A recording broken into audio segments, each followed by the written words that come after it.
surprised. I've beaten them.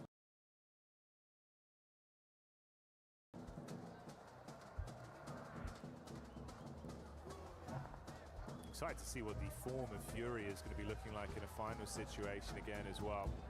They were massively coming alive, dude. Felt like it was way better in terms of the decision making. The communication was on point. A lot of the fights we witnessed from them. Igor as well, just playing so brilliantly with some of the individual plays. Feel like a whole new man showed up.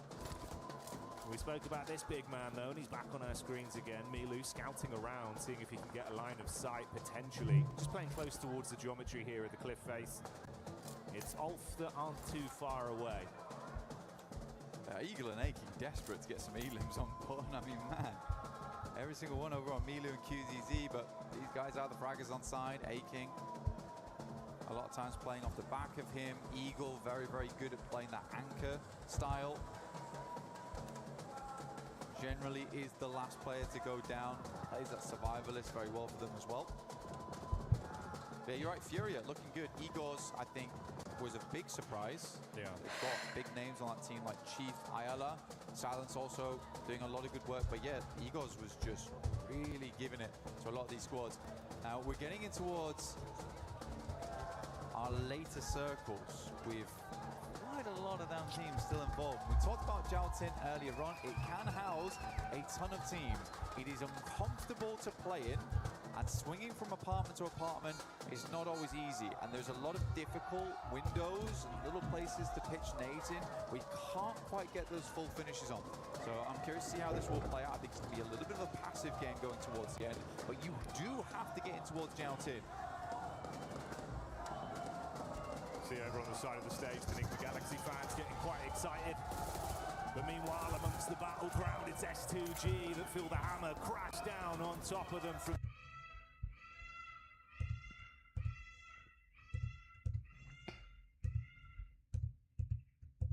Try and keep their dreams alive as he breezes out of action. There's Aurora as well, clashing against Ida Blank. I mean, Ida tried to get in on the northeast side, which I think is, at this point, a little bit too late. They got crunched in by Vitality as well as Aurora. I think you somewhat deserve that coming into this stage of the game. Jaltin's still far on the western side, but because it's such a big amount of landmass with a lot of places to play, you do see a lot of teams confirming here early, but you sort of want to be on that end where Aurora is, Vitality, where there is those clear exit points across the road. A lot of other teams have to take something a little bit more unfortunate. All right, hi guys, what's good, how's it going? So today we're going to the grand finale. I mean, let me see if I can open the chats. Aurora, how is Aurora doing? I've not seen Aurora. This would be a hellish way to go down, and that's how they fall in our opening game. The Arena. Arena down, but back on ball with Tiamba. Milu finding the first, as per usual. Scarface desperate against it, but he's just pushing up. Aching will find another shot. Solus is down. This is looking very, very bad for Ulf. And Tiamba puts up more points. Milu on a fat 7 so far. It's not going to stop either. They want even more. Squeeze whatever points they can get out of this one. Eren had to tuck his tail and absolutely bolt it. Finds a lone rock in a field and gets his head down. Turns his attention back up onto him though. Which comment section? Towards Milu.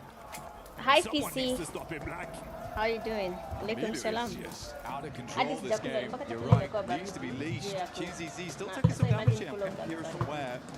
If it's Fury, you're actually taking a couple of pot shots over towards them. Let's see how it goes. Not letting up. Finals 9, it's tricky. Over the top of that bridge side. Let me share this. They're going to take the blue for a little bit to try and deny those sightlines. They make their way over towards the pagoda. Just about in here, Jackie. Difficult spot to play. Curious to see how it does work out. Aurora, it seems like both them and Vitality have been tossing a couple of curveballs at one another. Well, everyone does find Eagle. Goodness me, still being a nuisance on that east side. Which stage is this? They're saying playoffs, but it's the finals. Okay, Finals. You thinking you want to try and ruin this for us on game 1? We'll at least make it uncomfortable. Force out the utility, see what he can scrap through onto them. Can't really make a move towards that recall, the zone coming in, and that's going to really crunch up away from all of them. Still dead center for Vitality. Yeah, Vitality's actually in a really good spot here. Like I said before, it does give them that capability to move out over towards that northeast side of Knees B, but they also can crunch every single team on that western side. There was one player left remaining from Ida. It is Darkin. He is over on the eastern side of Jiaotin, just hanging out for the time being, but that does kind of save grace for Vitality, because they'll hear the shots immediately if someone tries to rock up over towards Darkin. Just give them a brief opportunity Grand to finale and reassess how they want to play off on that give me a eastern second, side. I want to share the link. Replay here for Federales. The link. This has been a key factor for Federales for Who are we entire voting top for? run. The action Did you guys speed. make your He is predictions today? quick with it. Because I know making Quick and on a predictions is hard. disgusting angle as well. After how many beer points? Federales, I talk no no one clears crazy. it. Hello? He doesn't get the playoff. They turn around back onto it and Federales falls. Bro, Milu is always Milu, man. Hapa Tianba hakuna mtu anapiga. Tianba is the team. Practically mostly lived it. Only QZZ goes down. I don't know how Tiamba is here. They immediately scarpered from that south side, and they took the most bold push. I was like, goodness me, Vitality's going down. And I was like, goodness me, Vitality's going down to Tiamba of all teams. Mate, this is lunacy. Milu's looking for the nade as well, wants to really commit to this. Meanwhile, the last man from Ulf goes down. They fall second into our first game. Milu priming the nades. Oh, Nice nade from Milu. them. Hits it back. Wasipige Milu wetu, man. Kamilu kako na talent. Roll his way back in towards the smoke to mask his presence here. QZZ still alive. Last of a player up, probably the one you want to see as well here for Tiamba. 14 eliminations this game so far, though, still decent. That is greedy. Vitality's gonna let it happen? Oh, mate. He's going to get it in. The res is going to get him back up. The insane bit was as well, it was the nades from Aurora. Hawa watu wanaimbaimba. Even Alpha 7 iliimbiwa hivyo wakaenda home. Waache kuimbaimba. Wanatupigia noise hapa. Most aggressive game of badminton with nades being bounced over the top of their heads. Molly in round the corner, QZZ with a nade back. He's just going for it. Angle. Good night. No way. Good night. The shotgun knocks them both out. This is what I can't believe about QZZ, because he's like, I've run out of grenades. You see so many players just step back and be like, that's it. QZZ kama timu zingine wakicheza na nades hao wakishika shotgun kila mtu ameisha man. Aurora go home. Ndio bota alale vibaya leo. Nice QZZ. Nice damage, nice damage. Ah, QZZ amepatikana. Acha niingie Discord pia ni chat huko. And I'm sure you can hear that. The entirety of the arena here in Paris lighting up. A spectacle to start here on game one of Rondo, and it's Tiamba that lead the charge. Now out of the running, let's see if anyone else can try and mirror their success with what remains. Flash moving over towards Aura. He's on the south side. They're kind of fighting for nothing on this one as well, because they need to leave at some point in the near future. Jiggle. A fair bit of damage. Flash still got bows in the back line here, lining up a grenade inside the warehouse. Hard to pop these off the wall though, because of all the concrete inside. Chat. Godlike though dealing with Nongshin Red Force. What? Tizzy just lets him run straight into the barrel. God damn. Shotgun straight to the cranium. Blows him away. Godlike clap back upon from Schweppes in the distance as well. Gets an angle onto him. This is looking tiresome for both teams. I mean, Nonshin down to just the duo. Godlike with only one man left remaining. And Alula, they've seen the blood in the water. They want to see if they can roam over. They smell potential points here. Why not? Honestly, grab them where you can. Alula sends up Yasser. Nongshin Red Force has not got the reset online at all. Still priming nades upstairs. There's going to have to be a big hole. Tizzy on the outside. Luckily, that Molotov is not on target. Tizzy's just going down. What are we doing? Mate, this is nutty out there. Tried to drop off the top of the rafters, spamming the shots. It's all gone. I feel like Tizzy just panicked. I think so. Just get the res in, bro. Drop the smokes, get the reses. They missed the first molly. At least challenge the res. Goodness me, man, you're going to go down to a perfectly placed Molotov here from Alula. I mean, hats hats off to these guys. They currently control the entirety of the northern side to themselves. Arena looking to put up another good point here. Aurora playing with our hearts right now. Opening up with maybe a gargantuan game. Leading them to believe it is possible once again for Aurora. Enigma Galaxy coming out swinging as well. Might have been a bit quiet in terms of the overall aggregate elims we've seen to this point, but we know it's a team that can deliver with some consistency late game. They've got nades as well. Oh, the red zone forming on top of the arena. Thankfully for them, a little bit of deployable cover will make all the difference. Turney K in the back trying to keep his eyes on what's going on, but if you flick to the elim feed, you can see Docs doing damage. The scalpels come back out for Aurora. And blank, it was 16 for Tiamba, but Aurora now on 14 elims. They might be able to lap them. Aurora have been just stamping away here. Reefus again does find Aru, leaving AKOP inside, will be able to grab win. Actually didn't even grab that. Top was able to steal it. But for OG, they live a lot longer than expected. But with 0 eliminations, they will not get a huge amount off this game other than the placement points involved. AKOP inside, has to move soon. Might just end up denying the point here. Reefus spraying in, has 217 bullets as well. So they have had a lot of loot crates to... How is Aurora leading? Bot Radako? Aurora on a lead aje. Ni refresh. I didn't even realize I don't have TikTok chat still now. Bot Radako? Aurora on a lead aje. How is Aurora leading? How?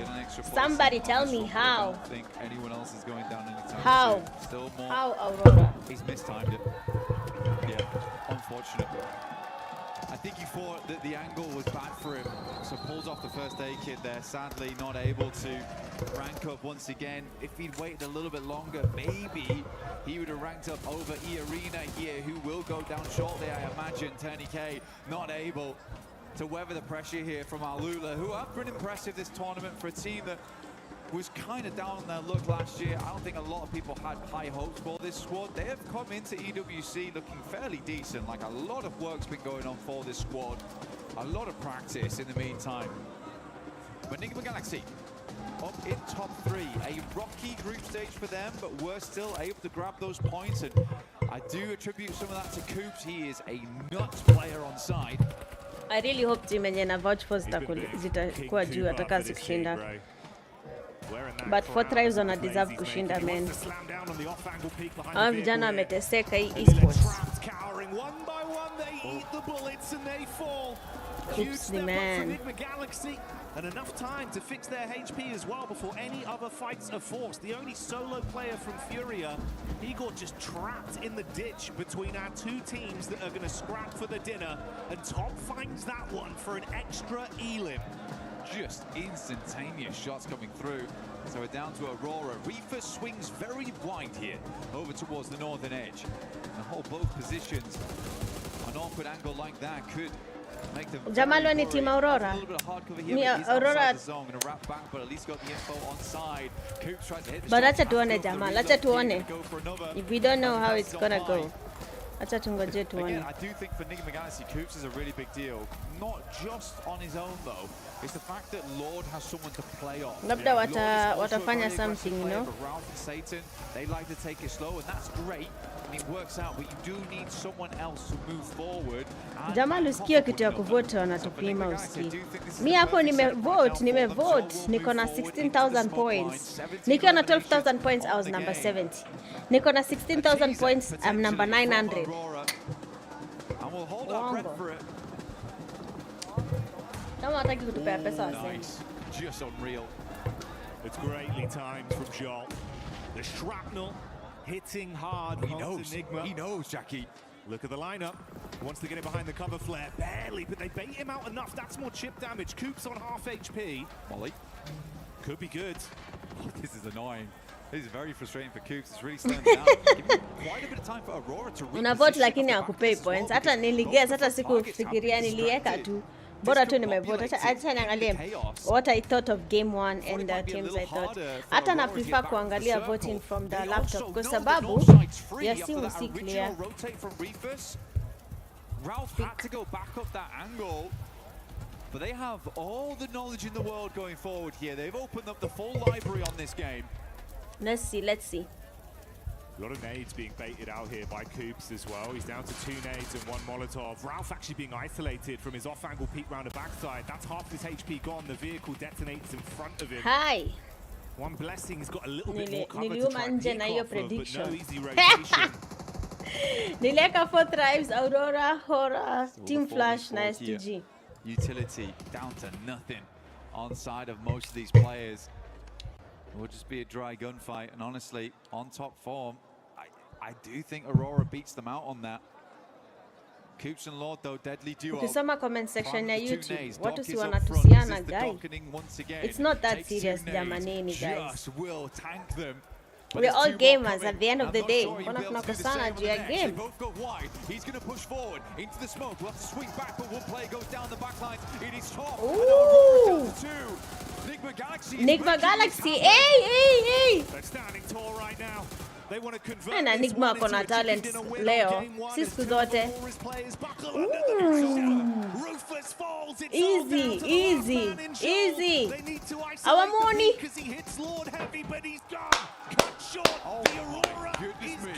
Ay! Rufus amekuwa chini kidogo, but leo amecheza poa. Sijamwona kidominate in a while. Now he's coming back. Rufus. Let's see for how long though. We've not seen Rufus play in a while. It was probably the most fitting head-to-head of 2 teams we could have. Yeah. Similar contrasted play styles, the way they split off, constant their 2v2s, the off-angle aggression. But I started to get worried, man. Pointing to the map, seeing Dog charging in. Slight timing on the alafu hapo pia nani jamaa Aurora amepush moja. Hawajapush kama unit. Alafu unaona ni squads. Alafu unaona Aurora amepush solos. Nigma amepush. Ay! I think it's just a little bit of a stumble towards the end there where you're trying to pull yourself out of those buildings. That is hard. Across the road. They don't have a huge amount of space to play with. Nigma also has the high ground. Thank you Moha. Sasa na chop na dopo amekaribia sana. Hata acha hiyo mbona wamepush 1-1. Hiyo nje inakuanga weakness ya teams. Hata mimi najijua saa zingine una feel you can take a fight and win. And then you push without thinking. You know what happens? Mnangolo vile mulienda. Vile kamende kanapita ya kwanza unachapa, ya pili inatumia same route. Unaziondoa tu, hivyo ndio wameondolewa.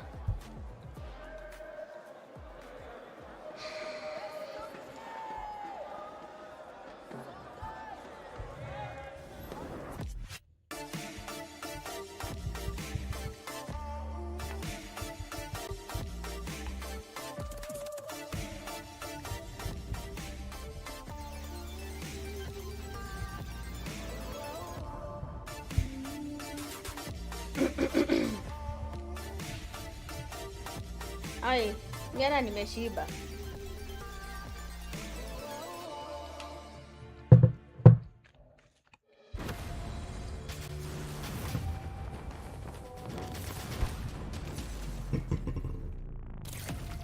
Jumende ndio hazinanga akili. Ndio ninyongwe tena. Mara nimeshrab, mara nimenyongwa na chakula.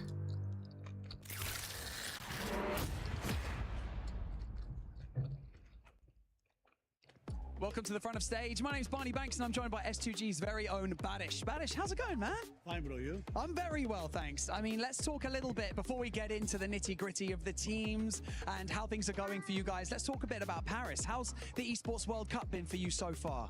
Paris is amazing, bro. Eiffel is so good. The castles are Notre Dame, the Pantheon. Everything is good at the Paris. But Arena is more than good. There is, I don't know. It's my first time at the World Cup and it feels so good. It's amazing, right? Yeah. Let's talk a little bit about your team, S2G. Let's talk about the preparations coming to EWC. Were you guys, preparing here on site, or did you boot camp in Turkey? What was the plan? Just we did boot camp at the Istanbul. We have gaming house at the Istanbul. And before tournament, Njoo angalia nikichiu nyama yenye ijaiva. Macau invitation tournament, and I don't know. I feel we're gonna. Wapi hapo bot. Well, S2G's run through the group stage was really good. Oh, now we're in the angalia finals. ameka How are the nini? team feeling? Mila Are hapa they hivi. nervous? Are they excited? Like, what's the vibe from the team right now? They see Unamita me, nini? my Kwani players leo are, naangusha sana seeing me. aje. Hi Maybe we're gonna Hashira, get how are the you third doing? place, maybe we're gonna get the sixth Comment place. section. Yeah, but I Ni think juu we're nakunywa gonna maziwa handle mchana. this. Ni juu It's a very strong group nakunywa of maziwa finalists this year, so mchana. if you get on a roll, like momentum is a big thing in this game. If you start playing Ati well, OG you rank can push take to it all. But conqueror. do you have faith in them? Kwani Do you think they godlike can na do this? na OG zimefanya nini watu man? I believe too. Ay, But ay, thank you ay, so ay. much for joining me in this Aurora interview. ame fumble, Appreciate see it. Enjoy the jokes. event, and we'll see you Guys, later. I'm on my I'm on Pubgmobile Care Discord. Day number one in Join me, serious let's chat. business here now for PMWC at EWC 26. And what better way to start it off than I have two legends here from India to talk about what's happened so Sana far. watu wanakwanga wajanja. Unajua wakiweka waindi waongee hapa, ita start a lot of stuff kwa comment yao na ita increase engagement ya live. Acha nitafute waindi wacheze KPL. Nishajua. Na invite orangutan na go like. Acha niwatumie email. It was kind of little passive, like the previous group were too much aggressive, or maybe they were one more chance, that's why they were aggressive, and this was a survival stage. Nimeona. But, Wewe tu I unaona think wakiambiwa warudi Myanmar nchi got yao the momentum oshecho. and Hey. The top 6 were expected, as we have decided already in the podium thing that we have a fun activity over there. Yeah. And I think Alula gave a little bit surprise, and I hope so they perform good in grand final also. But I'm hoping for Tianba to carry forward the momentum that they have already got in survival stage. How about you, Aru? What did you make of the Eh, swag? nasi.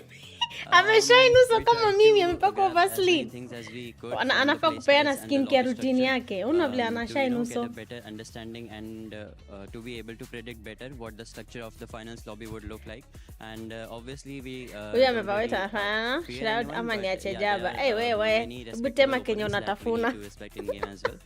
as much as we should, not more not less. Team ni moja. So, Oof. yeah, They are playing we're on confident, Infinix, no. going to the finals and On a to the 7. survival stage, we know that Siri nikuoga na when kagunia. teams have, like, only one last chance, Nilijaribu. it's like they put more Acha nikwambie pressure and- nilijaribu. Yeah, that's The next day kuamka ndio mambo imeharibika zaidi. Wewe acha.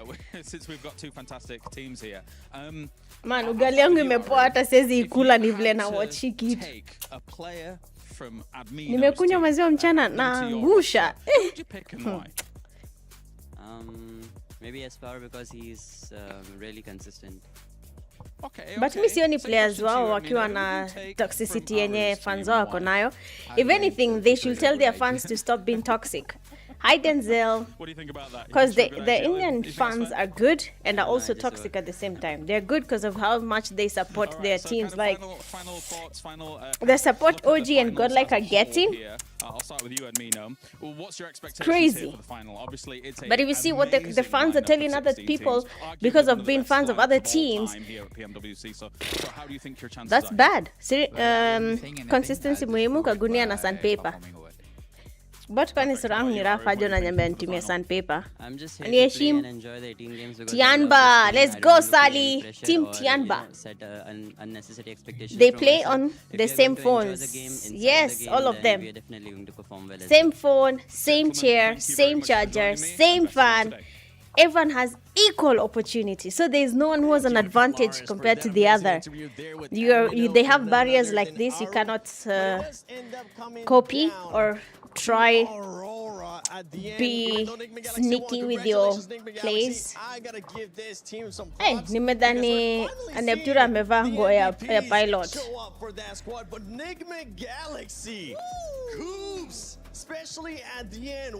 Sitakangi kusoma comments wakiingililia Neptura. Juu sasa pia mimi ni msichana, siku moja next year maybe ndakuwa hapo. Sasa nitaingililia kwa comment section. Confirm, yeah. See that? Yeah. I can't read that. Watu ni wabaya. Was awesome. I Same really skills? loved No. the jump that the Ama kids wako na drew, 7 fingers, wako na throughout that game, right? They played on that wako na edge 7. side, they Hakuna waited mtu for nimeona na their 7. moment, Hata they nimeona took kuna their mtu kwa 2 time. And what I fingers. loved particularly here, Max, I explained this event again. So this is the PUBG Mobile World Cup. Basically, it's esports World Cup that's happening right now in France, Paris. And there are a lot of games there. PUBG Mobile, Call of Duty, Counter-Strike 2, Chess, League of Legends, Mobile Legends, Bang Bang. Yani kila game unajua kwa akili yako iko huko isipokuwa hizo za futa. Sawa? then would go for a third party, and then they could let them the fight each other and prize pick off pool, rest. I don't know if the that was prize actual pool reasoning, but it's how it worked out in the end, and because of is that fine $30 striker, they get million. 23-pointer tied All right, with a Aurora Gaming. for PUBG Mobile, it's $3 million. Okay, so right now we are in the finals. So they'll be playing for 3 days.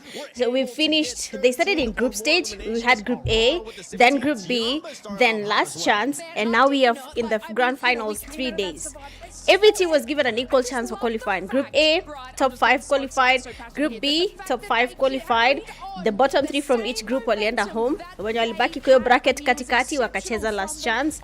So Last Chance vile walicheza the day before yesterday, the top 6 advanced to the grand finale. Okay, so every team had equal chances. So if you didn't get your chance, they still had Last Chance, apart from the bottom 3 from every region. Sashida ni moja for our region Africa, the team that was participating. Unfortunately, we did not get to qualify. We were this close, and I mean this close. But sometimes it just happens, and we didn't qualify as Africa, and the team that was representing us was Express Rejects. As usual, they always do a good job. So let's see how it goes in PMGC, right?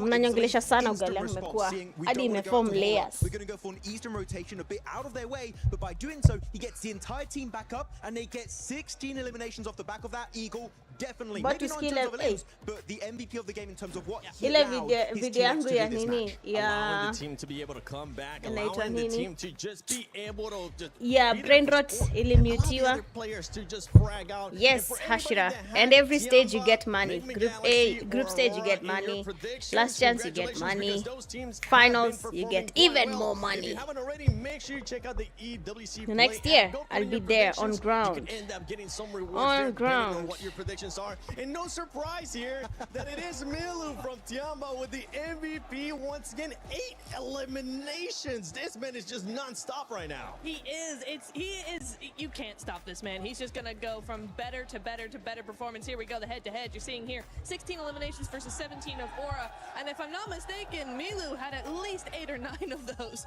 So Overlays gani? Notes and it was just yeah. just Mich lakini KPL pia mnafaa kuweka Last Chance. chance in that MVP at this point. No. I put up a video for brain rot, then ikatolewa. Sijui mbona. He was wiped out by Aura like seconds later, but yeah, it's some really good stuff there. Some Let me try to post it right players now. on the team than just Milu that are Thank you, really Zero. I mean, I was wondering Ndakwa going huku. into this, are we going to get Amjanyona na high heels. Gonna get Hiyo some siku ice kwanza cream. na Clearly, clad na hey, hey. Navaa manguo hapo fulani. And we're hoping that that's going to be the case. Wanasema, If you're God damn, you're who's gonna the be lady? really happy. Mimi niko, If you're a sorry, I'm Fortress taking, fan, I'm taking. Fortress, it's looking for a Which comeback game? here. Which game? Same Which with game? OG, but let's see what's going to be happening here on the second game of PMWC at EWC 26 Finals. Ama nisiweke sound. Great breakdown there, recap of what we saw on our screens live in game 1 of Rondo. Starting to get a little bit louder in here, but Paris, I want to know how loud can I don't know why it's muted, but let's try. It's a good crowd. It's a real good crowd here we got here in Paris. Supporting all their teams. I mean, the Enigma Galaxy crowd, they've been loud. We'll see if they can get louder. As Enigma Galaxy are doing fairly well here so far. It's really nice to see. I think, again, I don't know why they mad props to Coops. First of all, mad props to actually being here.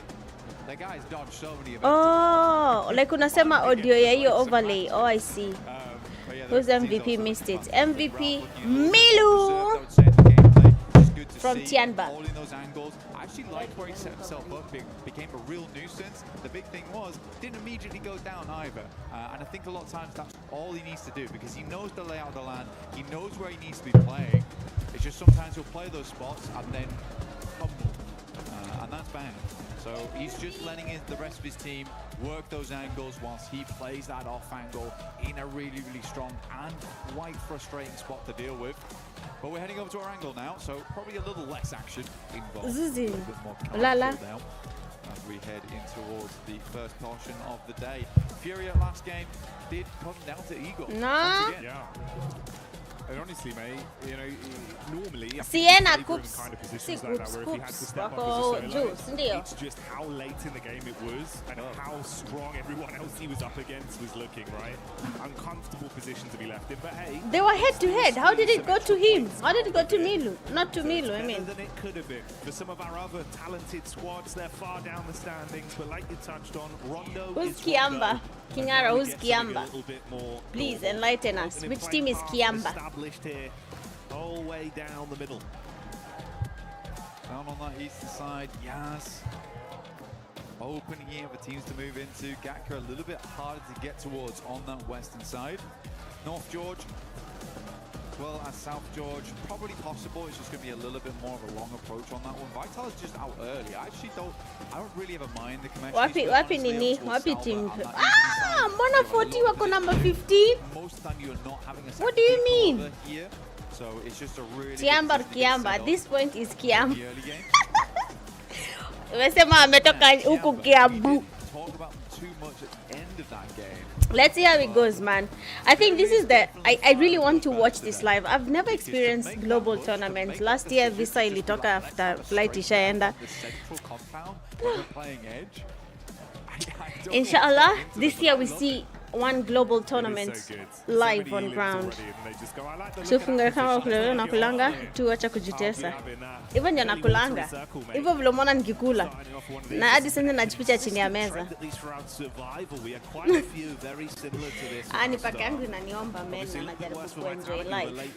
Acha basi nimalize. One last bite. Wacha kusema nateseka nikikula.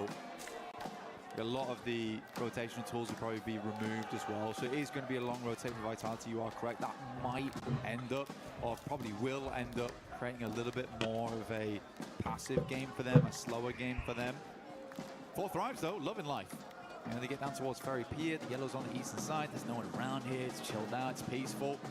You get yourself set up nice and early on one of the prior compounds as we head into Zone 2. I think the scary thing about this one is it does eke in a little bit of Sosnovka, and there isn't a 0% possibility that this doesn't go down towards Sosnovka in the future. It still can, could even center up around Bridge. Satan on our screens. You know what, the last game, first time I've seen Satan smile this tournament, by the way. Even when they win, he usually looks like something's gone wrong. He enjoyed that one. He did like that one. That was a nice win for him. Yeah, they were chuffed to bits. And to be fair, it was great. You know, nice head-to-head. Two very talented squads. Lots of contrast of play styles, but Enigma Galaxy proving that it was on the money today in that first game. So low on utility, but made every bit count. Can they keep it going, though? You start well on Rondo. How does it look then moving in here to Arangao? Another chicken dinner, big placements. What are we looking at from them? That will be a nice, I suppose, sort of litmus test of what the quality of this team's going to be looking like throughout the next 2 days here. Ida.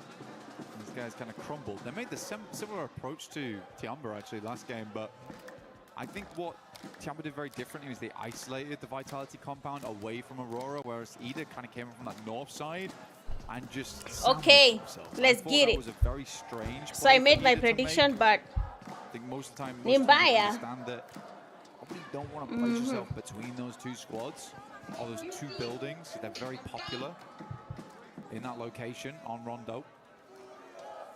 But I don't think Ida had done badly. They had some really cool clutch moments, some super awesome 1v3s right at the end of the games. Like let's see if it works. What it takes to be a champion, but not like that. Or stop making silly mistakes.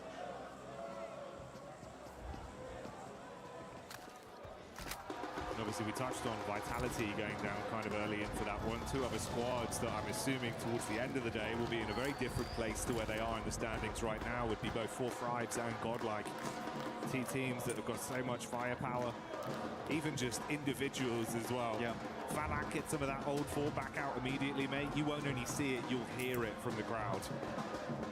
I mean, he looked happy when I saw him this morning. They're ready to go. He's got a little shy. Excuse me, sorry, chat. Cheeky. But even when I was talking to him yesterday, he seemed like he was ready and raring to go. The rest of the team all looked happy. IQ is in high spirits, which is very, very good news for the team. Be able to give that advice in those crucial bits of information, where the team wants to go, how they want to play it out. You need all of your team to be happy. Though I am kind of worried about Godlike and Orangutan. Okay. Not because of gameplay we've seen so far, just because this is a finals at EWC. I think for them, it would be unwise not to say they're under pressure. I think if you're a fan of both these squads, and maybe today looks a little bit rough for them, I would caveat with that there is a tremendous amount weighing down on them right now, being in such a prestigious finals versus some really damn good squads. I'm hoping they could probably get back into the run of it, like by match 3 potentially. But if it takes till tomorrow, I think that's fine as well. OG already still showing off that they have the rotations capability to make it happen. They got far into that late game. Not a lot of eliminations, that's fine. Godlike similarly, still that aggression in play. I like to see it, but maybe not where we really wanted it to happen during that game. I think it's also for teams like that, Frank. Chat zenu zilipotea ndio zinarudi. Sijui mbona chat zinaenda zikienda. 6 fingers players are typing with 2 fingers, be humble. No, these players actually don't play with 6. The maximum I've seen is 4 fingers. I've not seen anyone with 5 fingers on their screens, I promise. Excited because 4 frags have made the play. That's IQ with an opening takedown.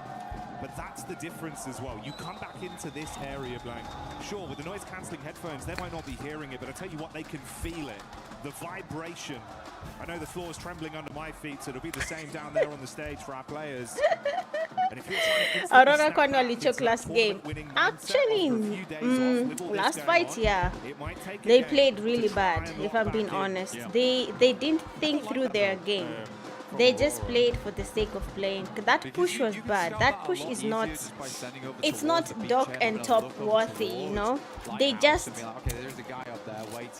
it felt off, you know what I'm saying? It's an odd maneuver to try and just send someone, slingshot them across, and it's like, well, we know there's someone across there though, but you also just lost a player. Like, it's so early into the game. Me take it ya kuvote bede Jamali na nibo. I'm curious to know Wakona upuzi. Ain't no way wakona upuzi. I promise you. EWC, PMWC potential. Right? That's not what that is. Kani Aurora lost a player. Yes, they've already lost one player. One of your squad mates for an information play. Mnaweza ona screen ya game, right? It's not the best trade on it. Especially if we see him get a good run out of this game. Goes down to an awkward fight. Jamal ni kabaya. Jamal nimeona kenye umefanya hapo. Even this circle right now where it's down towards the eastern side, Fourth Wives knows that. This is prime time to go for bridge camps. Yeah. Like if this circle is further over towards the northwest, maybe you don't go for that type of thing. But I think this one, if you're Aurora, it shouldn't be a case of, oh, let's check if there's someone there. You should just know. Devil's in the details, and it paints a very pretty picture here for some teams. For Aurora, it results in 3 players alive in game 2 to kick us off. Flash also having 1 player knocked here. Zone crunching in. Bridge still in play. There you go, buddy. Thought that this might be the case.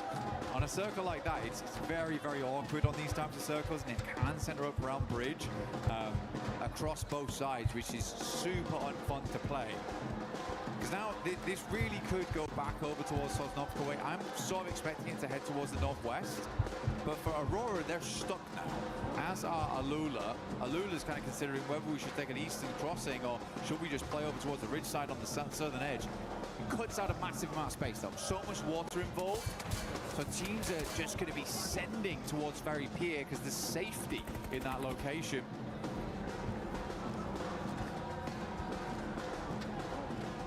Vitality did thunderfoot their way down from Stolber quite quickly, so you can see there amongst the rest of the pack, everyone else attempting to forge a path into the zone, knowing that play space will be very limited with a decent chunk of it cut out by the water, and that bridge dividing either team from each other. The only 2 squads on the island right now are Alula and Aurora. We've got E-Arena on screen now. This is the POV of Joker. Tiamba though, taking the scrap towards OG. With God being hit very heavy. Trying to stay behind the trees, bro. Luckily still alive. Yeah, great. Ni mimi ama Tianban wameanza kuwa aggressive even more. Tianban wanaitangwa vizuri. Orangu dudui. Orangu dua dua. Chanengale comments. 12K became the more popularized weapon. Oh my god, comments ni mbaya. Winning these trades of it. He's bringing it back in fashion. Seems like the horror fans enjoying this one so far, getting quite loud there. You see the banner flying. Haru. Oh, Jeru, nice. Hey. Na nilikwambia aje Jamal last time. Orangutan akikunoka wakuachi. Wanafinya mpaka lobby. Sasa Wizgod bado ameshikilia nade man. Aru anatapatiwa. Was good Goku.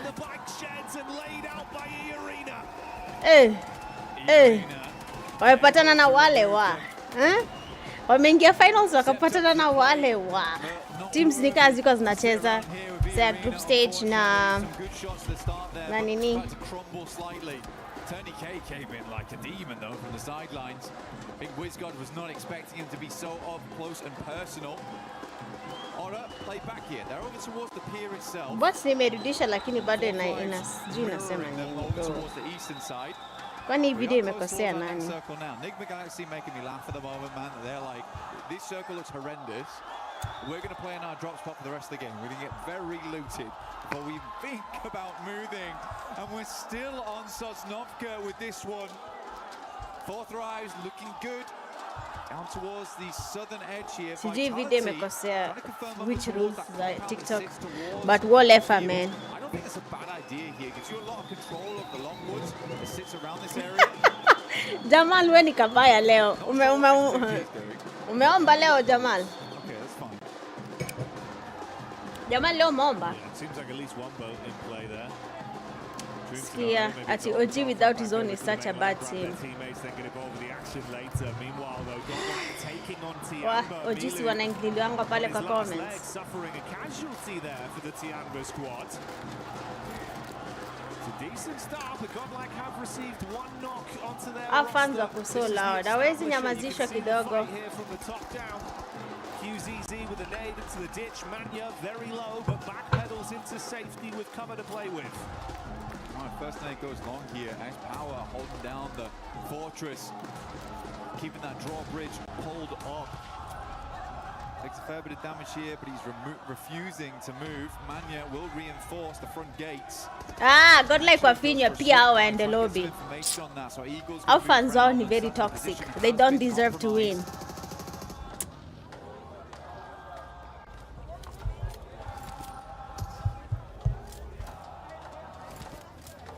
Slowly trying to take some space back. Shit, nimefurahi orangutan kupelekwa na kumbe niliwa. Prediction yangu ya hii bracket ya pili ni mbaya.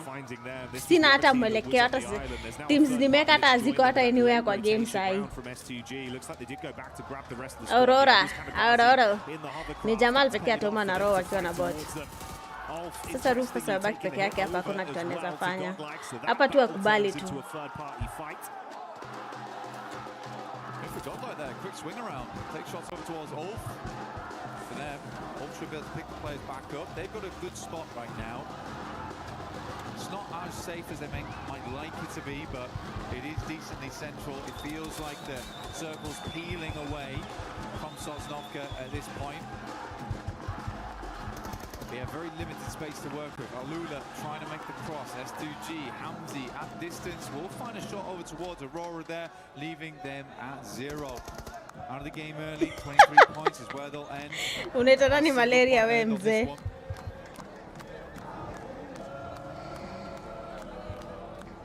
So a great start on Rondo, but a bit of taste left in their mouths off the back of the Erangel performance.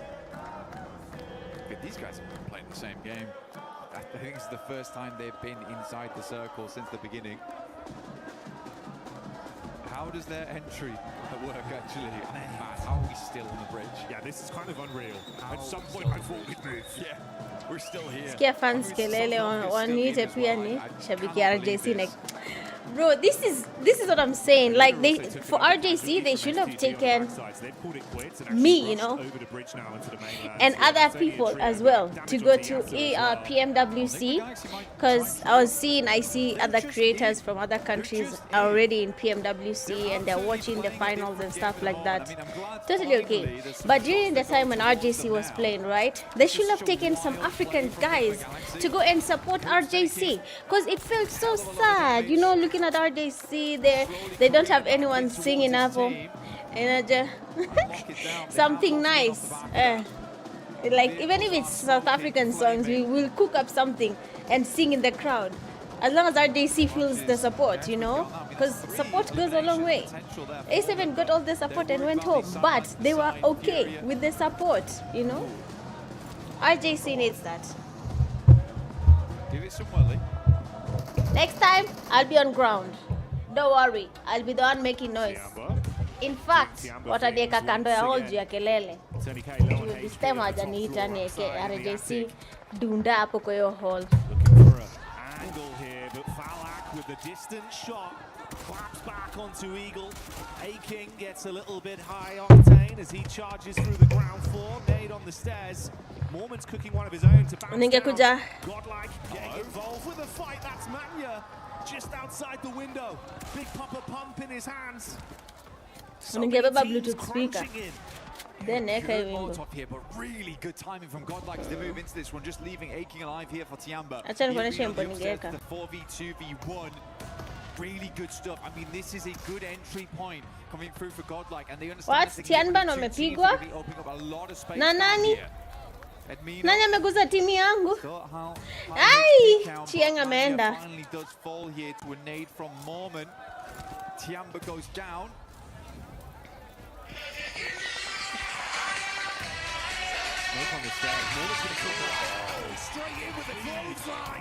Oh my god! Arena! One person. No! Mormon, why? Prediction yangu yote ya Momanje. Hakuna timu imebakia kwa prediction. What a lobby. They're only down to one. What a play from Mormon. The speed, the velocity. Straight in there. No. Unasikia? Tungekuwa huko tunasikiza wimbo na RJC. Acha vita ishe kwanza. I will put it later. This place has been the graveyard of 5 separate teams so far. Vitality finally just come over towards the dregs. The funeral's almost over. Come on. Can Salme stay alive? Haezi baki alive. Lakini team Vitality kwani hawana earphones. Niwapatie zile zangu za Skull Candy ama. Mawe zinaenda everywhere hata yuko huko. Ningeka simama. Samina. Ati simama. Samina. Waka. Hiyo hall wangenifukuza, acha nisikwambie.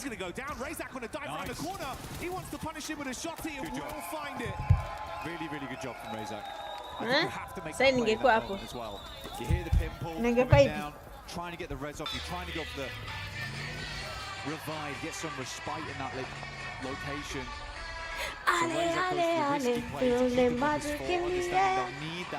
Ningekuwa hivyo kwa crowd, lakini wakaniacha Kenya. Wakasema nikae kwetu. Inauma, lakini ni sawa. Inauma. Ni uchungu sana. They have 4 players up though right now.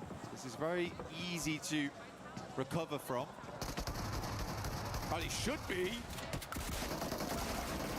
Whoa, you run straight into that one. Catching the as Ida try and clap back. It's good damage, but such an awkward setup between both of them. Casualties on either side. Scarface looking to go for the pick-up play. Meanwhile, outside, Emre charging round with the SMG and denied out by Nongxin Red Force. Tizzy takes that one. Nongxin could push this pretty quickly. Ulf is not looking too good right now. Neither is Vitality. Flipping into action. They lose a vehicle. Hey. Dereva amekuja mbio tena sana. That was a speedy rotate. I like that. You know, cut your losses. Moving through Aura as well, fourth rise is going to be hard. And eventually you get third party by one of them. You hear the engagement happening on the north. You send it. Now Wolf is in a very tricky spot. Cut between two strong teams in Nongshim as well as Vitality. Quick decisions and shades of the Vitality that we were so impressed by prior. Once again, back on our screens, it's only the one elim they've been able to garner so far. But they are licking their lips at the prospect of so much more. Maui. Soulless. He's about to be soulless. Here, you get yourself the Naruto skin in-game, as well as the Ninetales Fury Org. Both looking very cool here. Wolf's going to hopefully have to drop a substitution jutsu here to try and get out of this one, because it is going to be hard. Vitality, Razak move up, quick shots over towards Souls. He tries to move around the corner. Nongshim still in play. They're the ones getting the most of the damage though. Federales at least will confirm one. Quick switch around the side, denying some of the sight lines. As Wolf does go down. Vitality though, they've been hugging the wall so far. Not allowing a single moment for Nongshim Red Force to try and challenge that spot. Razak though, what are you doing? Testing the waters, a little bit hot. Yeah, I did not like the feeling of that one. Although maybe he wants to go for it from a slightly different approach. Runs back out. Meanwhile, attention turns onto Federales, and that is another knock going the way of Nongshim. Oh, Razak. Oh, yeah, good shots. He's got so easy, very low. Nade right on top of him as well, following up from that. Oh, mate. Hyunbin with the instantaneous conversion. Now it's a raw 3-on-3. Luckily, they will save Federales, but he's got to top himself back up. I mean, Razak understood the idea. Now he tries to get up towards the wall, create a different angle to deal with. Nongshim was quick to it. Hyunbin pushing up right now. He's a little bit close for comfort here. But I think they know they want to get rid of this guy sooner rather than later. But he has pulled these kind of antics before, getting a little too aggressive. Without the help of the rest of the team, so easy goes down the back lines. Tizzy tries his might. Rapid shots coming out, but not enough to finish Vitality. The end of Nongshim Red Force. But it does leave Vitality slightly weakened. And Flash, they are next in line to try and keep them pinned here, knowing eventually they'll have to move. Slightly paranoid about the other teams that could be behind them. Blue is ushering Vitality forward. Swinging in on the same angle as Flash. How will they make this work? S2G, you were right. You were actually right. They had two hovercrafts in play. Being able to keep both of these alive all the way through to this end game is giving them a lot of pressure. Lost isn't quite able to get it up though. And the hovercraft is stuck on the side. Yeah, just about. We'll take it. I mean, that, just letting it happen. Screams. Come on, bit more gas. But to give it some welling. His teammates taking a fair bit of damage, but with that added armor of these big hovercrafts in play. If you say like this, man, if you can get them into the zone, there could be a lot you could do with it late game. I'm surprised the Lula have been able to guard this for so long, make it look uncomfortable. Nade after nade as well, just trying to soften them up. What's it done?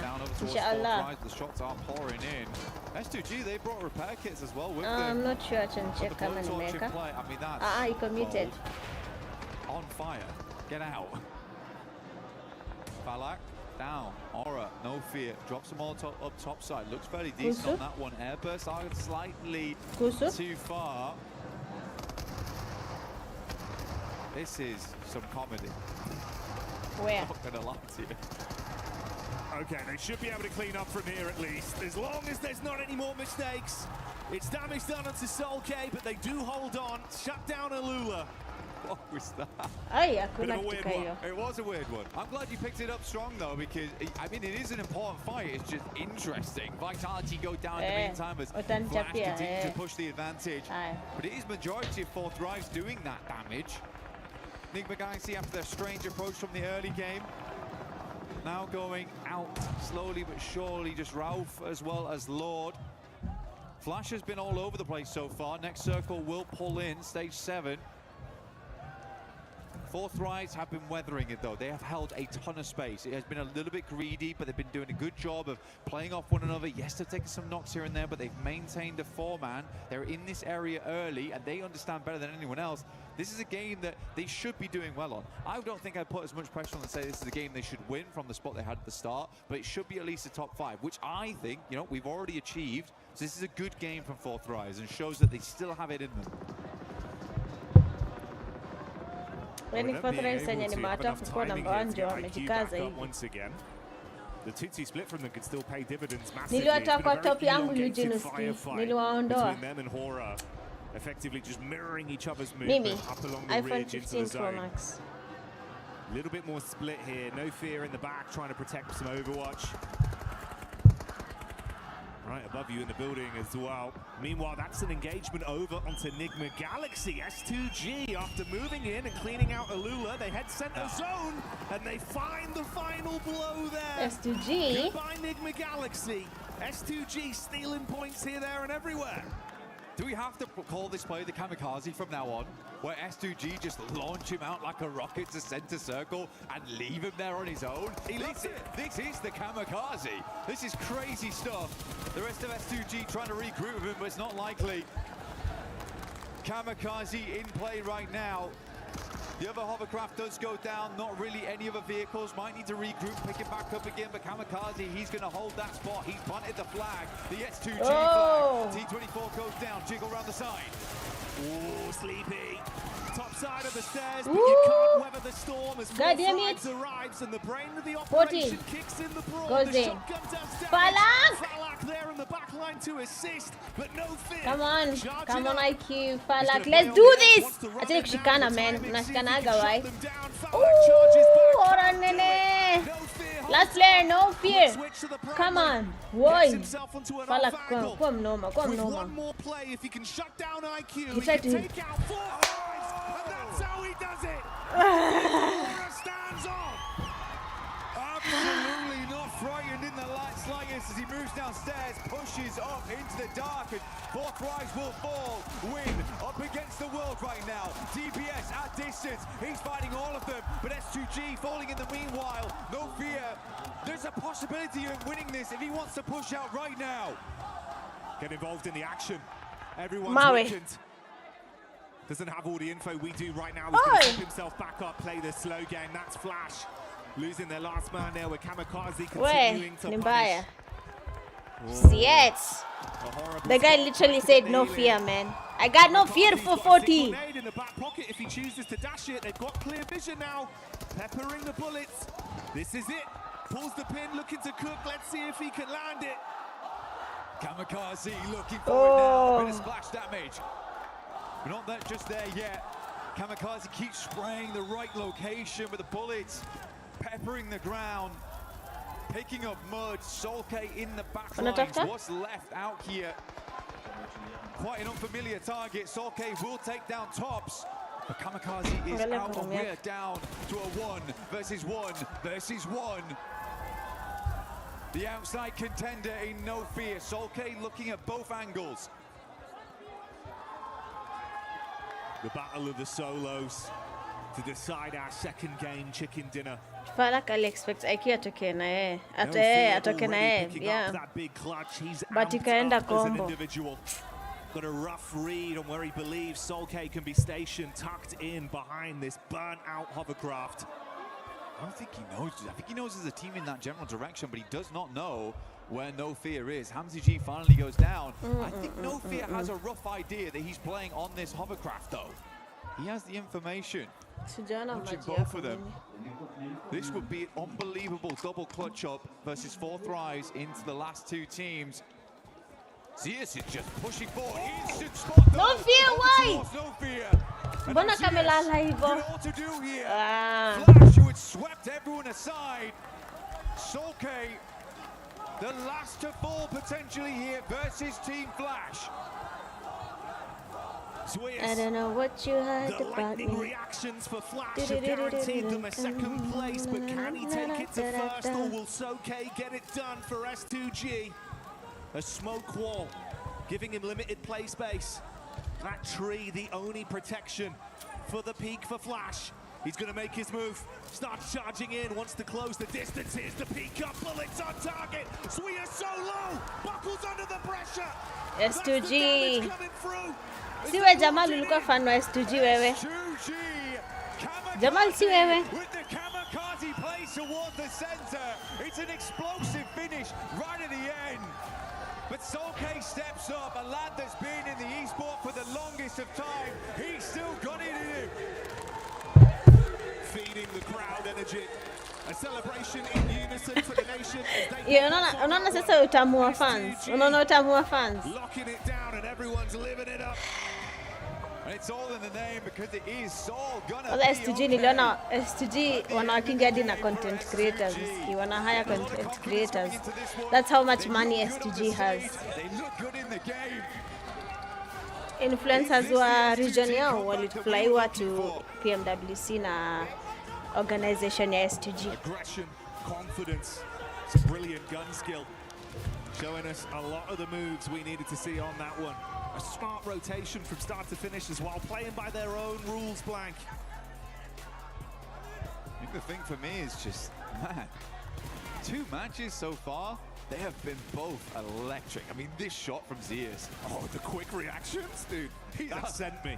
His eyes must be going 2 different directions, man. He must be seeing everything. He was so locked 14 akwenda huko. I had hope. Nairobi, yule nakupea mpiani, akikuletea 40 for you. But atacheza fiti, wape time. I'm still a 40 fan. Hakuna kitu mtu anaweza niambia ifanye ni change from 40 right now. Lakini vile 7 walinifanya. Yes, Horror had a good spot on the sideline, but it's so many teams constantly pouring in, cycling out time and time again. I don't think that was an easy game whatsoever. You can think it looks a little bit different with this lobby compared to what we had in isolation in groups, right? Yeah, everyone's so much more quick to the punch. A lot more early contact. And it feels like sometimes we were seeing maybe a bit too much respect for the big dogs. That's Now what we everyone's say, playing on no the same pressure. level. Feels like we're all on an equal footing here. And they're giving it their best. For real man, kama RJC ingekuwa imefika finals na niko hapo, hiyo wimbo ingekuwa inaimba ale. Hebu sikia tu vile wimbo inabamba. Hata imeshinda hiyo ya S2G.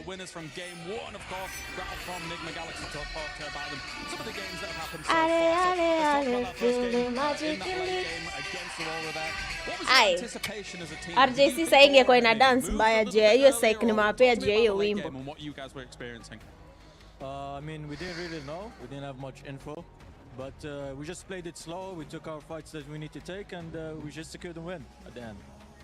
I mean, it looks good at the end, right? Of course, getting that many points off of a Rondo. Not a bad start at all for a grand final like this. That second game, a bit harder, I think. Yeah, second game was a bit harder. I mean, we have a team hot dropping us, but they're scared to fight. I don't know their camping.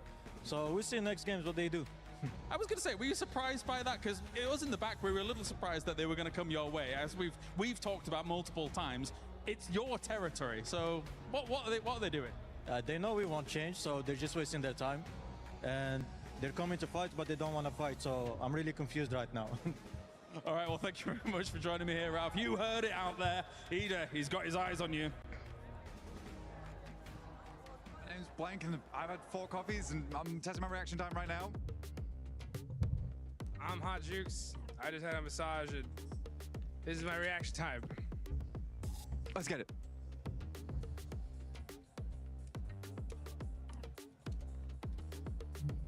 Amepaka hadi polish.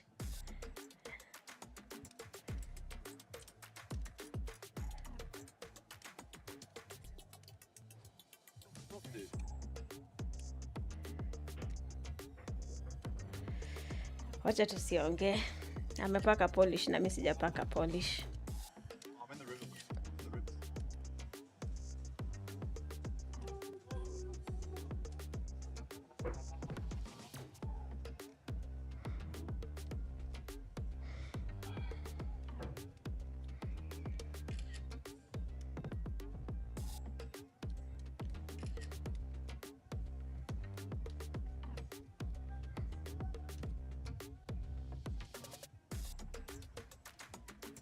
Yes, my reaction score is pretty damn good. I actually don't think it has something to do with anything else or anything like that. But what about you, Jukes? I don't care. Good.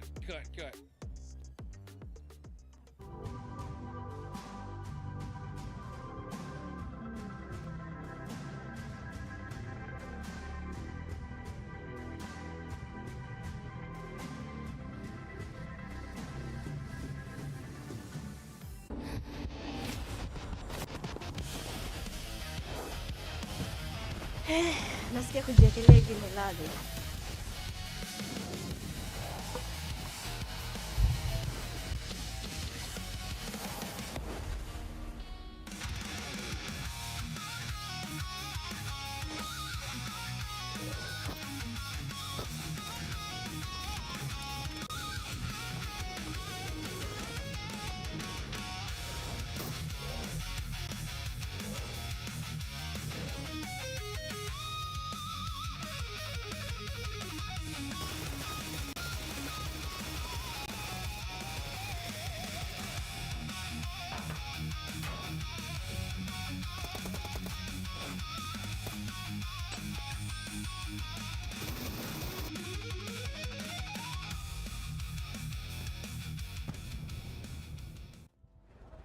S2G in hovercrafts.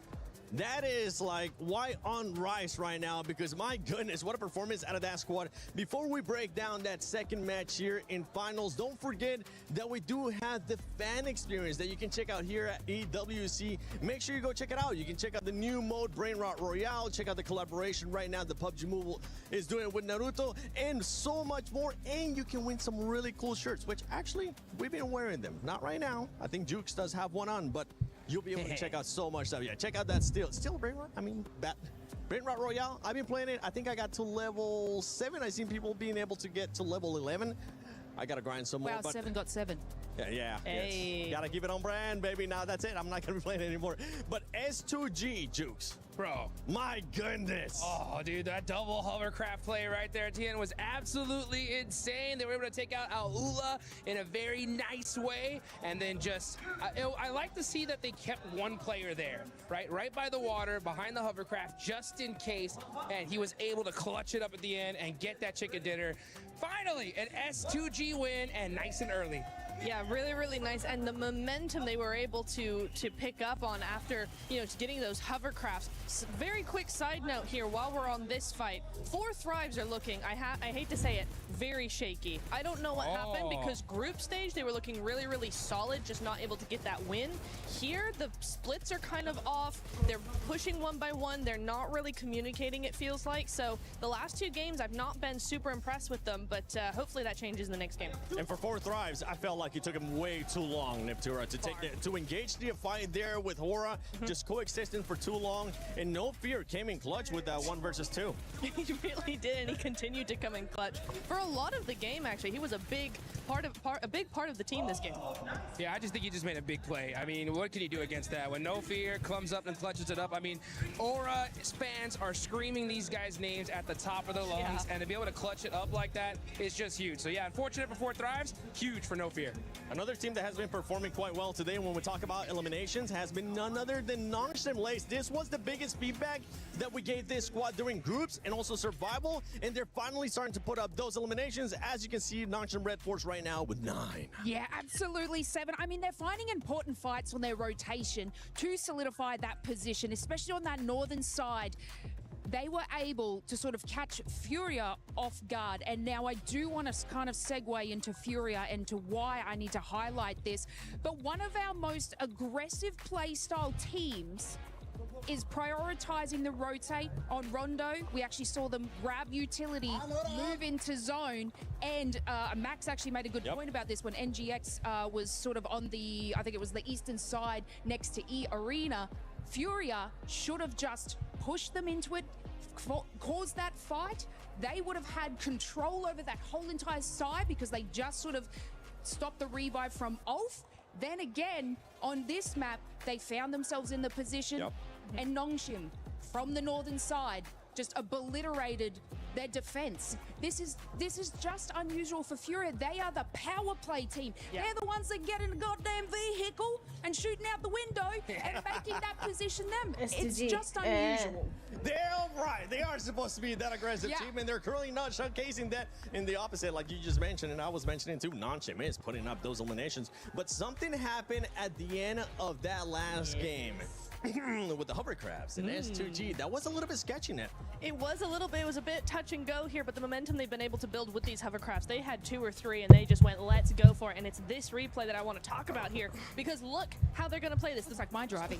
First of all, yeah. Secondly, look how they take that first hovercraft and they deny the sightlines of Aula, right? They separate them one by one. They can no longer play as a duo. They try and get as many of those sightlines abolished as possible with those hovercrafts. And to be honest, S2G with those hovercrafts have been actually insane. It feels like because they take more damage to explode and they have it's just a tank, and so they are able to just run with it. They were making crazy rotations from the very beginning of the game. They had those positions on the rocks in the middle of the water, which are normally inaccessible, but having 2 hovercrafts, I wonder if other teams are going to start picking up on that, because that was an insane game from S2G. I mean, we've seen it happen in the past too, and you just sounded like Max there for a second. I have to double check to make sure it was Michael Natura Jackson or if it was Maxman, but we're looking at the overall ranking here. Enigma Galaxy is currently in first place with those 26 points. Aurora, top.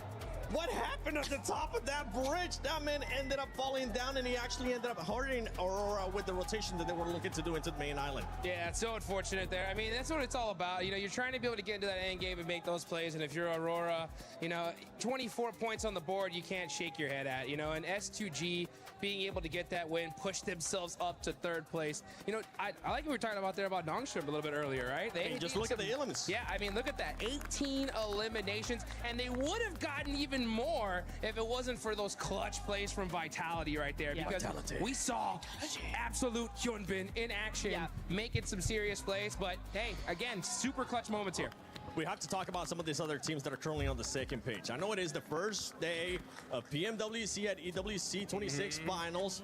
It's only 2 games, but there is some things that we're starting to notice here, especially with 4 Thrives, the passengers that you were kind of talking about earlier, Neptura, as well as OG. OG needs to start being a little bit more aggressive and making sure that they look a bit more cohesive when you are being aggressive, because they were pushing one by one. It seems like a chicken without its head. Yeah, it really did, and also they're losing players very, very early on. I think we've had that in both games now, where they're losing at least 1 or 2 of their players. Godlike have had a better opportunity to keep their players alive. They've been split up a little bit more. They've been using a little bit more of the zone, but it's just when they actually get down to the fight towards the end game, that's where they start to falter, and that's why we're not seeing those strategies convert into points. So that's what we need to see there. And India, if I have learned anything about OG, it is they need their 3rd game. So don't count them out yet.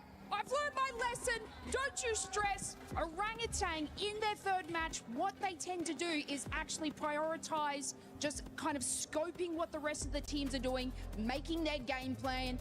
Game 3, 4 is where they set their sights on fire. Oh, I like that one. Now this is the group of death. This is the group of death, and this does feel like a finals right now with the way that some of these teams are playing. One man that I know is happy because he ended up picking that team that was in the top 3 here, none other than Team Flash. Maxman is looking to make sure he reverses curse. So let's send it over to Maxman in Colares. Well, we're not going to let him do any predictions here. That would be very, very serious indeed. But of course, we take a look at how things have gone down so far here in these 2 games. And we did have an interview just with Ralph, who's also a little bit confused about said hot drop. I saw the hot drop that could happen on the map before this event. I'm like, they're not going to go for it because Enigma Galaxy has been dropping in Pachinki before I was even born. And yet, a team is trying to contest it away from them. And as he said, they're going for the hot drop, but they're not fighting and very confused, and they just see the loot truck pass by like, oh, my P90. No P90. So, Ida, I might want to change that because it's not helping you out. I think it's going to be difficult for them to go up against that, but we will see if it continues. Ralph is also a little bit confused. Let's pivot kind of where we're at here as well. They've already alluded to it on the desk and how things have gone down so far for S2G, but just masterful control of the double hovercraft, some crazy plays, and the send out of Kamikaze to be able to make that work. For S2G, that was very, very impressive. Yeah, it's just a domain expansion double hovercraft. I'm sure you get that reference right there. Utaniambia, mimi hata nakutegemea uonje utatubeba usikie. A little bit of a replay analysis where they or block out the line of sight of one of the players of Alula to really separate them and win the fight off the back of that. When you're near the water, when you're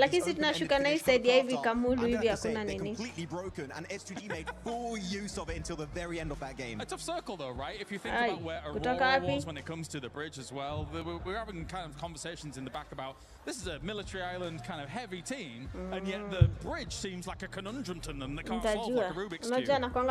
It was a bit weird, especially because Top was on top of the bridge itself. And I think the player 4 Thrive's got an angle on him, so he goes down, kind of drops to his death at that point, right? And then the team tries to go back up Aurora walichoke game ya kwanza. Wameanza kitabia za A7 hapa.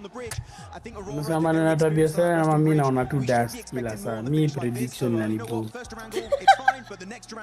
Hata Kenya nanishangaza groups zilikuwa rahisi aje na sasa hata mtu hawezi fanya hivi. Huwezi predict. Ngumu nikiweka hii timu inaenda. Nikiweka hii timu inaenda. Ukiweka wani ingine inachukua uko tu guy. Tiamba imeshinda Emery's game 2 ya 3 inapigwa. Hata sielewi wanacheza aje hao watu. It's going to be a lot to talk about going so far. I mean, even from watching the desk to watching the stage hits to watching the interviews, there's a lot to break down over the last match. And even just the 2 games we've had so far, there's been a lot going on. 4 tries on the first game, having a little bit of a misstep, and then coming to the second one, looking a lot better. But so many good scenes. I'm very series tunaifanya lini? as competitive as it gets. Mpaka sasa nangoja Chloe. Nilimuuliza kati launch akasema ningoje kidogo. Tuna tukifanya na fake flawless tuanze kupata hizo ma points. Si wangeanza ku point from SSA maana vile kitu ilikuwa safi mbaya. Niliwaambia hiyo kitu na hiyo lazima nipeleke mbele. Hiyo tutawekewa hizo points hizo. Hiyo ilikuwa the most smooth tournament tumefanya. Yaani ilikuwa tufua production, watu walikuwa attend wote, rooms zilijaa. Yaani tunafaa kuwa organizer level, tunafaa tukue ewa sana 002.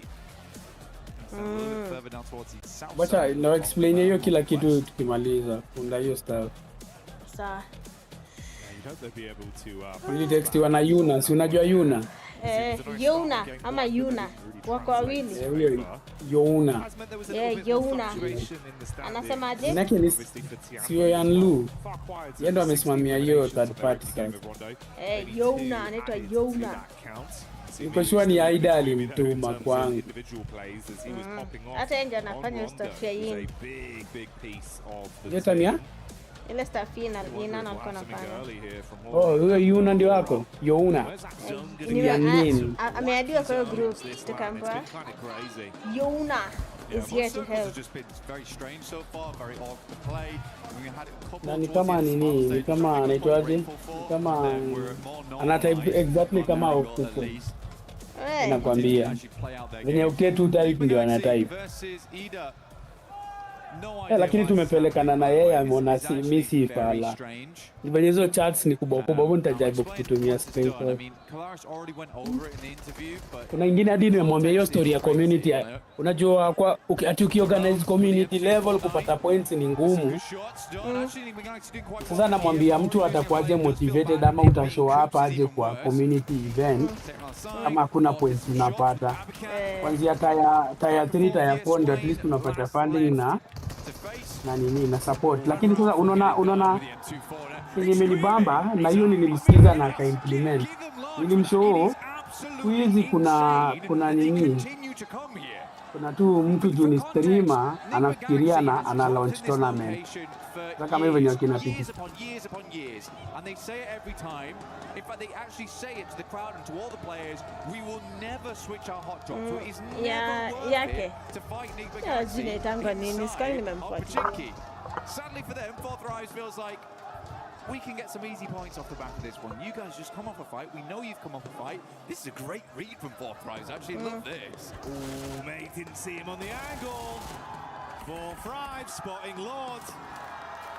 So as much as there was a pop-off of them defending their home turf on the hot drop, like you Wasingemtumia zetu za SSA atuambie quality.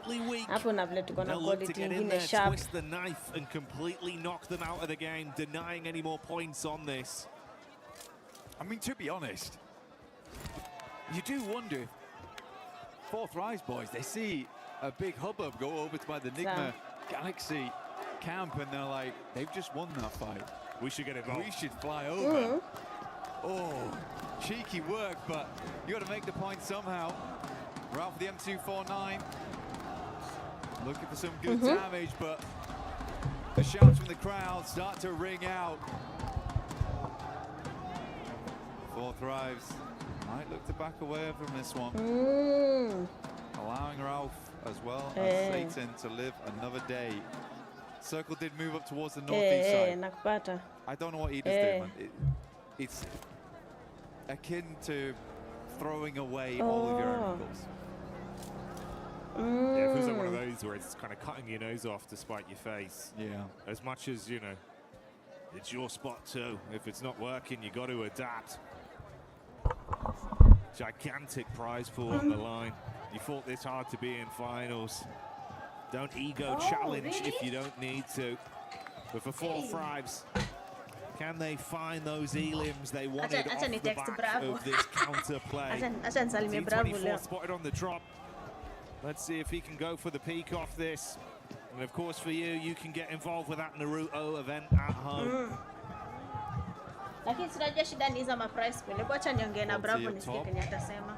T24, he's got an inkling. Smells him out on this one. Senses his Kuhost na ideas inside the building. Satan underneath.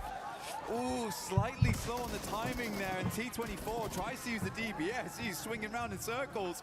Satan's not sure where to look on this. The rest of Fourth Rise will come into hold. Finds the first. Takes more damage though. Ralph is nowhere nearby to help. Drops him down to 1. And it's an easy revive here on T24 inside the building. Church held. Then get the revive back on T24. And Ralph's just had to stay, man. It's where he's been for so long. You'd be furious. Yeah, you'd be fuming. You win it twice. You win the hot drop twice back to back. It happens again, it costs you your game. And not even because of them. Yeah. Oh. Well, that's the thing, it just comes back to haunt you, right? Here we go. This is the full replay on it, so you get all the action. Oh, mate, it's carnage from the start. Coops go down early, and like you say, they pop off to win it. We saw the celebration from Ralph literally sending a message live in the event. Live in the flesh, said it with his chest. They deserve the drop spot, but Eda don't want to give it up, and it's just really making it uncomfortable for both of those teams to get anything in these games. It's the best Nigma Galaxy's looked in a long time as well. Sawa, haina shida. Nimeona pia ni msemfiti juu alikuwa ametupea task ya creators. Na mimi sikufanya kwa sababu alisema atitueni video sahi, like sahi na deadline ni 10 minutes. Sasa mimi nikamdm nikamwambia haiwezi kwa 10 minutes na mtu haja post. Lazima record a post. Akasema ni sawa tu. No fear getting ran down by Aurora, as Top will find him on the move. Fourth Rise did peace out, going slightly deeper. Sana. Hiyo nakupatia hizo credentials. Lakini kaniambia ni closed conversation, bado ni isikue public. Yeah. Hata nilikuwa nimecommute hata kwa live. Towards the southwest, started in Kameshki style, but this time we're taking him over towards Gatka, but they grabbed themselves the loot truck. Fiend as much as they can out from there. Circle up towards that north side, split between the lake. Yaznaya on the south side, on school, as well as Severny, shading range area. Tiamba tighten it in with E-Arena, Aurora, Godlike. Salme currently holding down the gas station, pops up tire. Bana. Mwambie exposure is important. Because wanakwanga na hiyo budget. Last year alipeleka watu kama extras kama 200. Bullets though. Yeah, only 18 left. One in the clip, 17 in a hole. Let's see if he can turn some bodies cold on this push-up. Top going to drop down back behind the car. So Aurora taking a fair bit of damage. More reserve taps now. Got to find himself some ammo to play with. Switch it out to the Tommy just to keep the pressure on them. Suppressive fire. Spraying it through, cutting the grass, but not quite finding the shots over towards the players. Next circle, 10 seconds roughly on this one. Aurora's still figuring out where they want to play. Probably going to be a big old retreat here out. Migrate for a lot of squads. Hard shift potentially. No, very, very kind up towards that north side. Email yangu kwangi nayo. Awkward one to play around. You're going to see a lot of people playing on the rocky outcrops. The staging that goes up towards Stalba. Big old mountainside. There is also, never mind, it's horrible. I lied to you. It's not great. It feels down towards Yasnaya too, so there's not a huge amount of fun spots to play in. You have to decide a rotation in now and quickly. Do you wrap on the north? Do you wrap on the south? Because you can't really change that as time goes on because of Yas Lake. Mormon from E Arena once again, being able to throw out some big uppercuts. That's back onto Aurora. A single knock there. We have the Tiamba POV on rotation. Get themselves into a fair place so far. Mormon keeping it going. Ooh, that's Vitality as well, with Razy hitting a very big blow back onto Godlike. A lot of fights breaking out across the battleground, individuals being knocked. Ulf coming in with some show-stopping rotates. Oh, into the nade! Oh, he's got that one ready for him. Got it primed. I mean, for Ulf, everyone comes in swinging. But yeah, got shot down very, very quickly there. Scarface looks to send a nade, but I don't even know if I think it's worth it anymore to go for this. Ulf's deep on the south side of the map, need to swing back further up in Yazway. Alula instantly takes up the cliffside. Aurora decides they're going to go loot Severny. I mean, to be fair, they had taken quite a fair hit earlier on. Spent a little bit of ammo. Potentially some of the vests start to wear down, some of the helmets. Get some resets on that before you get moving. Sasa sponsor logo gani nimeficha? Sasa hizi ndio gani? Wamekutumia email nini? Sewa Paris. Wana ujinga na hadi just stream. And it's Milu Hebu niambie sponsor logo gani imefichwa? Wacha wale sponsor logo imefichwa. Mimi natumiwa na just stream. Hakuna sponsor logo nimeficha, hata nikisukuma hiki kitu hivi juu. Hakuna sponsor logo nimeficha. Hata wanakaaje? Nimesha the camera confusion. Over towards Aura. Very much slowing down now at the halfway portion, Jackie. Mama ako mavitu, man. Trying to maintain some of that lead because some teams have struck out in a big way. I mean, Enigma Galaxy absolutely. Okay, right now. Aurora at 26. They're able to earn. After that last game, on the first, I think they got 23 on that one. So last game was a bit of a dud. Hope they can find more of this one. Centers up over towards Tiamba as well as Aura. So those two compounds there are going to be a really big deal. Aura actually has the high ground in this one, the plateau that surrounds them. Very nice to be able to take shots out towards teams as they push on in. Sadly, Alula's much more high ground spot gets pulled up. So you're going to have to move over towards that western side. Yasa pulled away. Let's move for 4 Thrives though, Jackie. This is good. 4 Thrives still looking pretty nice in some of the encounters we've seen individually. Of a roster we know that could be very explosive. Let's see if they can bring the boom on this one straight up towards the setup from Alula. Quick on top.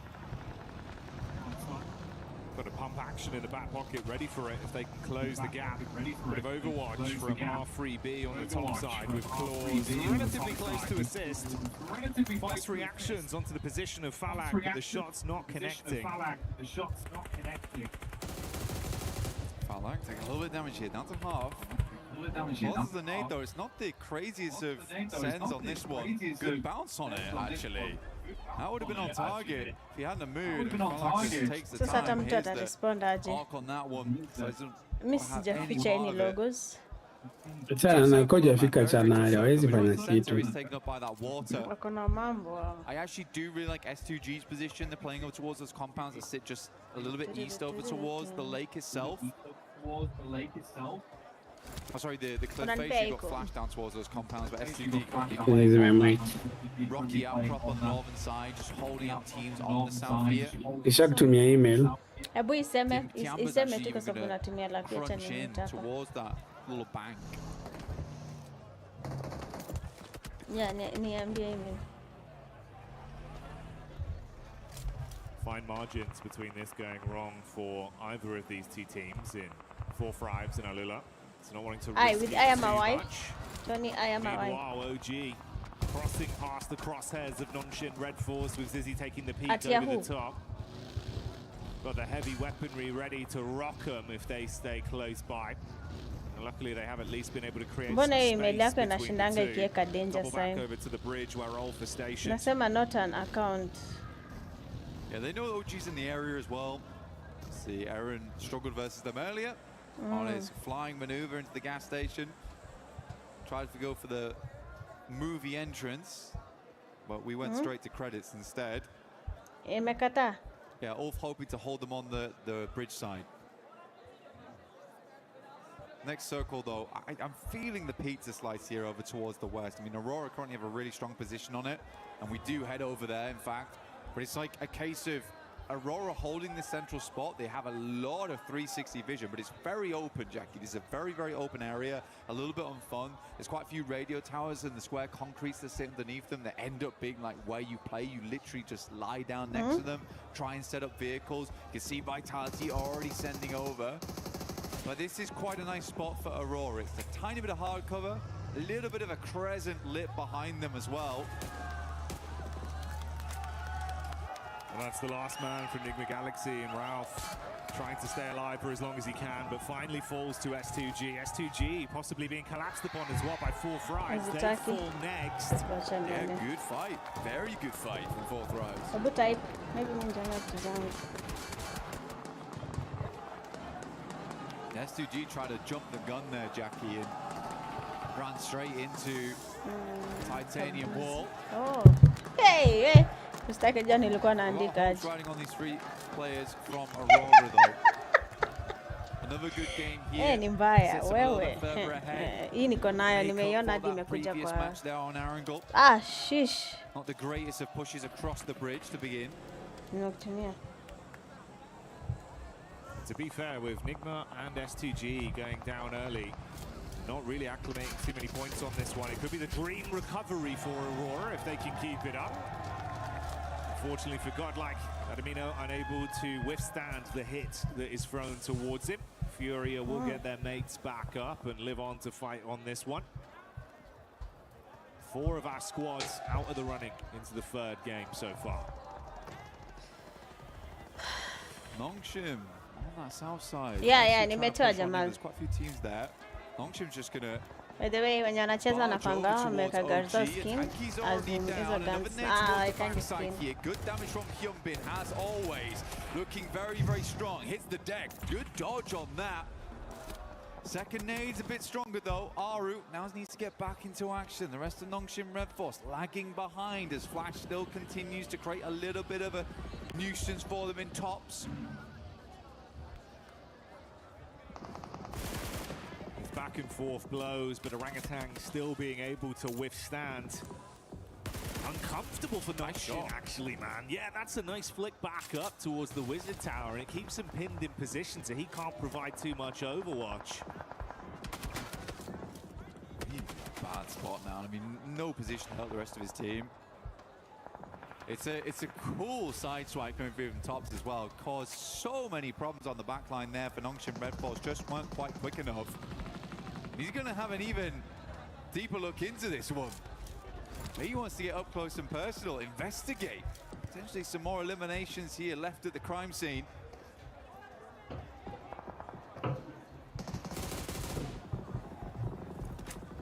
He's still trying to get an angle on this.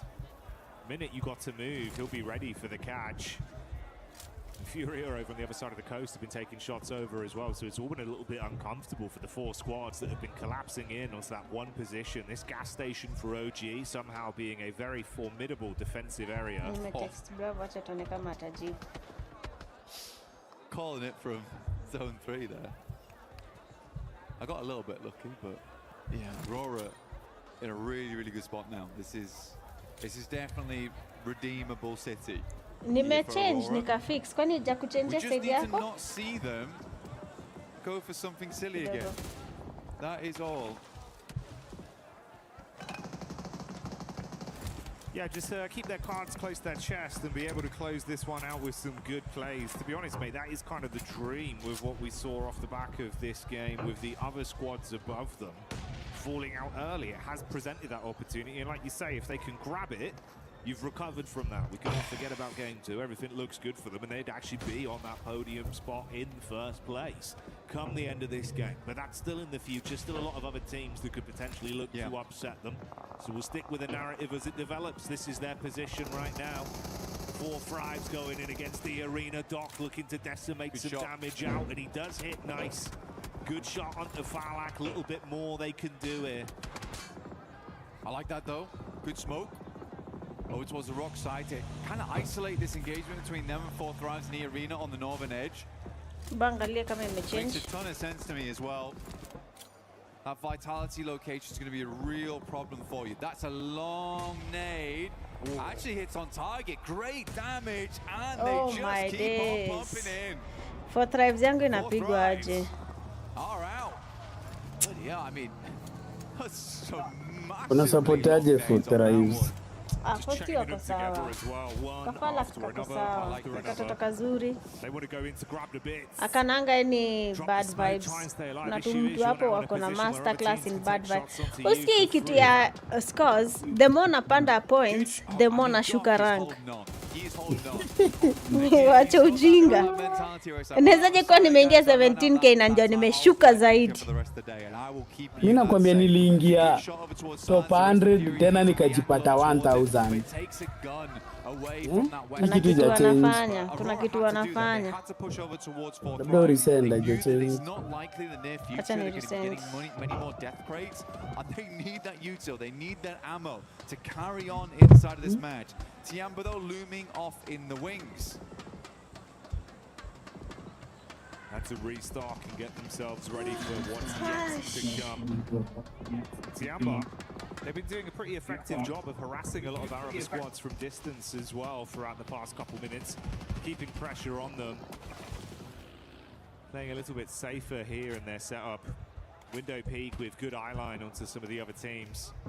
Scarface on the long wrap around back up the coastal ridge over towards the bridge side. Going to be coming in from the back near Vitality and Flash. This is his angle on the move. Ooh, spotted out. Starting to lose his HP bit by anafinya neds kukushinda bot. Shida yako bot ni una nini? Hope that he can hold on. Milu naye amekuwa Milu naye anashine sana. Milu ni ule mse. Here the pitter patter of the footfall. Close the distance. Scarface is instead just going to go for the heel.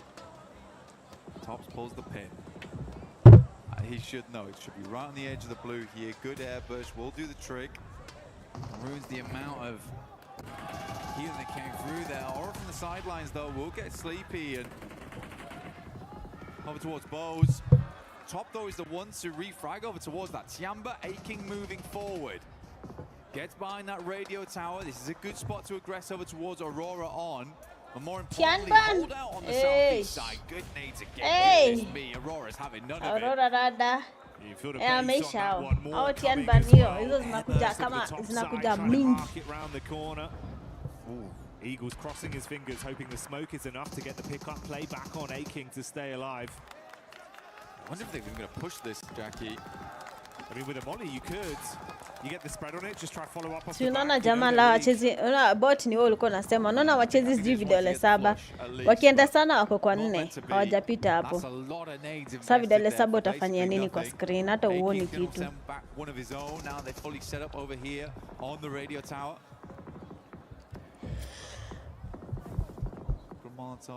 Ukweli Goku.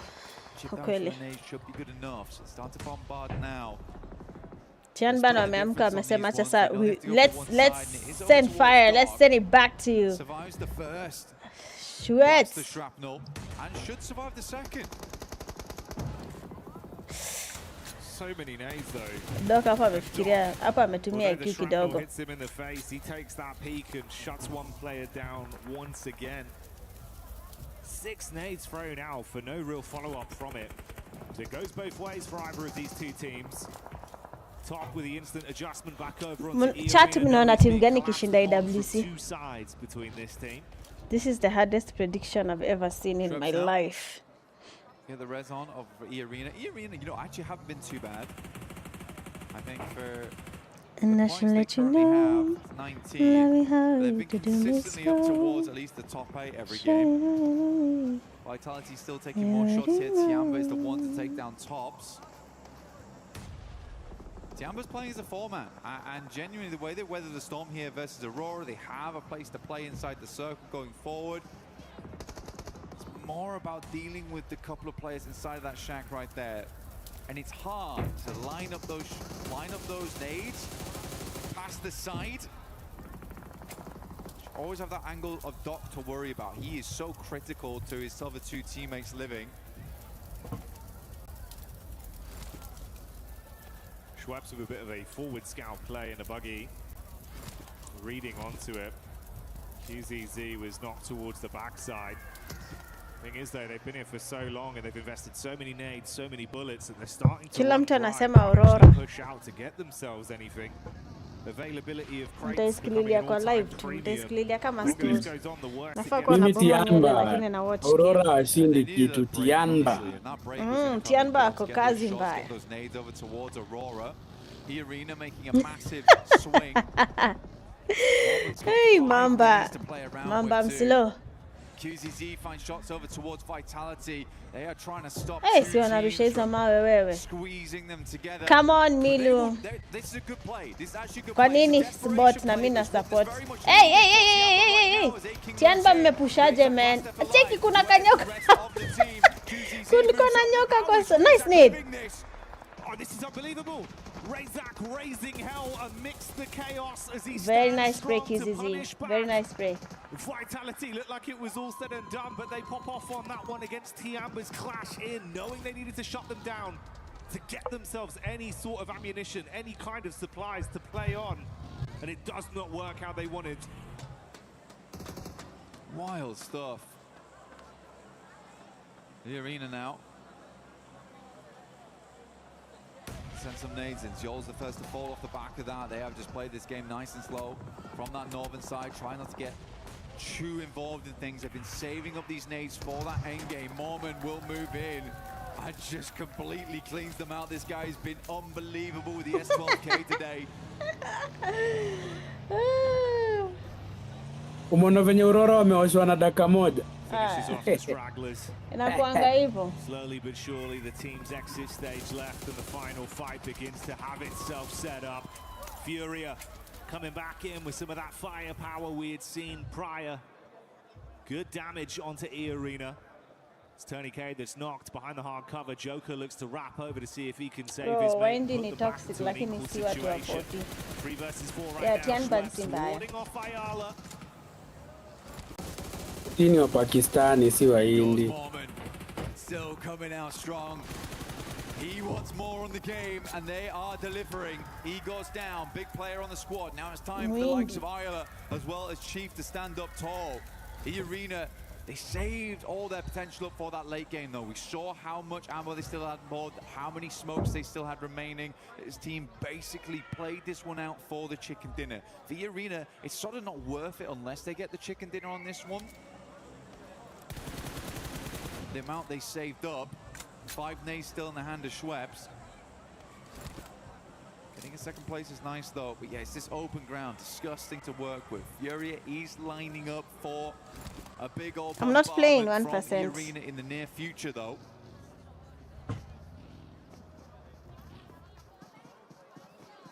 As he go down, man, it's kind of so brutal because he really has been this pop-off player for the team. Is that going to be enough of a deficit to really make this one uncomfortable? Thanks for the follow. Igor, he's just providing all the information back all the time. Chief moves up over towards the loot crate. The nade has to be invested.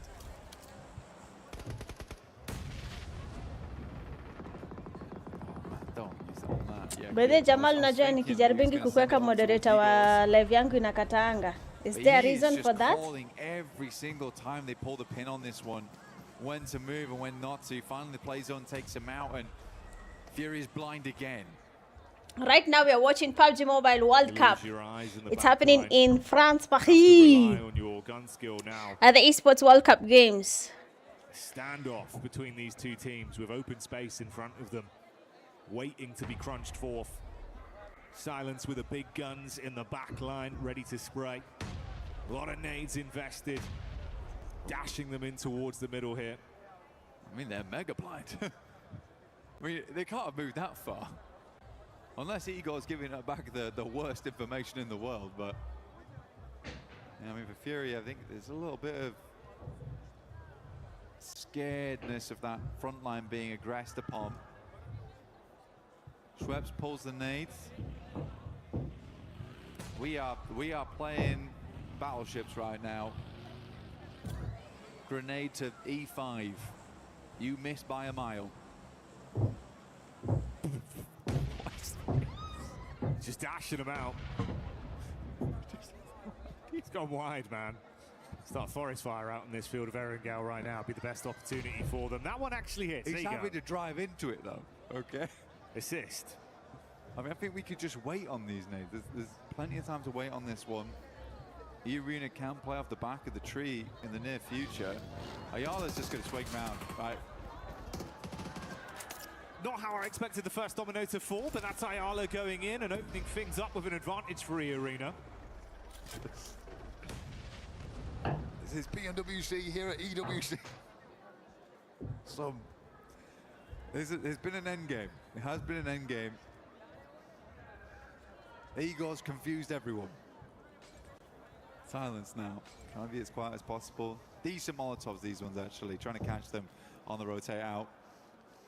MG3 could make all the difference. Joker's about to send this nade back into the blue. A little bit of a pre-fire. Problem is the info goes both ways. Silence got a good read of what angle they're actually playing from now. Oof. He actually did. Oh, okay. Chief with a peek up. There you go. Follow up off the back of it. Let's see if they can deal some damage. Silence peeks up. Warning shots out. Low on health. Got about half left to play with. Runs in towards the tree. He's got the shotty in his hands now. Yeah, all right. It's all kicking off here. They're going to be able to find it through in the end. E-Arena do clutch on. A bit of a top they'll still be proud of. Lakini bado sijafurahia. 4 tribes wananikasirisha. Wanafaa kuwa kicheza vizuri, man. The game plan was great. I think everyone confused one another right at the end. Igor's, as he went down, I think he might have thrown out some information that was maybe less than useful. Sasa unaona vile ni ngumu Jamal kujua timu gani itakuwa number 1. Timu zote zimelock in. Shit. Una imagine $3 million. $3 million. Iko hivi kwa mbele ya macho yako hivi unadhani unaweza cheza ni kama unacheza kama Mitch hapa wao. Yeah, it was a lot of utility investment with not too much information. Kind of felt like it was, we don't want to push, so we're just going to lob everything. Yeah. And then have that respectful gunfight once we get in. Exactly. Because I do think that for E-Arena, they just wait a little bit longer. Play up towards the tree line. With the amount of nades they had, they could have blanketed the entire thing. But even then, they were like bouncing them out. Nilikuwa nawapea hopes tu ile timu moja waendi niweke hapa kwa prediction, lakini vile wanacheza wabaki tu kwa mega impatient. After all that waiting, yeah, it was kind of really like a curveball just came in. Swift gut punch, didn't expect that. I know they're behind. I'm just going to go for it. All right. Confirmed, that's where they are. You're dead, Hell. Maana anacheza ufala. Mbona huyo jamaa wa Aurora amekaa mbaba mzera dake? Mbona kwenda kinyozi watu wakienda kinyozi? I think if we look a little bit prior into that game, I think Aurora, the way they set themselves up, not bad, but there was a couple moments where it got real hectic. I think a lot of teams made it far into that end game. Tiamba play out that radio tower really, really well. Even I think Tiamba's decision making does require bringing up a little bit. The fact that they decided to push over towards Vitality in that moment, the play almost works, but the speed at which they do it, like we're getting crunched right now, we have to just fly over towards this team and take them out. They have no qualms about just fully going for it. I really like that, and I think that that's the type of playstyle that's going to win Jamaa jenda kinyozi ama nyamjaona. No, absolutely. Again, that was one where it was like Razak just kind of popped off on the hold. Yes. Honestly, it was better play from him than it was bad play from them. He just popped off on the solo mission where it's like, oh, fair play. You've actually sijui kwa fan wa nini? Na kwa tu fan wa Rufus peke yake kama mjaijua. Supplies and they went for it. So absolutely. It was a head-on call. It was the right thing to do. And the right thing for us to do right now is to go for a little moment with the boys over on the stage. And we'll be back real soon.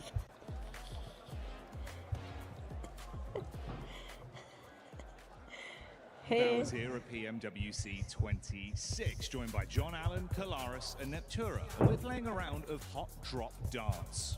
Ooh, we're going to be getting stuck into the board, hopefully. Maybe not for some. Some are having a bit of trouble during practice, but we're going to be taking some shots at the board. The person with the least score is going to have to give their hot take. So let's jump into it. You guys, I think you two have to go first. I think we get Nep up there first. Let's get Nep's in a prime position for this. I feel like I'm in the danger zone. Yeah. Let's see. Get ready to dodge. Oh, it's your best one. Yeah, that's it's on the board. Thank you very much. Until Thursday.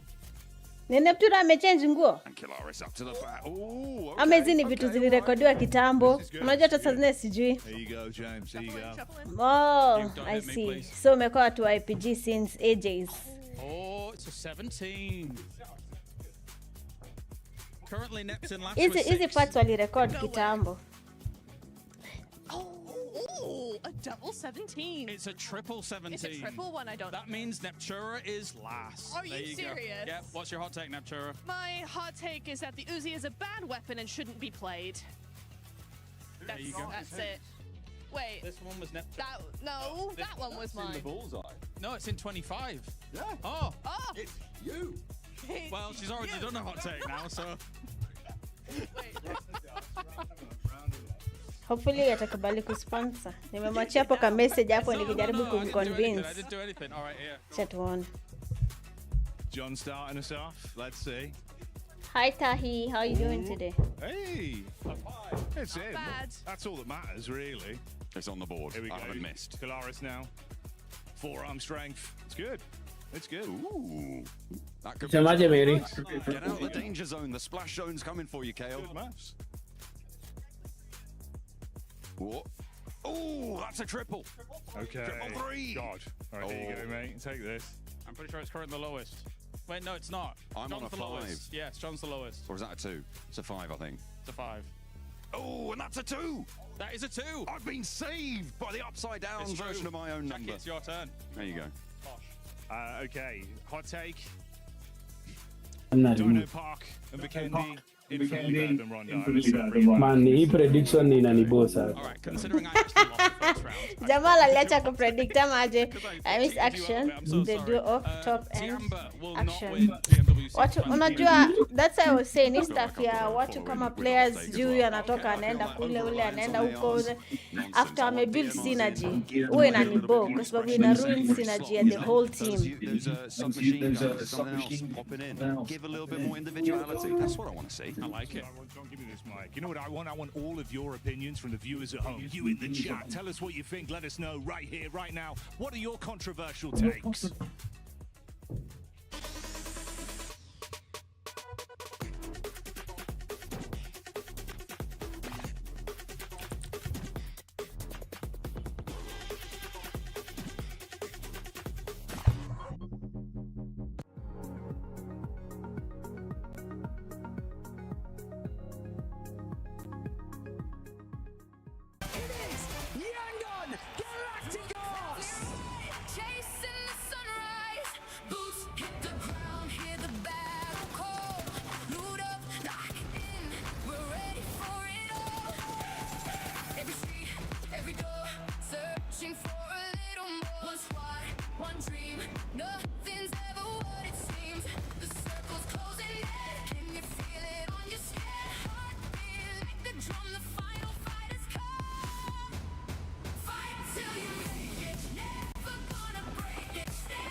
If I'm not mistaken, Neptura, I think you actually won at darts.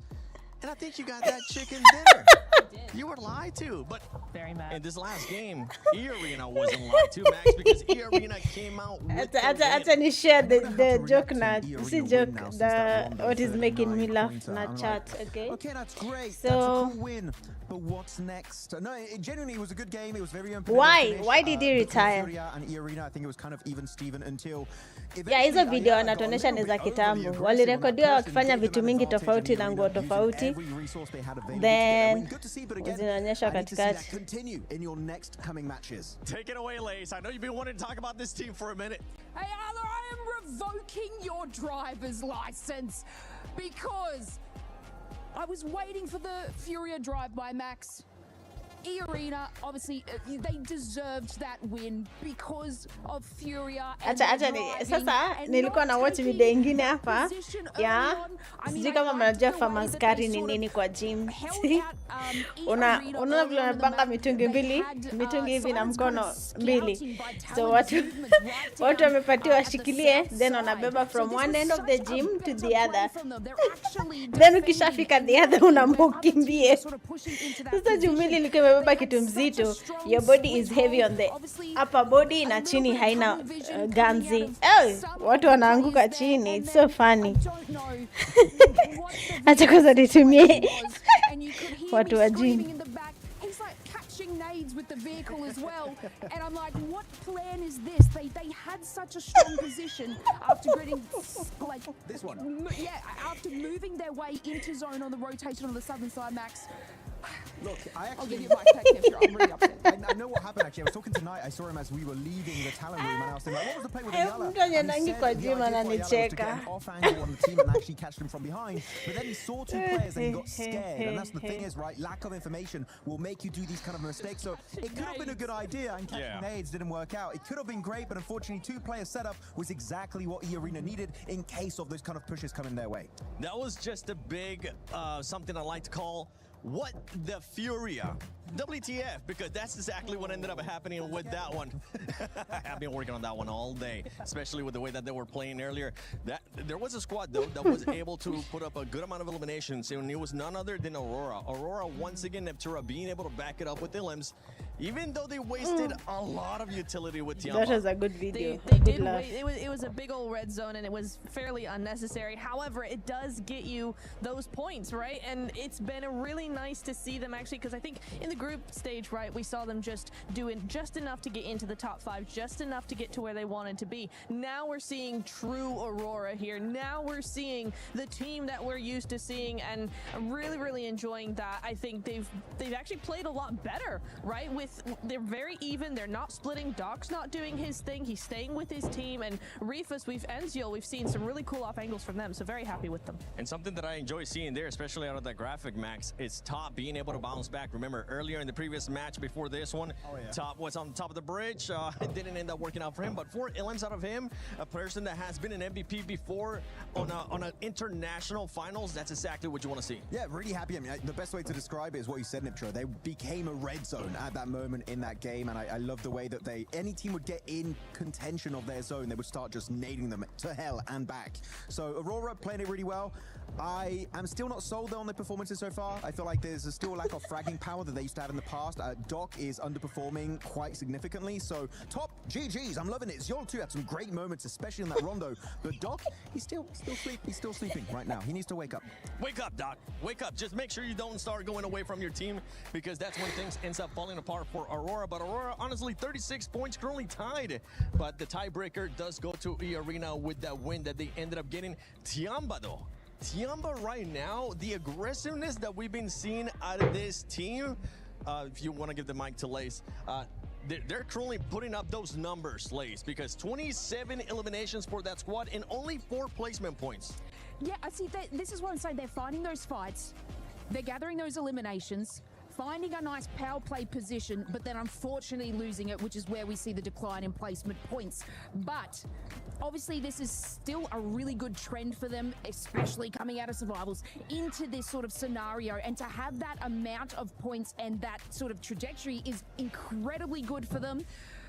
But of course, we got to bring it back to kind of the smash rule and the way that you have to gather these eliminations. It's fine. It's good to do it, obviously, today, but then we got to see more of those placement points and those wins out of them to be able to take more than that. 100%. And another team that's currently doing that, Max, is none other than Nangshem.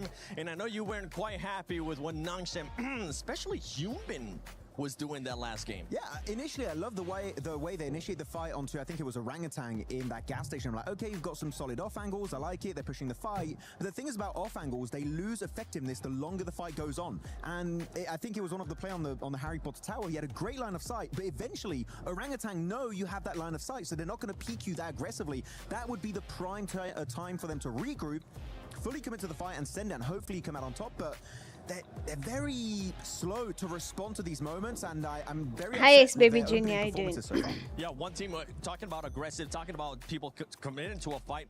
We saw Enigma Galaxy and Ida finally commit to the hot drop, and if I'm being completely honest, I don't want to see it. I don't care about it. Leave that ego to some other time, because right now it's going to be hurting those two teams. Yeah, it is, and we did see Fourth Thrives take advantage of what's been going on there, right? Just dropping in on, trying to get a few limbs, and then move back to their position. They were trying to punish that as much as possible, just because it's kind of silly. In the finals, maybe day one you kind of get away with it, but keep on doing it, it's not going to work out. Fourth Thrives knew that, and you know, they might not be the only team to take advantage of that if the playing path's a little funny. If that keeps happening, other teams might just third party that. Yeah, Instagram can be fun. That we saw there towards the bottom of the leaderboard as well. Godlike, OG currently not being able to put up those numbers. Those are two teams that are looking to bounce back. But right now we are halfway through that mark. Lace, any team that has surprised you so far? I would just like to say that, like, I'm very proud of you, Furia. You know, I know I was a little bit mad in that situation, and I was surprised about you in the first couple of games, and I just want to make it note that that was a much better performance. But still, I'm taking your driver's license away. That was a good performance. Next time you ever take my mic, Lace, this big old chicken is going to be hitting your head once again. But as we're getting ready here for match 4, let's send it over to none other than Barney and Luti. Luti, yeah, you know how last week we were talking about how to win PMWC? Oh yeah, the big secret I told everyone. You gave everyone some incredible insight for those of you at home that were listening. Teams were listening as well. Aurora Gaming, Tianba, the Arena, they're playing very well at the moment. Indeed. But let's like break it down into the finer details, okay? Especially, so I want to ask you a little bit more, okay? So like, what's the best map to like capitalize on points? I mean, there is different teams with different play styles, so it depends. I'm good, I'm good. Yeah, that's fair. Okay, it depends, yeah. How about like vehicles for like late rotations, getting into a good position? What's the best vehicle to use? The horse, the buggy, and so different maps, so it depends. It depends. Yeah, as well. Okay, sure. Yeah. Utility, okay, so like end of game, you know, smokes, nades, you know, medical packs, bandages. What's the best thing to have in your arsenal? I mean, depending your situation with the cycle, so I will answer, it depends. It depends. Yeah. Okay. Luti. It's not that easy, you know? Luti. What's the best gun in the game? Yeah, they keep on doing that. I don't know why. No, Barney. But it's okay. Everyone knows it's a P90. No, it depends. Okay, back to you, casters. I hope you're ready. It depends. And yeah, he's right. The V90 is where it's at, but we are here live in the finals, getting ready for the last 3 matches. Absolutely. We have got a great day unfolding before us. We've had some real step-ups from a lot of teams coming on through, some great rotations, some insertions, some side swipes into those zones. That S2G hovercraft double roll-up, that was looking pretty, but we're going to be sending ourselves once again over to Erangel to find ourselves one more chicken dinner. Let's see who's gonna get it. Yeah, I mean, this is it, the last Erangel of the day, and it's time to put up some serious points. I mean, we're still super early in this tournament, but we're already starting to see some teams, right, make some things happen. I was able to talk wamekawia kwanza hii game ingine. We were getting into this game, I happened to see S-Power from Godlike. You know, the hair is hard to miss. I went up to the man and said, hey, you know what, give me 3 words before we get into this next match. And he said, the domination begins. Ooh, using a whole word on the. That is bold. That's the sort of confidence that you want to see coming through. For Godlike, they do want to try and push a little bit further up those tables, try and get in the competition for those top spots. Of course, having only seen 3 matches, we are still in a fairly uncertain situation, in a state of flux when it comes to those tables. Obviously, some performances standing out more than others, but it's definitely still achievable because of the fact that we have got an 18-match set, right? We've been playing so far on 12-match sets time and time again, but moving over to that expanded 3-day approach, that 18 set, that's where consistency really comes into play. So it's teams that are able to earn 6, 7, 8 points on those games that are going to be the teams that will take those top spots, those podium to answer game. Yeah, you're exactly right. I mean, it's all about putting up as many points as you can early on, and consistency is going to be the king here at the end of the day. I mean, we saw in the group stage, right, E-Arena, 39 points in one single game, and they weren't even able to make it. I mean, straight to the finals. They had to deal with the survival stage, and let's be honest, I mean, luckily we're able to get here, right? So, I mean, but they're crushing it now. They did a great job in that last game, right? And so they're off to a strong start. Let's just see if they're able to keep that pedal to the metal. Aurora starting off strong is really good because historically, they've always taken a long time, right, to really get warmed up. But for them to put some points on the board early just goes to show that come finals time, they're adjusting their strategies and it's working out for them. Maybe able to finally claim a title spot, you know, that's what they're going to be looking for. Plenty of other teams looking to do so as well. I know there's plenty of fans in the crowd for Furia who are there, really giving them their backing, which has been nice to see. Hopefully they can keep up the pace towards the top side as well. But yeah, I mean, there is so much on the line. That trophy, a threat to so many, but a promise to only one of our teams. Man, one of the sickest trophies you could put on your shelf. I love every single year I see it. I'm like, oh, you gotta get one. And this is what these teams have been hunting for. They've been working all year long to get here. And we can tell the teams that have prepped, and it's every single one of them. It's wild to see all these names, and the level of competition has never been so even, in my opinion, right? I mean, there is squads all across the board. They get a good couple zones, good couple situations. They're not messing around. They're going to take full advantage of it here. You talked about Furia, right? I think it's only a matter of time before we see them get a chicken dinner. We got to see some keys a little earlier. We saw that Team Vitality key, Tianba, 2 monster squads as well. So it's just really about that consistently, like you talked about. But you know what? We're in the final Erangel of the day, John.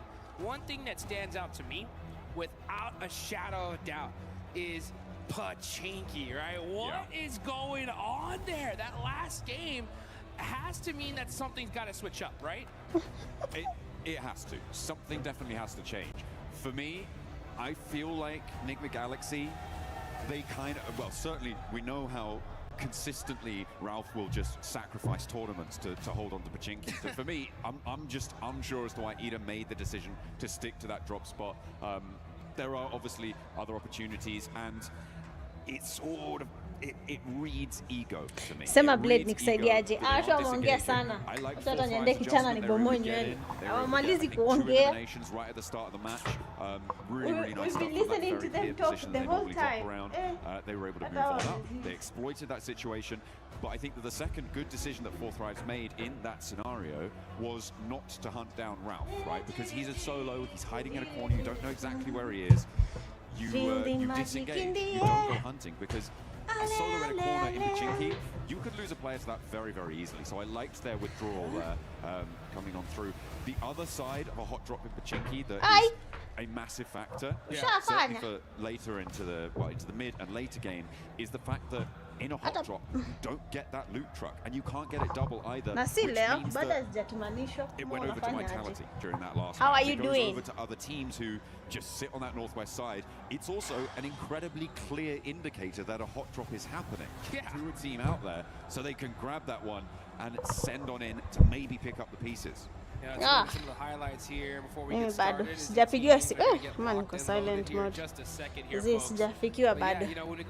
I gave out my address sometime minutes watching these two teams maybe talk to 30 each other minutes ago. all along here in Paris. And I'd see, you know, Enigma Galaxy players walk by IDA players and kind of have some exchanging of words. And I was hoping they would kind of get this settled before the finals, because I think it's just a devastating loss for this to continue here for both of them. And in the last game, it showed, just like, because guess what?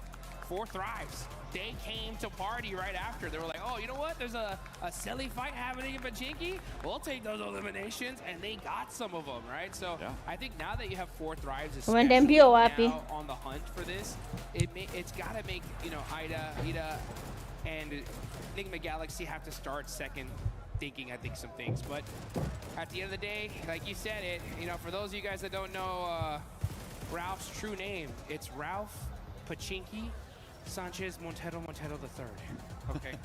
Pachinki is in the name, all right? And he will refuse to let it go. And I mean, I don't know what you're right? saying. We saw them be able to take out Ida, but when you have 4 Thrives coming into play, it's got to make you second guess. I mean, I'm pretty sure that dropping in Pachinki is in Ralph's Tukuje Discord, na niko Discord nimeketi. Una type hapa au unanichosha macho. Future. But if he keeps dropping in Pachinki in-game, he's certainly not going to have a long life expectancy. Aurora Gaming able to do the business, but we are going to head to a quick video whilst we get this lobby ready to rock for our last Pachinki today.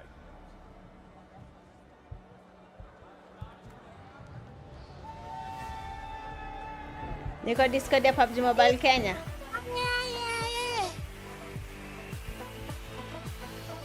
Nani ana make noise kwa background yangu? 안녕하세요. 저는 농심 레드포스의 엑지입니다. 여기는 현빈, 소이지, TG입니다.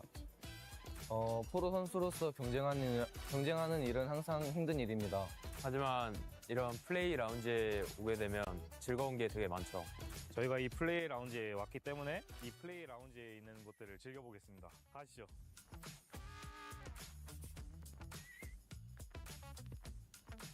이 공간은 협력 공간입니다. 대회 측과 소통하거나 협력해야 될 일이 있으면 이곳에서 해결하실 수 있습니다. EWC 공간에 있는 한 공간 중인 탁구장이 있는데 저희가 한번 재밌게 해보도록 하겠습니다. 오! 연습반이네 완전. 어이씨 뭐야? 여기는 여러 가지 즐길 것이 있는데요. 저희가 한번 다 체험해 보도록 하겠습니다.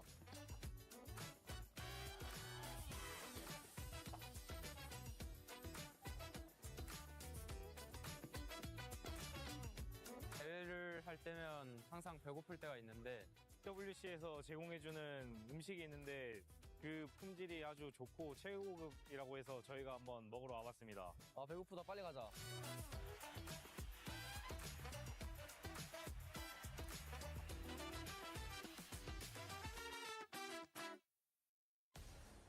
Welcome back to the Hot Drop Watch here as we await the fate of Pachinki. It is still undetermined as to who is going to last the longest in that location, and if we may have a 4th, a 5th, or maybe even more teams. Perhaps everybody is going to Pachinki. It's going to be a 64-player brawl in the center of the map. You know what? I'm in. I want to see that action. That would be absolutely insane. I mean, if it wasn't going to be possible, now would be the time because it's the last one of the day. But you know what? It's time to see what exactly is going to happen as we get into the map. Final Erangel of day 1 of the finals. And let's see who's going to be able to put some serious points on the board before we get into the sandy deserts of Miramar. I mean, I'll take non-serious points at this stage. Of course, every single team would as well. Plane path on the west side of the mainland here, coming through from North George to the west point of Sosnovka military base. And it will be going fairly close to Pachinki, so we're not going to be denied it by the plane path. Hora out early over towards Savurni. Tiamba over into North George. I'm keeping an eye out to see if any of our teams on the hot drop are going somewhere else, but I'm really not holding my breath. I kind of am here. Oh. You know what? I will say, yeah, you can see already here. Look at that. Looks like we're going to see another hot drop in Pachinki as Ida and Enigma Galaxy are headed in that direction. Uh-oh. Very, very interesting. I will say, though, we got to give massive props to Enigma Galaxy for being so high up on the leaderboards, considering that they've been dealing with this all day long here. I mean, they're in 4th place, 30 points. That's pretty insane. Sure, I mean, they were able to take a chicken dinner towards the start of the day, right? So they do have a little bit of a foundation to try and do this with, but they could be so much further ahead without this situation. It looks like we're not going to see a 4th Thrives flex out. Instead, S2G are the closest by on the southwest side. Nongshim Red Force, who have yet to touch the floor of their parachute, could potentially also flex in from the southeast side, but I feel like S2G are the most likely right now to cause problems for Ida. Enigma Galaxy on the north side of Pachinki, they're split right now, but you can see Rita on that off angle could be quite important. Ralph seems like they know he's in this building, but the nade won't connect. Yeah, that was a warning nade for sure. You can see Satan up on the roof here, or on this ledge, trying to get a little bit of information. He knows exactly where Rita is. It's a big stalemate, though. This is the hard part about these hot drops, and I can hear it. That loot truck is now driving on by. The precious loot. Satan's like, that should have been ours. I want it. No. Oh, Lord gets knocked. And did he get thirsted? No, he actually gets beat up pretty bad. Satan, through the door! What a clutch knock for this team. Able to take out the off angle there, and Ida are going to really struggle to get back to this one. It's across the road, and I don't think you can break past that. The res, though, in the meantime, is going to be there, and because it's so early in the game, it's so much less likely that you've got the nades on side to just completely suppress that res position, which allows Enigma Galaxy to go back to 4 and leaves Ida stranded on 3. Rita getting knocked there is the most crucial part of that fight, Jukes. Man, that was an insane shot there from Satan. I mean, that's that game sense, guys. Shooting right through the door. He knew he was there, and he makes the play for his team. It's one of those micro plays, right? That when you make that kind of play, it just changes the entire situation for your squad. And now, because of that, Enigma Galaxy up ahead against Ida. They still have to get a little bit more pace to it, though. And Ida are retreating now right to the southeast point of Pachinki. They've read that immediately Satan can move out, get this position on the off angle that they were previously in control of.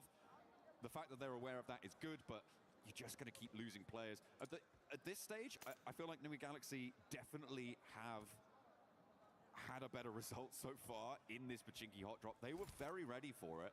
As you said, they will have known, they will have been aware that this is unfurled. Yeah, and what did you get to do for Ida at this point? Hizo biashara zenyu na Sean zinaenda kugonga mwamba, ndio maana nimenyamaza. Guys, I'm sorry. I put my webcam off. Haya. Unajua nowadays, unajua hawezi sema zinaenda kugonga mawe au zinaenda kukaa chini ukasikiza. Bwana, hujasikia uonekane mambo ama? If we want to be able to do well in this tournament, I mean, Aaron Gale is the majority of the maps we're going to be playing. Saa mjanja nades. Hakuna kitu. I've only lost one player this time around, but the loot is going to be fairly thin on the ground. The vehicle condition, I don't know, man. It's really cutting the legs out for Down a player, you don't get the loot truck, you don't get, and you're under looted at this point. I mean, it's just a Ashaanza kuharibu story. And where they stand on the leaderboards is a pure reflection of that. So, yeah, you know, I always say that when it comes to these kind of hot drops or these situations in general, I really do think these Ndio nakwambia uko na form mbaya. Yeah, ako connected mbaya. Na kona hizi pia hizo zingine ni zangu na nade labda hizo ziwauza. Na kuna kitele pia mbaya sana. Sinsamia hizo news. Ananipatia nini ya kama, ananipatia vibe ya kama hivi. Yeah, ni obviously anacheza hizo nini. Unajua tu ogasa. Naonanga namba zake si ni Memorial. Naonanga hizo manini anafanya. Ananipatia ile nini ya kuscam wazungu fulani ile ya $2K, $4K. Inanipatia vibe, lakini kama inaweza kula pia ina shida. Kama ni hizo blade hebu mwambie kwanza mimi niko kwa hiyo industry. Wallahi ni hizo. Niko na I deskamam. Chat umesikia Neza amesema ni scammer. Sasa nimeasha live mic ndio amesema ni scammer.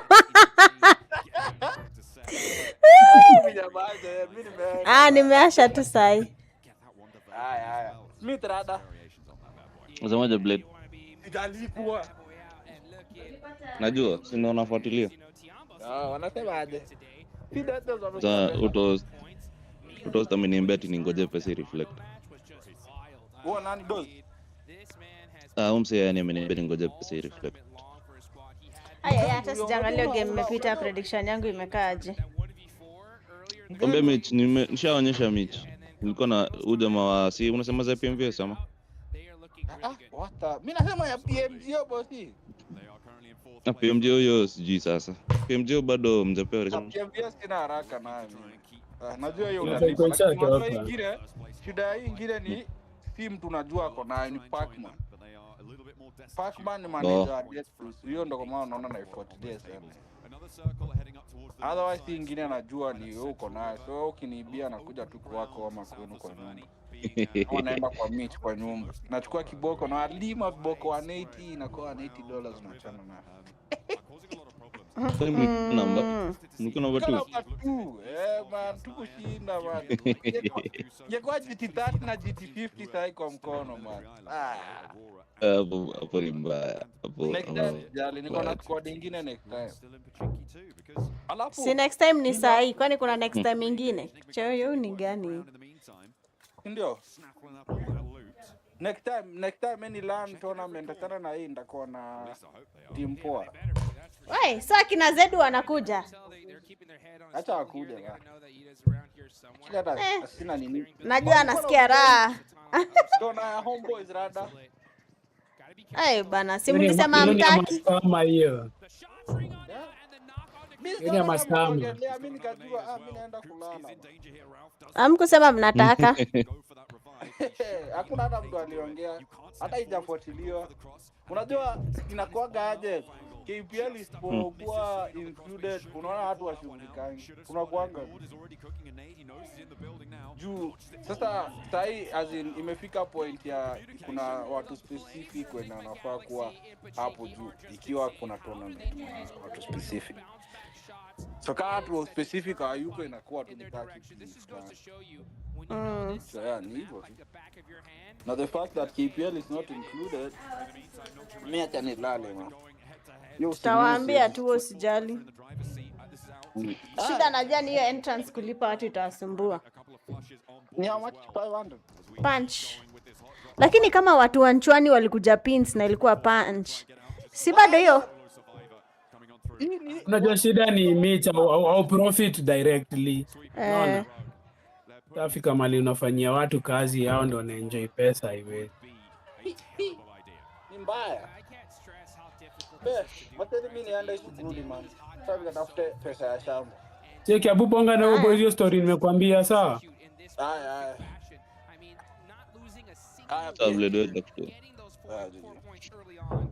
Man, na hii Enigma Galaxy na Aida kushinda zimelandi ipo chinki, nini shida yao? Ndio nashinda, wana waste tu nini hapo. Wanajiwestia chances. Juu sasa unaona msea kilanda hapo hivyo ako na 50-50 chance. Na si ati hawajui, wanajua analanda hapo pamoja. Rauf naye alifinya team akafurahia, akakuwa excited, wakapata off guard wakiwa excited. Niliona akapigwa na for try. Hiyo ndio baya kukua. Ndio maana saa tournament tunafaa ku keep calm. Ufai ku react bado.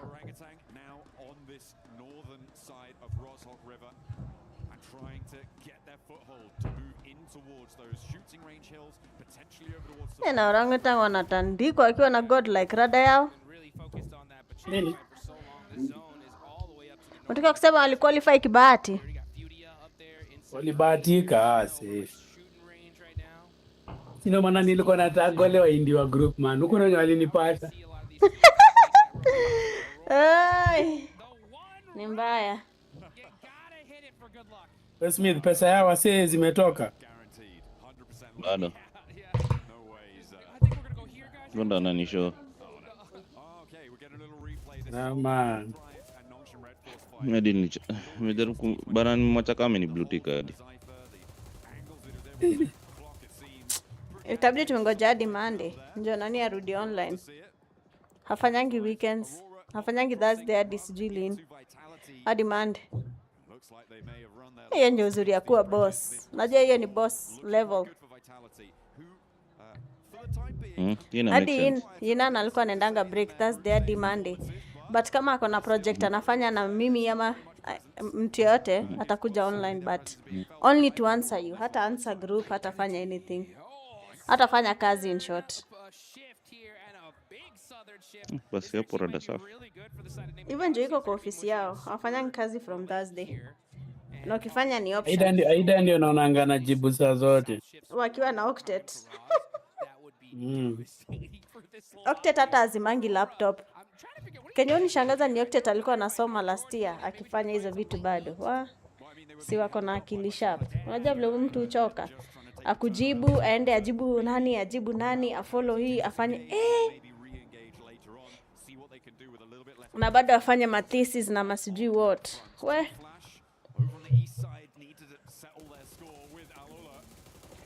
towards the circle, and it is not looking pretty for Alula. They lose a player. Good start, but yeah, it would be kind of mental to send all the way down to Rostock. It'd be great for Nick McGalaxy, right? They're still just on the north side of Pachinki, so yeah, they could just take up that mountain and lickety split, get themselves another chicken dinner. Godlike in the meantime on the hunt in the middle, getting stuff done, getting bits. Na sasa ma teams zinachukua early fights mbona. Nataka mali tutapatana mnipatie information yote, nataka kuunda website ya nini ya Playpals. Si kesho tunaenda Children's Home, Maddie Smith anaenda. Sasa mimi niko era naweza kosa, but confident utakuja mapema.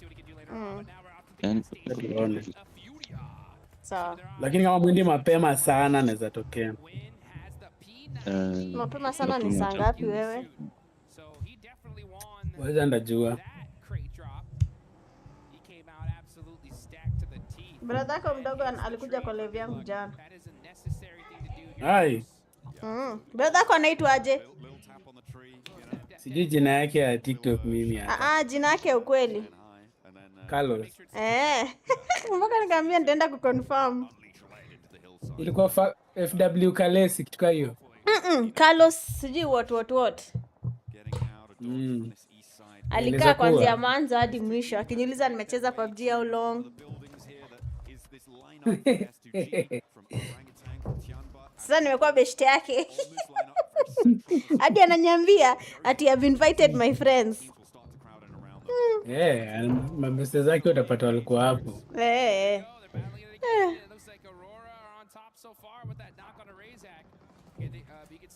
Aurora wameanza kuwa koki, wanaanza kucheza violent.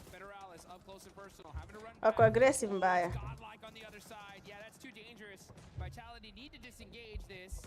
Oh shit, mimi nimetoa sauti ya game. Nashinda mbona sisi. He's driving up close and personal, giving an opportunity for Reefus to put some shots onto him. And yeah, it's just down to these two players left for Aurora. This fight would have definitely went off earlier, but that third party from Godlike bought Aurora Gaming some time. A little bit, but now they're down to 2.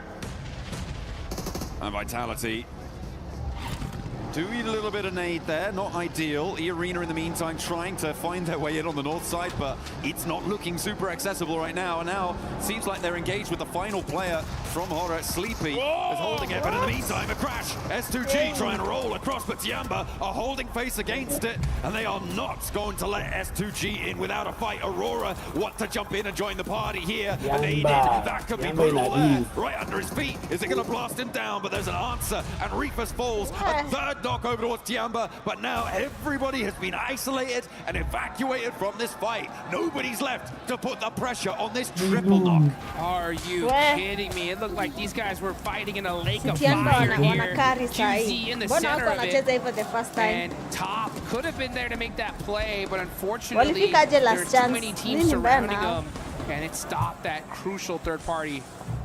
Oh, another nade from Top. Doesn't quite connect there. There is an answering nade, and that is going to back Top off nicely. The run around there.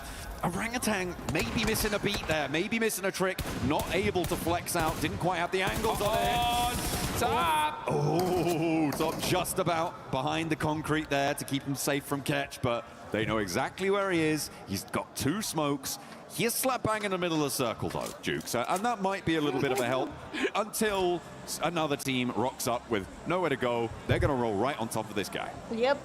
Yeah, Tom's cooked right now. He's just like, I think I'm just going to lay down right here. He's on the simmer. For as long as I possibly can. No standing up for me. It's straight hit the deck time on the side of top. But hey, you know what? That's good, right? He's got a good position in zone.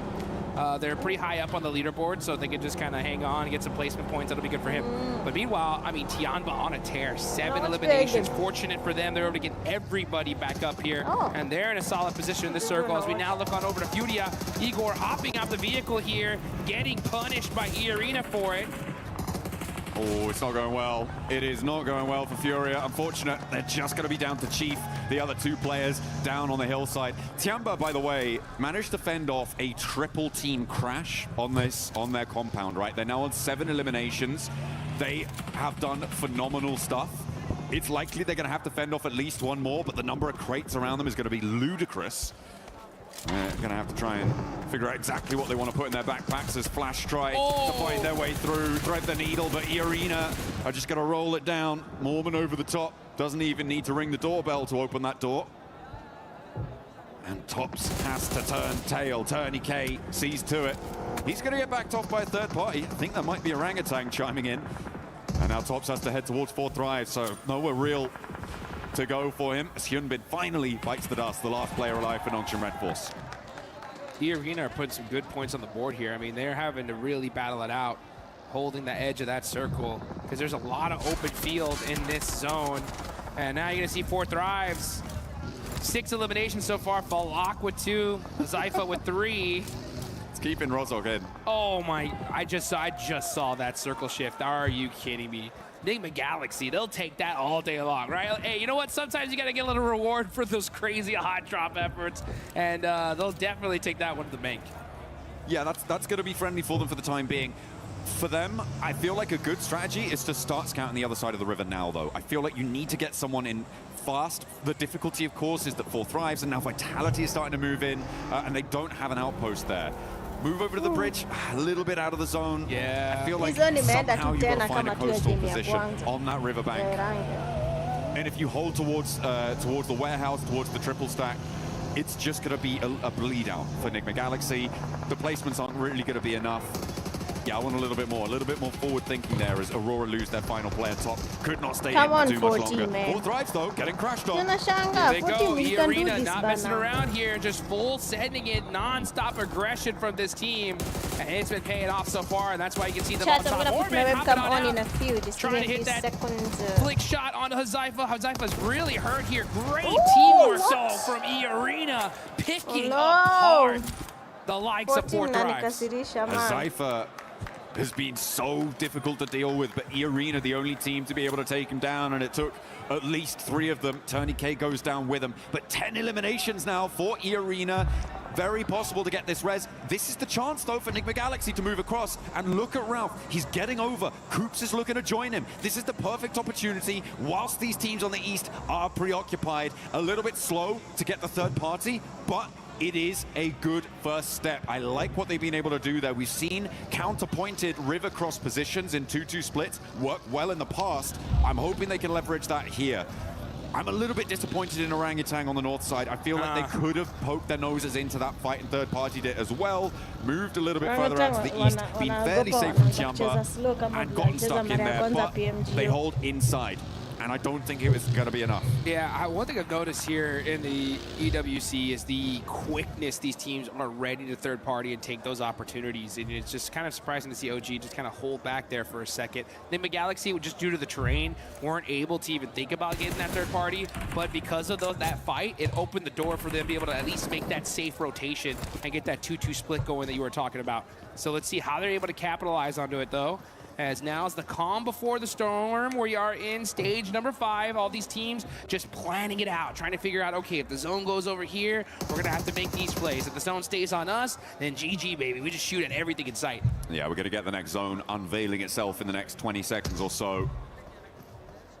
Godlike try and keep their ridgeline in play. This is a replay of the roll-up. Okay, this is when Arena crashed on towards 4 Thrives. Falak. Yeah, went down very quickly there to Joker. Not much you can do about that. When the flying vehicle launches over the top, the bunny rabbits bound on into your sidelines. He wasn't ready for it, which is kind of unfortunate. Next circle, though, comes in Jukes, and it will head over to the west. So I think the Galaxy do have to get on the road. Fairly happy in their compound, but Godlike are putting pressure on. Yeah, Godlike. Remember, as Power said, the domination starts now. Let's see if they can actually make that thing, though, as they got Ulf right behind them. They're super pinched, making it very difficult for them to make a play from their position. And now you can see Scarface getting up close and personal. As Power trying to smoke some things out by his teams sometimes. It's going to be up to him and Admino, though, as they are just trying to hold this spot. Unfortunately for them, though, it's outside of circle. Yeah, so now Ulf are in a perfect position to gate cardi this. Oh, nice shots, though, from Admino. But unfortunately, those smokes are perfectly put, and he's not able to get the thirst. The nade is up high, doesn't quite go the distance. It went completely out of his viewing angle there. If it had been just a little bit further, that could have been a straight knock there. As Power gets across. Lakini ni Diablo walikuwa wamegasiwa vile coming through. We're looking at OG and Irina, as well as Enigma Galaxy, also having to make moves in the meantime, Dukes, and move in from this east edge. Tiamba are going to have to move. There is a lot of teams that have to make some difficult decisions now, and OG are making it right now. They're going to roll straight on forwards, try and get dead center here, and contest with Enigma Galaxy on the coastline, into Vitality sidelines as well. They drop down, and 3 of them managed to get across, not unscathed, but alive. Great IQ of a rotation. They knew that one little plateau was right there. They were able to head straight towards it. They get their safe. Coops in trouble. The closest nade, he's done. Oh, able to get the heal off, and now get some shots downrange. Headshot onto Mormon. Joker right there next to him, though. Can Coops get to safety? No, he gets knocked, and E-Arena are going to continue to apply that pressure, getting that thirst immediately there onto Coops. Enigma Galaxy just getting picked apart. That 2-2 split not working out. That was insane for Coops to be able to do so much damage on that angle. He really held Ralph in the game there, and are leaving Enigma Galaxy on 3. Orangutan lost players on the center as well. They are now down to just 2 as E-Arena make the same mad dash. The mad crash against Tianba will not work out for them. Not and E-Arena average team, Tianba. E-Arena evaporated, and they end up feeding the beast that is Tianba. They did put some good points on the board for them, and I love to see that aggression. Let's see if Tianba, though, can put even some more points and get this chicken dinner. They already have 10 eliminations. They're looking pretty unstoppable. S-Power forced to hit the deck. Ulf now with those sight lines just punishing them. I mean, they have this position locked down. You needed Admino to be on an angle there to suppress Ulf, but no, not quite there, not quite ready. Didn't have the presence, and it's a difficult spot on the north side, so I can't really blame them too much there. Now the transition to the rest of the circle. A knock over towards Tiamba, and the final flush onto Godlike as well. Another nade over towards Tiamba. They're getting caught in the crunches. Enigma Galaxy move up the hill. They're challenging Orangutan. They're challenging Tiamba. They're doing a lot on this eastern side. Enigma Galaxy strike at the opportune moment. Perfect timing there for Enigma Galaxy. They understand the situation. Hey, we got to push up. We can't just sit back and relax, wait for them to come to us. And you can see Lord with those nades applying the pressure. I think they need to slow things down a little bit, though. The circle is coming. The circle will push these teams out, so you want to make sure you hold on to all of that utility up until that last and final second. And I think they realize that. That's why they're starting to hold on to those nades. But the shots ringing out. Eagle getting a nice knock on Aaron. That's their biggest threat right now. Catch, though, with the response over to QZZ, and it leaves Eagle alone. Dropping that smoke, the zone starts closing in 15 seconds, so this res needs to be now. It needs to come through as fast as possible to be able to be in a position to move out. Orangutan lose their final player. Gone. And it is going to go down to Enigma Galaxy, who are now up on 7 elims. That transition from across the river has gone so well for them. What a game from Enigma Galaxy, getting hot dropped over and over and over. They take out Ida in just a beautiful fashion, and now with this fortunate zone shift are putting the punishment on this lobby, and they take down Eagle from Tianba. Now QZZ will go down too, and Tianba knocked out. They managed to get a whole host of points, though, 14 on the match. And they will keep themselves in the running for the podium. Enigma Galaxy looking to join them. There's not enough room for both of you. You've got to organize it. Back to front, stand the line. but Vitality gonna have to leave as well from their cover on that south edge. Does Solus not see Satan right there in that corner? He had to see him now. No, he's too focused downhill. Oh, never mind. It's going to be Axel that catches him out. So it's all up to Vitality. Axel, the last player up. Is he able to survive? Oh, Ralph gets knocked as well. Ulf are captaining from this compound for quite a while now. They haven't had to leave it. And when they do, it's against two duo teams with one of their players on either side knocked. For Ulf, this should be a clean sweep. There are no two ways about it, but it might get a little bit hairy. Lord is shut out first, and Eren doesn't even hit the deck. A 2v4 here would be needed for Vitality, and they are getting cut across, sliced and diced. Ulf are on the hunt, downhill. They roll on in, and it's just Razy to stand in their way. The smoke billows, the P90 at hand. You couldn't ask for a better setup, but Ulf are here, and they have the nades, the ordnance to blast them apart. And that is how you do it, folks. Ulf just taking full opportunity there and capitalizing it on it. We love to be able to see that. That building so strong. It was in circle all the way up there towards the end, but they didn't just sit on their hands, right? They just saw, they hunted down every elimination they possibly could, and then once they realized that those teams were weak, they pushed out immediately and were able to get it done. Some real heads-up plays, some proactive plays during that match. I mean, we focused a lot at the start on the hot drop, but the rotations up towards the north side also came in to be really zero reaction. On into that match, right? It was Team the team that had the he's staying always power. For me, playing a like highlight of that game reaction. was also Tiamba holding off against the triple crash. It was Alula, followed by S2G, followed by Aurora. Everybody wanted to get into that central compound, but they denied them access at every single turn. It was a shame that Tiamba couldn't go the full distance. They did get shut out. And I feel like for Orangutan, they could have had more of an impact on that northeast side that would have changed the tune there. Hopefully they can find those opportunities in the future. It would be great to see them perform at the level we know them to be capable of from their performance in the group stage, but it is looking pretty powerful. It's so tough. I mean, zero hesitation gameplay here live in Paris. The second you see an opportunity, these teams are taking it. One team in particular, right? We got to talk about it. Is E-Arena. Just straight aggression there towards the end game. They soak up a ton of eliminations. Unfortunately, don't get the chicken dinner, but when you get that many elims, that's a good game no matter what. Yeah, that fight with 4 tries over the ridgeline worked out well for them.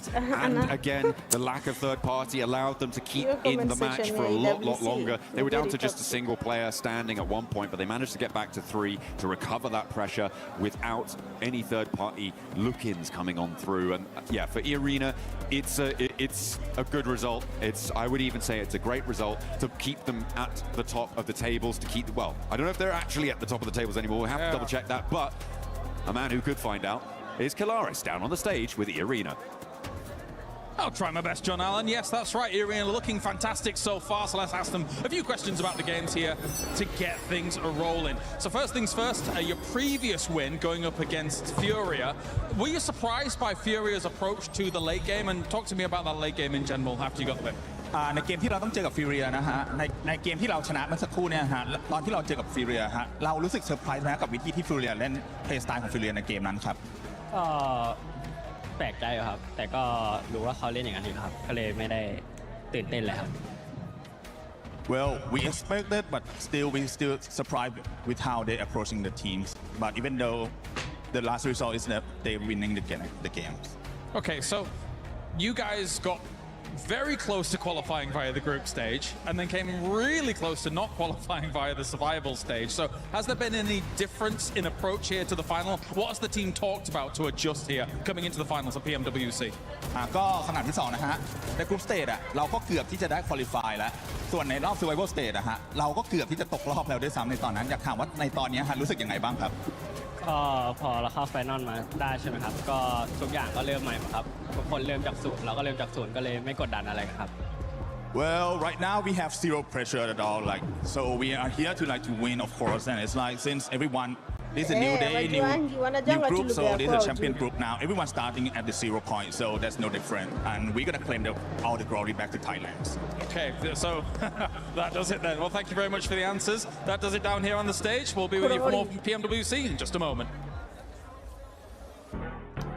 Wasi take too long. Hey, nakwambia kutoka kwa game moja kwenda ingine. Hey. Andika kwa slow kama vile sisi tunateseka na nini yetu PMWC.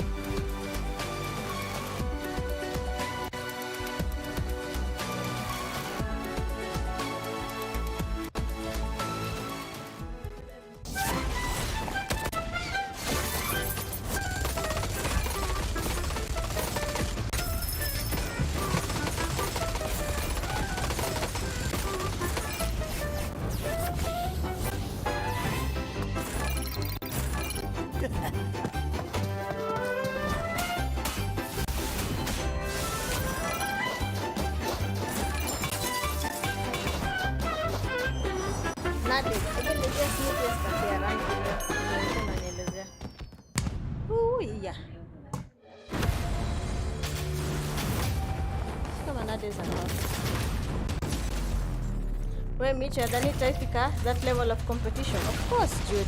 But we still don't have the exposure these guys have, you know. Like, they have a lot of exposure in the esports scene. They have sponsors. They have people capable of holding tournaments for them to Today, get our players are taking on a brand new challenge. Nasomea mtihani Each team nikimaliza will be jioni split into nitashare 2 screen. pairs, with each pair receiving their own map. Okay. 5 locations are marked on the map and hidden in the player lounge area. At each location is a mystery envelope. The mission is simple: find them, grab them, and bring them back. But there's a catch. There are only 5 envelopes, and each one is worth 20 points. The team that collects the most envelopes wins Drop Hunt. Ready, set, hunt. Mana kita? Iya, so. Mana ya? Ini bang. Ini bang. Kita stiker di sini bujang. Kita ini aja. Coba tengok mapnya lagi. Yeah, but unajua, Jude, IQ yao di daerah sini. Si ati iko hivyo tu ati wakaamka iko hivyo. You know? The more they've practiced, the more they've played in these tournaments. Yes, Mr. Sniper, the game is very hot. You know, the more they've played in this stuff, they are very aware of places in the map. If I make a rotation, where am I going? Is there somewhere in the map, in this side of the map, is there somewhere we can hold with the zone looking like this? Because they've played that same map for so long. They've been exposed to that map for so long in esports settings, to a point they know if you go here or there, you're going to survive. But so no, most people wanacheza Livik. Sana Livik iko kwa esports scene, utacheza Livik mbona? Kau mati juga kan jangan. Ini betul. Ambil. Lari banget. Lari banget. Lari banget. Jam.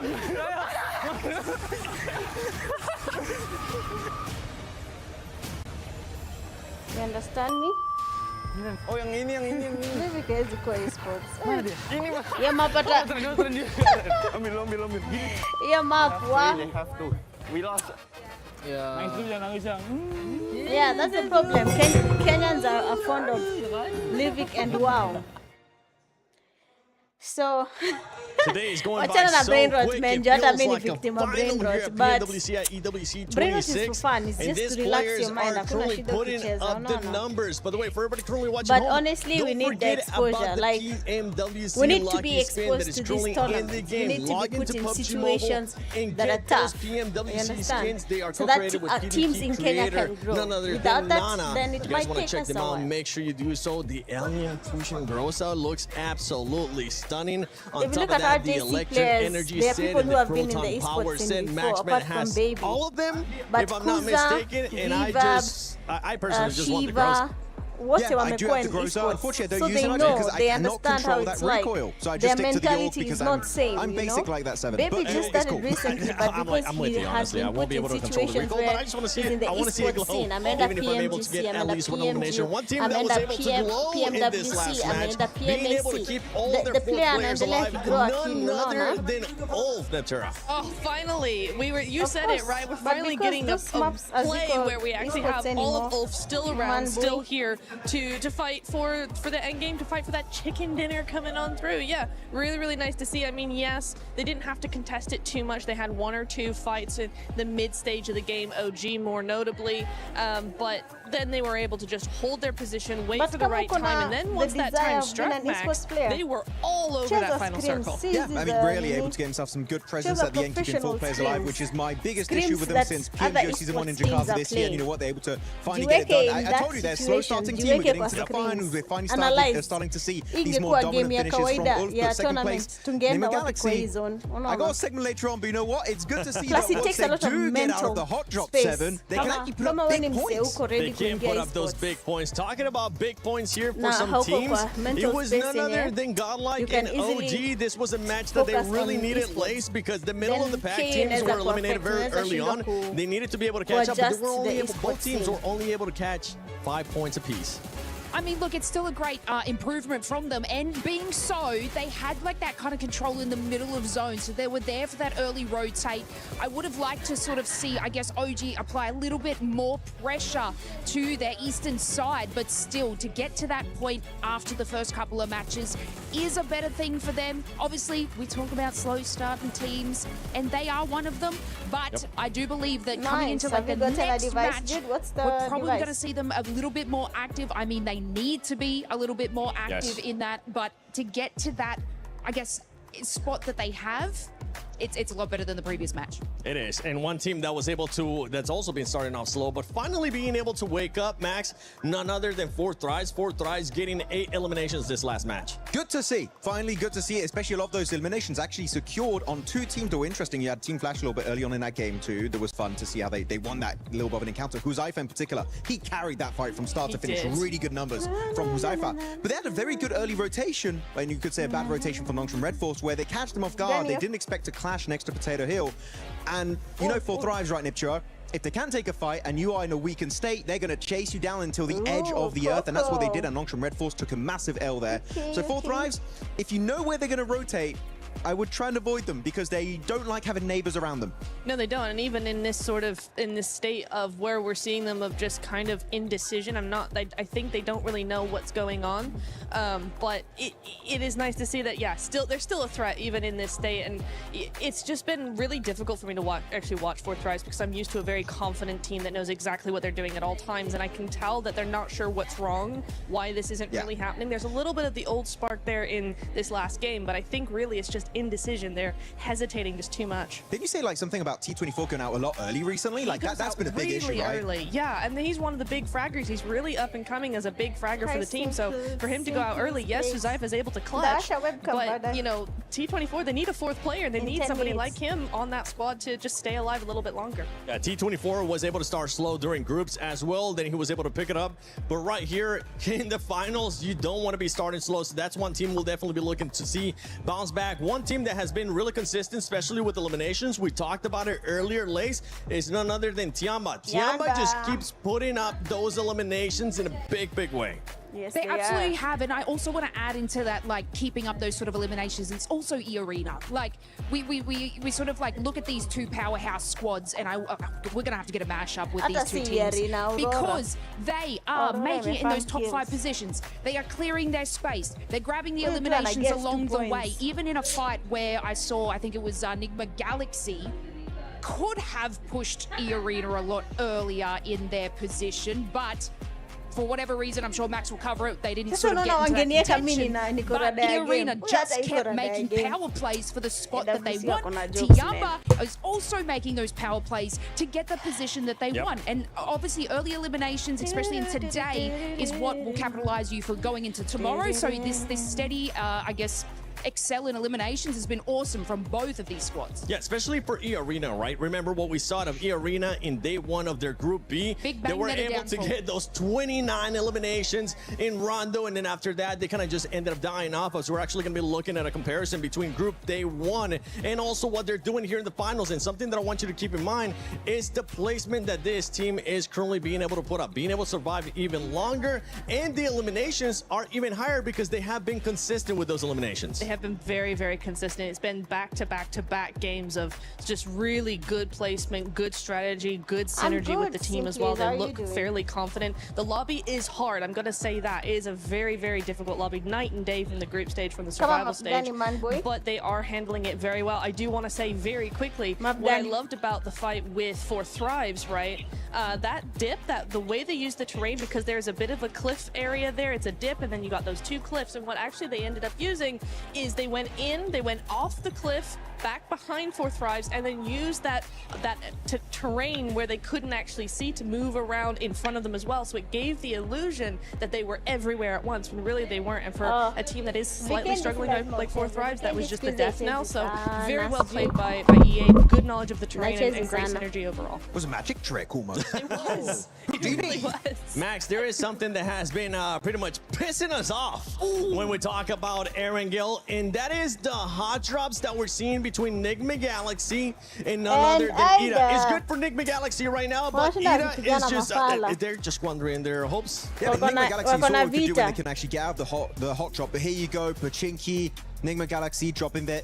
since the 1990s at this point, and Ida going to be joining up on this one. And initially I was like, okay, Ida, you should not be good for this hot drop. You know, as a clear fact that Nigma Galaxy will never give up this location. And it's almost getting to the point for me, Niptura, where I'm thinking, Nigma Galaxy, maybe this would be a good opportunity for you to start leaving, because Ida are not just ruining your Erangels, they're ruining your entire tournament run so far. Yeah, it's really weird, right? Because for Nigma Galaxy, it's like Ida is the newcomers. They need to get out. Clearly, it's not working for them. They have 2 points over the entire day. Amazing. 1-2, that's nice it. to hear that. But you're right, Nigma Galaxy is ending up ruining their tournament chances as well, because we are seeing really good performances from Nigma. I love how they've been playing, but they're just entering the zone way too late because of Ida. Yeah, of course, we did say this game was good, right? Because they got out of the hot drop as a 4-man team. They lose a single player. I promise you, they do not get a finish like that. They do not get that many points. So right now, Nigma Galaxy, I would say there are other options available, and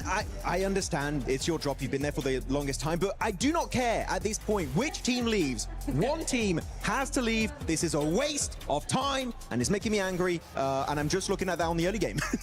Can I also just interject here and go, Ida, what are you doing? Because this is a team, remember, that got in through the group stage. They were second in their group. They had a fantastic second day. They won like 3 of the games. They were hyper aggressive. We know this is a team that can play very well, but they're wasting everything on a hot drop 3 times in a row. Again, they have 2 points. You're not gonna win on 2 points. And teams are starting to notice this is such a waste of time. Like For Thrives, I think it was on one of the Erangels earlier, Niptura, they like just instantly third party it. And now teams are going around Pachinki, waiting for the loot truck to come out, because they know no one is going to get that loot truck, because they're so focused on that clash between Nigma Galaxy and Ida. Of course here, big respect, by the way, Nigma Galaxy, the smokes and the way they started pushing these solo players, that was very well executed. But one mistake, one slight error, and you lose a player, and instantly your chances of a win dwindle to almost nothing. Well, we know exactly what happened when For Thrives joined the party, right? Nigma Galaxy lost a couple of players, and then we didn't really see them in that game. They went out fairly early on. They had to full send.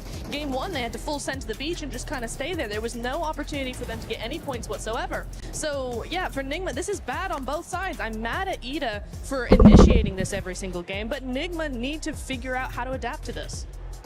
Yeah, we'll have to figure out how to adapt to this. If I had to pick one team to stop hot dropping in Pachinki, it wouldn't be Nigma, because Nigma has been getting the better end of this, especially they showcased what they were able to do in the last match.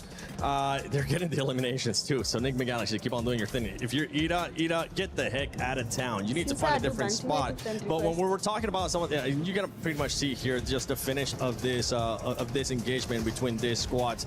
You know what, Max, Lace, who would you want to see just give up this hot drop between Nigma and Ida? It's gotta be Ida, right? Like, it has to be. Like, they're not even getting any further into the late game. they should have just made the decision to sort of rotate from this position.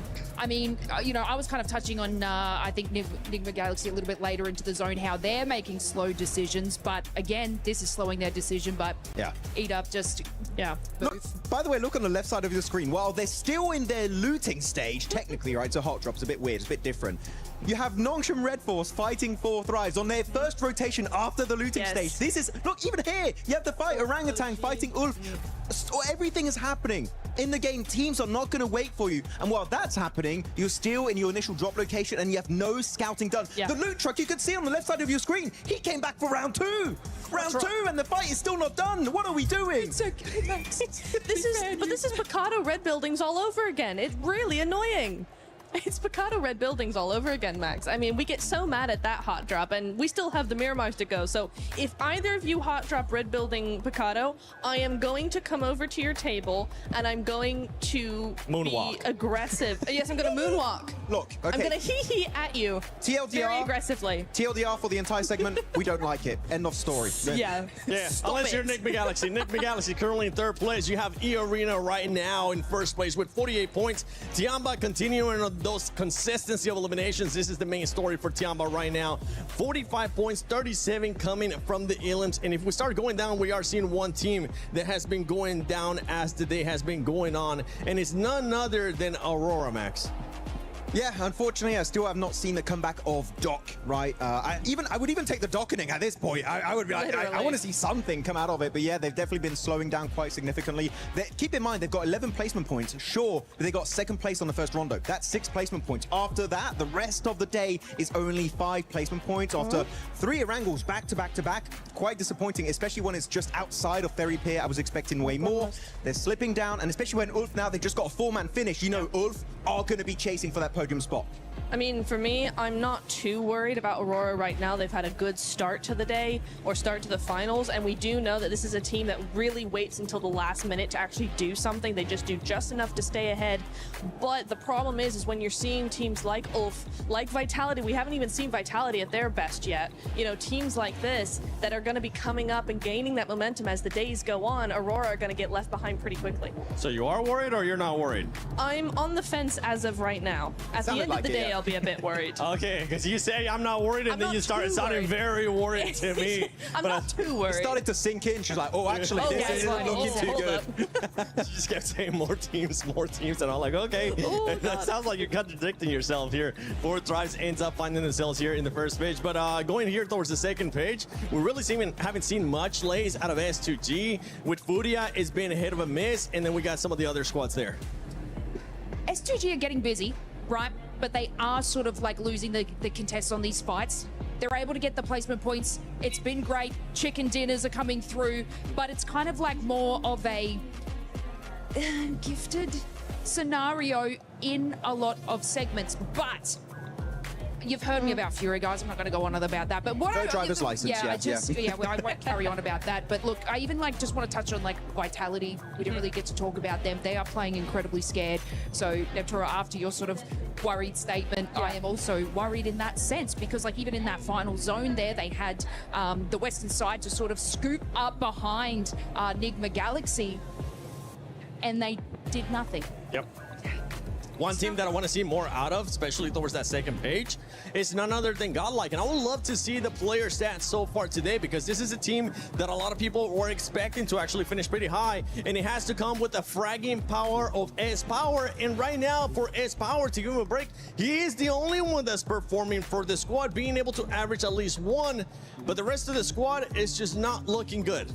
It's looking pretty bad in terms of eliminations, and the reason why the eliminations are so low is look at their survival time. They're not even breaching the 20, and some of the players not even the 18-minute mark, which is not good in a lobby of this caliber if you want to be contending for that, let's say, top 5 situation right now. So Godlike, even looking back on this game, they should have pushed up onto, I think it was Ulf's compound, but they got very idle, because the thing is, compared to the group stage where some teams might do mistakes and you might be able to weasel your way in, here you have to take fights head on if you want to have a chance to get very late into those games, get those placement points. Godlike, in a lobby like this, you cannot be hesitant. We've seen in your group stage, you have that raw fragging power from S-Power, from Admino, even Sommé. And Mania is a great IGL, but you need to utilize it and take your chances. Yeah, what I've noticed is Mania is making like these sort of scouting power plays, but the rest of the team is not supporting him, which they're getting caught out. So, I mean, it's surprising to sort of see that level that they're at right now. Because Mania is making incredible decisions, but it looks like a few others sort of on the team are just kind of tunnel visioning into the wrong direction, and that's when they're getting. Yeah, I think also one thing that we really need to think about, or they need to think about, is it seems like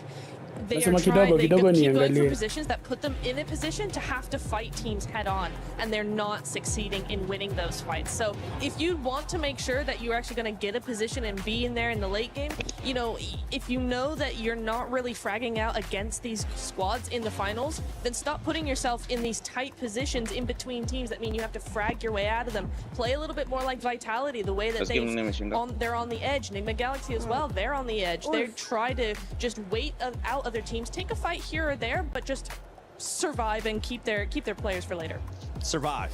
That's the name of the game, all right? Just survive. It's so easy. Why don't you do it, Godlike? Actually, I believe they'll be able to turn it around. It is their first time here in the finals internationally for a lot of players. As Power, I'm still proud of you, brother. You're still putting up the numbers, and I think you're going to do even more as the day goes on, as the days do end up going on. But for right now, let's send it over to none other than the stylish man, Blank, in our special report, Alaris. Yes, the stylish man and the short man. I get it. It's fine. Don't worry about it. We've got ourselves. Yeah, I'll try my very best to rise to the occasion. My special little man on the stage. Shut up and go away. All right, we've got Tiamba to talk about as well, of course, as they have looked stellar in terms of their positioning and how they've been playing these games out. Yeah, they have been really, really good. I'm so sorry. I do love you, bro. Honestly, there has been moments where the decision making has been fantastic. I think that the way that they are speedily going to sometimes their demise is actually astonishing, right? Because I think me and Jackie were talking about this, I don't know if you agree, but there are times where they'll make what feels like the best decision in a bad moment, right? Where a lot of teams would just stand by and probably get naded. Well, Circles haven't been kind to them, so they've been able to kind of fight against some of that adversity. And I think that when you watched as QZZ was able to get MVPs on international stages this year alone, I think a lot of people, including Max and some pundits, etc., wanted extra people to be able to step up to the plate alongside it. Milu's been able to do that like twofold, which has been really phenomenal to watch so far. Milu's been amazing. Milu's been really, really good. It's fantastic to see. I mean, you were talking about it was FMVP for PMI, where he was able to get 39 eliminations over 7,000 damage for QCZ. But yeah, they have balanced the load in a big way. I think it's a really, really nice thing as well seeing A-King. It very much reminds me of the way that Alpha 7 used to play. Ignore that bit. Ignore that bit. Let's just put that to the side for the time being. But yeah, A-King's kind of like the Revo of the team. He plays forward, he plays shotgun for the team. Milu's just very good in those clutch moments. And yeah, the load is spread out very, very evenly across the squad. Eagle is also a great survivalist. I think they have all the tools necessary to actually honestly win this at this point. As you're talking, you're getting further away. Come back. It's fine. No. Okay, where's my box? The thing is that I think when you look at Tiamba's performance so far, and we can wrap it up on this and move on to our next team, is that double chicken dinner that they got at the start of survival stage, huge revitalization for them to be able to get themselves back on the road again and actually push to be able to find themselves in this state that they're in right now. Yeah, very, very good. I do think that that's what they needed, because the confidence came through. Every time I look down at Milu on the stage, right, it's very... Milu. I do like Milu. It's very heartwarming because there's... I like it when players are enjoying themselves, and Milu definitely enjoys himself. He's one of the smiliest guys I've seen. QZZ is a little bit more serious, I would say, other than the winning moments where, you know, he almost breaks his fingers on the high fives. That was funny. But I do think that for Milu, it's just nice to see a guy who's so good at the game, but also very much is passionate and enjoys his time in it. And he should be, because he's having an unreal run. All right, let's move on to another team then, as we have Ulf, who has looked I would say, towards some of these latest moments, pretty good as well. Obviously, they qualified off the back of having that last game survival win, which was extremely important for their campaign as a whole. And they are one of the teams that a lot of people thought was going to be able to attain those top spots. Right now, their space control is looking good, especially in this last game. Yes, very much so. I mean, I'm one of those believers. I'm an Ulf believer. Okay, everyone knows that. Everyone knows that Eren is one of my favorite players. Ketch also from way back when, MVP in PMPL Season 1 Spring. He's not quite as old as me, but he is pretty old. He goes way back. He's old, yeah, but he's still got it in him. He's got the grizzled beard. He's a grizzled warrior, but he looks good. And I think that for Ulf, though, that last game was fantastic for me in particular because we were talking about it backstage, right? And I said, if Ulf wins this game, I want to talk about them. But it was nice for me to be in like stage 6 and really believe in Ulf to actually win the game that they should be winning if they make the necessary movements, which was to take out Tiamba and slowly corral the rest of the squad. So the fact that they did boom, kind of a prideful moment for me because I was like, get in, lads. This is fine. You've got it. And you liked your prediction. I did, yeah. Also, I was quite chuffed about myself. Yes, that is right. Okay, 50-50. Yeah, okay. Great job, lads. Great job, me. I think as well, you know, controlling that compound, it actually has great lines of sight on the south side. Any vulnerability normally comes from the north, which actually didn't really exist in that game due to the way the circles were shifting. So they had to turn all their attention to the east as the next main threat. And I think you're right. They prioritize those threats very well from a compound like that. So good stuff by Ulf so far. And let's turn our attention as well to E-Arena, who has looked... It's funny because I'm a little bit conflicted by what E-Arena's been putting up so far. Because even in this last game, I really appreciate the wide wraps that they're doing, but Fourth Thrive's had like almost zero opportunity to be able to react to the snowball coming down the hill and, you know, crushing them all. It was tough. It was tough. I mean, E-Arena is just a strange team right now where I'm not sure if they're really good at the game or very lucky, which even they, I don't think, are very sure about this point in time. I remember a time when Schweppes, you know, was sweeping aside the competition.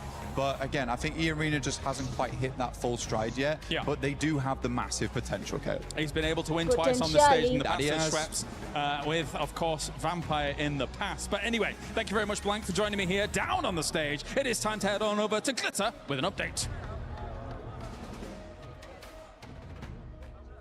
Because there's a lot going on in chess today, and a lot of it is very CC heavy. So talk us through what's been going on.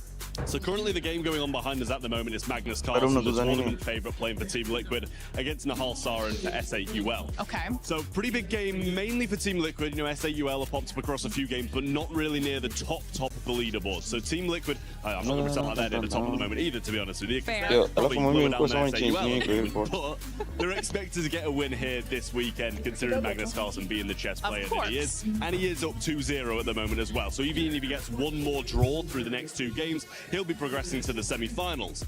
Earlier today, we had the first quarterfinal, which was Denis Lazovic playing against the Na'Vi representative, and he managed to get a win. So that's huge for AGL as well, considering they're trying to keep the top of this leaderboard. They pretty much need to outperform Falcons, which in itself, you know, it sounds kind of doable, but then you realize they've got 2 players.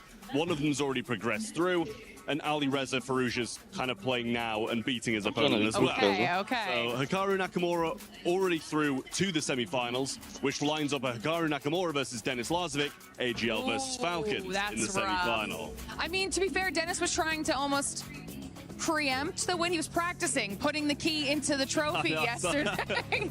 So, you know, maybe that's a good omen? I mean, the thing is, he was literally putting his opponent's key that he'd beaten in the winning trophy. So it wasn't even his own key. He was like knocking someone out and then putting them on a pedestal straight away. But yeah, it's been a good one over here in chess. You know, there's so many club championship storylines that kind of lay on chess at the moment, considering, you know, AGL have been knocked out of Pubgmobile, have been knocked out of several other competitions as well. So Team Falcons have to be outperformed by AGL if AGL want to keep that top spot. But then again, Falcons are in Rocket League as well. So they're kind of in a great position to go far in the club championship. And of course, already have managed to secure some points being in the top 4. So it's going to be a very close race is what we're hearing right now. And chess is going to be a big impact on just how close that race for the leaderboard is. We actually have way more matches coming up on the rest of the day. So as we have some more updates, we'll check back in with you, Trev. For now, we're going to say goodbye. Shout out to the amazing Glitter Explosion and the amazing Trav as well for the Club Championship update. But now going back to PUBG Mobile's esports here at PMWC at EWC 26, we got to talk about Aurora. I would love to see Aurora player stats because there is one player in particular that you're not happy with his performance. You're over here like George here, Max. You're like, I'm not happy with your performance. That's exactly what it sounds like because for this squad, I mean, they were able to start off hot, but they're just gonna keep going down that leaderboard. Yeah, it's not even just Doc, actually. I feel like I kind of want to see more from Reefus as well. That has kind of like been underperforming a little bit. Even Ziol. Ziol, I can give him a pass because he had some incredible grenades early on Rondo. So sure, maybe it doesn't showcase itself in the stats, but in general, I feel like Ziol has definitely also been pulling his weight. But top, it's been the top show. Getting almost 3 average eliminations per game is crazy in a lobby of this caliber.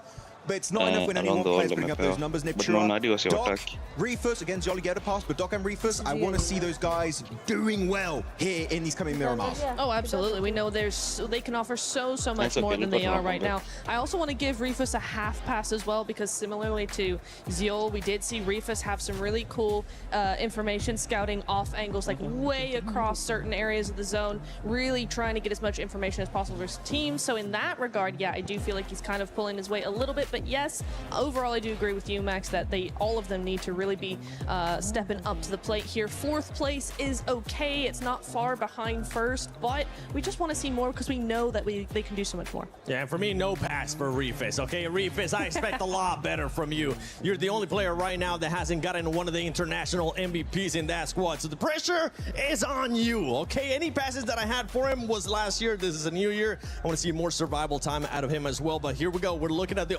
overall Lace. We're talking about Tiamba. We're talking about Flash. We're talking about some of these teams that we need to see more placement points out of.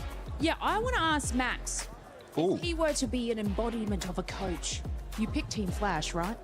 Oh, if I wanted to coach a team, which team I would coach? No, so I think Flash was, wasn't that your... They're my prediction, yeah. Yeah, your prediction? Yeah. Obviously being 7th place there, not doing terribly. But come on, 23 points behind. Inner coach, what do you think they need to do to be able to skyrocket up that leaderboard so your prediction is correct? Oh, it's complicated exactly to pinpoint what's going on with Team Flash. You're putting me on the spot right now. I didn't prepare a segment for this, but Team Flash. I feel like there was one fight that was versus 4 Thrives that I find interesting. That was actually the one that happened last game that eventually was won by Ulf. And I feel like what happened with Team Flash, they got caught off guard and they didn't find a good way to get themselves back up on their 2 feet and get ready for the fight, which under pressure, that is what you need to be able to do. Flash is a great team, right? If they take a fight they're ready for, when they're not ready for it, they just tend to crumble a little bit. So I don't think it's a gameplay issue per se. I feel like it's more of a mindset issue that Flash need to try and resolve. As we're looking at the second page here, I'm also going to be looking at Hora Esports, Neptura. This squad, I mean, they have the fan base here. They have the support from the fans. But right now, in the second page, knowing Hora Esports, they're not going to be happy with this performance. No, they're not. And I think it's a bit of an odd one, right? Because I think it's hard to say, like Max, right? It's hard to pinpoint what exactly is going on with them. But typically, this is a team that likes to play edge, likes to survive, likes to wait until the last few phases of the game to really start spreading out and taking third-party opportunities. They're very good at those third parties, and we're just not seeing that from them. They try sort of half-heartedly making good on some of these plays, but they get overthrown very, very quickly by these more aggressive players and more aggressive teams, and so they just seem to be a little bit too passive. I know Hora tends to be called passive a little bit more, but this is not a passive team when it comes to those fights, and except for today, it just kind of feels like that's what they're the name that they're living up to, unfortunately. I mean, it's an incredible start from them though, from the first couple of matches. So like, obviously we talk about teams that sort of start out strong, start out weak. I think they started out incredibly strong, but it seems like obviously coming into these later matches and everybody's reading the zones a little bit better in these positionings, they are getting caught out on that. So I do agree with you in that sense, but look, it's just kind of that balance of mentality that they're sort of struggling later in these matches, but I feel like even though it's just today, I feel like tomorrow it's going to be like a little bit of a different scene from them in the start. I do believe so. I do believe they have it. They've got the fans to back them up, of course. I'm backing them up. Maybe not for the rest of today, but tomorrow. I was about to say, you're giving them a break until tomorrow. No, these fans, I want to see it. They want to see it coming up in Miramar. I mean, the thing is, right, is that, okay, if you only had like your typical rule set, sure, fair enough, you can have one day off. We got Smash ruling. You might just have only 2 games there on that day 3, and you just don't know how it's going to go. If it happens like it happened in the Macau Invitational, boy, that was crazy. We had 5 teams in the Smash zone at the same time. Eventually, Nongshim Red Force did get the win, stealing it away from Furia, but Smash ruling in play, you just don't know how long you really have, Nipture, so you got to make the most out of the games you're currently playing, because otherwise that gap, it might be impossible to come back from in that final day. Oh, exactly, and there's your point brings up 2 teams to mind for me. The first one we've already talked about, Aurora. I said that they typically are a day 3 team, which makes things very complicated when you get to that Smash ruling. Exactly. What day 3, right? The other one is for Thrives, because again, they do very well, typically, very well on day 1, because day 2, they tend to dip. The momentum just drops significantly, and then they can bring it back up on day 3. Again, what day 3? We could very well have a scenario where day 3 is really non-existent. So for those 2 teams in particular, that's really scary thought. Yeah, day 3 will still happen, but depending on how the leaderboard is looking, and depending on what other teams end up doing, we could end up just seeing 2 games because Smash Rule is in effect. So just to remind everybody, the way that ends up working out is when we end up going to Smash Rule on the last day, whoever's in first place on the previous day, you get plus 10 points if I'm not mistaken, and then that becomes what we like to call the Smash Zone. Once a team is able to pass that threshold, in the next game, if they do end up winning, or whichever game after that, if they do end up winning, they would end up winning via Smash Rule. And this is something that we kind of you were especially hitting on just now, Max, because it could come into play. If a team is too far ahead, I mean, especially with Rondo starting off as well, it could be an easy 10 points for that squad. And later on, we can see teams just readjusting their playing style because all they have to do is just win, baby. But it also adds so much pressure. Yes, you have to highlight it. I want to take you guys back to PMWC 7 last day liteseka. Something crazy like that. They just destroyed everyone in those 6 games. And then comes over day 2, like, oh, wait a minute. We try to get to the Smash and they get the Smash very early. Pressure gets to them. Both is like, oh, you're crumbling, you have a bad time. They catch back up to that team and almost take it away in that last mirror mark. But luckily enough, Four Thrives do maintain that top position. But the Smash ruling is a blessing and a curse based on how you approach it. And for Four Thrives, I am scared if they do get into the Smash room once again, how are they going to perform? Because back in that last event, it was looking shaky. They can't afford to shake up badly here back to back.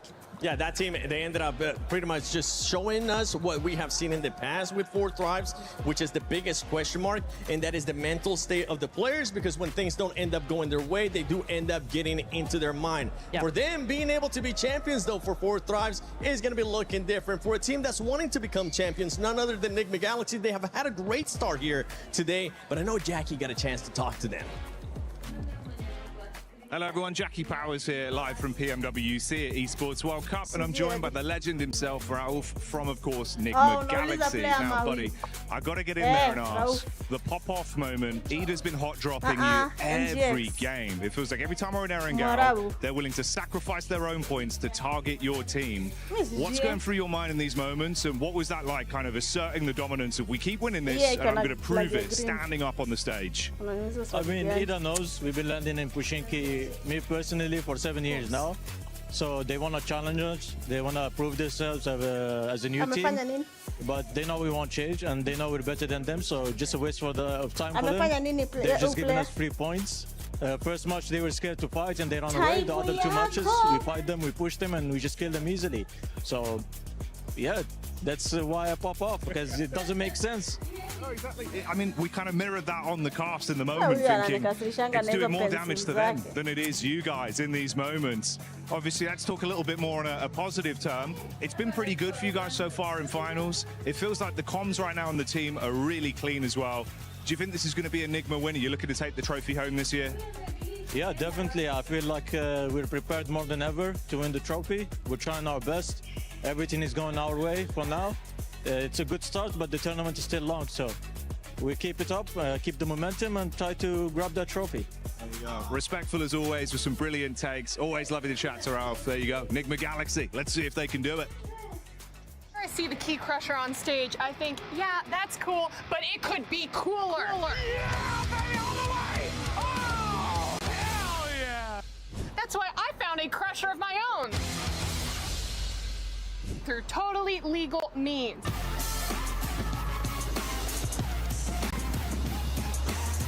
Ah! Now let's crush this watermelon.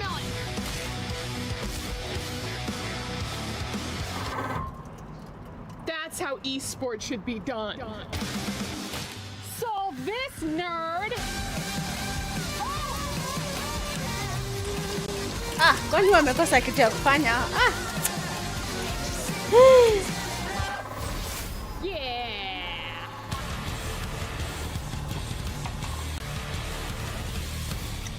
For T1. Okay, France was stronger than I thought. Don't need soap when you're in esports. Squeaky clean. Can of beans. Ah! Ah!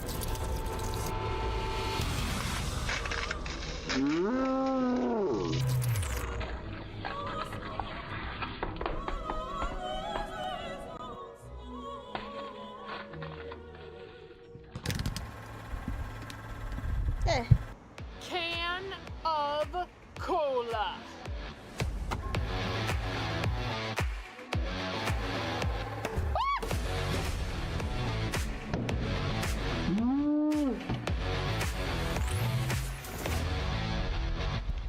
Esports! What time is it?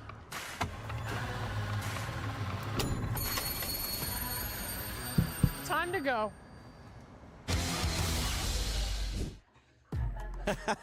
I love seeing that. I love seeing them just crashing other stuff, you know? What's one thing, Lace, what's one thing that if you had the power to crush it, you would end up crushing? Besides Max Man's hopes for Team Flash. Damn it. No. Why? No, I think, you know what, 7. Wait, what? I've got to take the shade off of Max at some point, and I need something to pick on, and I just was kind of looking in your direction, and... Yeah. How would you do that, though? We don't need to go into details, Max. What would you be crushing? 7 also.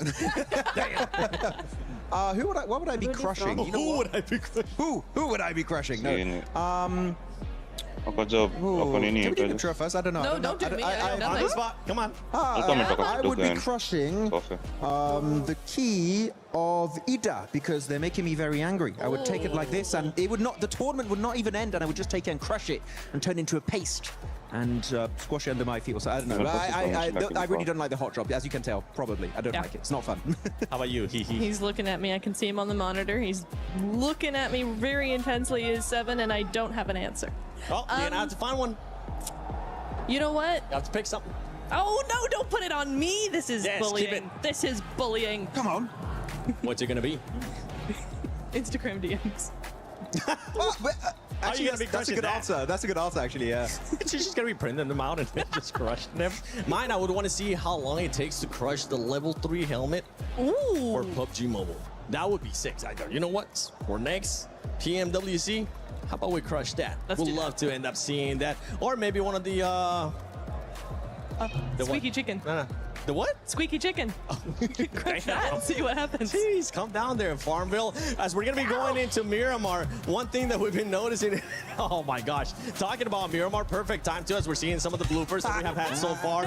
A PMWC, Aurora with this one. That one hurt to see. But this was, honestly, ended up working out for EA, especially because they jumped at the same time. Yeah, it did. That was the only redeeming quality, but otherwise it was a sticky situation that they had to get themselves out of. So yeah, GG on that one, but yeah. Did they hit the light post? A little bit. You say they got the light knocked out of it. That one, oh, that was my favorite one so far, Max. That's so good. You know how hard it is to do that? It's insane. Yeah, I mean, you cannot replicate that. Also, XEY, when he was going over with a glider, he was actively getting shot at, by the way. Can't see all of the shots connecting, but some of them do. And before he explodes, he jumps out. That's some James Bond stuff right there in PUBG Mobile, and he makes it onto the tower. And actually, that position was really big for Nongshim Red Force in that game. I wish they got something similar in the finals, though. It's not been the case so far. Oh, this one stinks. Yeah, that one stinks.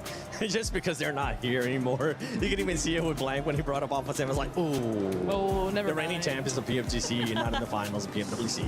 Ah, that's like, ooh, maybe not, maybe not. Hora, we love self-nading in this household. It's just so much fun, and it's dumb. But here we go. You do have it occasionally. Here we go, Aleko. I mean, and it's, you know, any team can do it. We had A7, we've had Flores, 721 GS now. Sometimes you're just such a powerful player that you need to be humble and eliminate yourself from the competition. God damn, we have some humble PUBG Mobile players. We do. Oh! It's like what we do, Max. It's pretty much what... This is exactly the playing style when we end up playing. We're just so good at the game that we had to give the other teams a chance, give the other players a chance. We're like, okay, time to nade ourselves. You have to intentionally throw sometimes. You know, if you want to give other people, the noobs, a chance, unlike us, they need to be given an opportunity at redemption in these games and get those chicken dinners, because otherwise they're just not going to get anything done. So yeah, that's the best way to do it. Yeah, and as we're going to be going into Miramar, we're still waiting for the matches to be ready here. That's why there's been a bit of a delay. As we're going to be going into Miramar, there is some drops that we've been kind of keeping an eye on, especially for Godlike and Hora, and you can see Max just starting to get even more and more red. I love how the shade just went from like a regular color to now starting to go a little bit more red with this hot drops. But the thing is, with Godlike, one thing that they have adjusted, Lace, is with Godlike, they haven't hot dropped before. They did hot drop at the start of the tournament, but they realized it wasn't going to be going their way, and they stopped hot dropping. I mean, they make these decisions based off, I guess, all their play styles from previous matches. I like the fact that they're trying to make different decisions to see what can benefit them. Obviously, they need to capitalize on more eliminations, so seeing what's better, but also they do have the power and the great positioning to go into these final circles. So when we bring into Smash Rule, and if obviously they can catch up that leaderboard in eliminations, this is a team that can finalize it and break it out by getting that win at the end of the day. So even though their eliminations are slow now, say we come into tomorrow, they can capitalize on these eliminations, moving on up the leaderboard, they are a team that will be able to hit the smash roll because they can capitalize on the wins. What are you guys doing? 45 minutes ago, they could put a themselves player into that on our position, team and has suffered from food our poisoning here. while We're looking at at some of the Paris teams that we ended up predicting, and we've been able to watching at home. For everybody here compete in the match. arena as well, don't forget that you can go into the EWC play and put in your predictions. Turn in with, just scan that. Scan that real quick right here.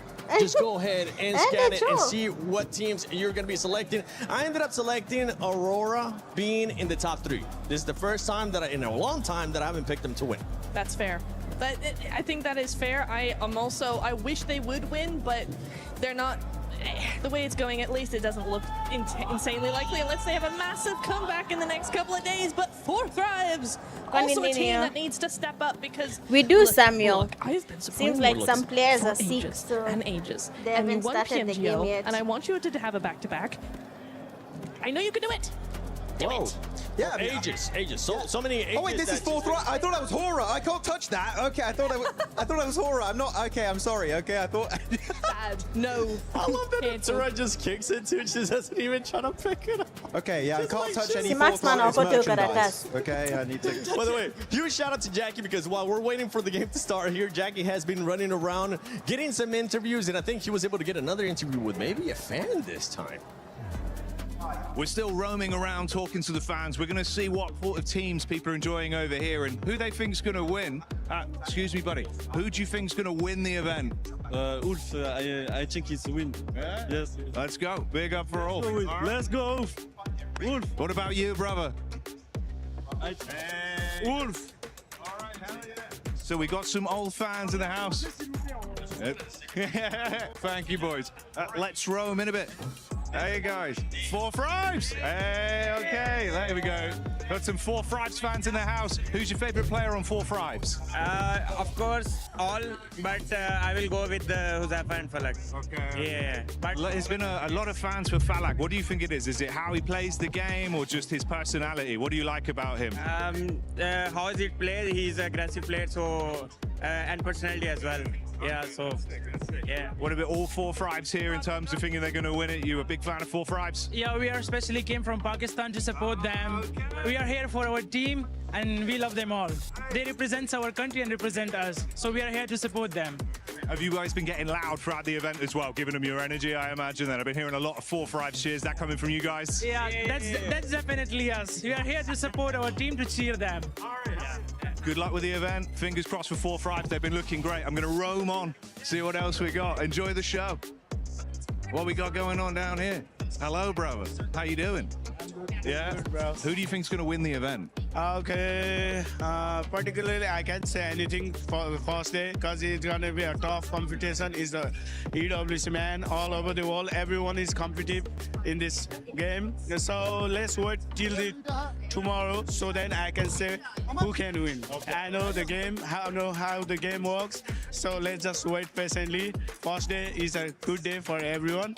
Let's hope my team win. Hora. We want to see Hora win. If they're gonna, you'd love to see a big Hora victory. Yeah.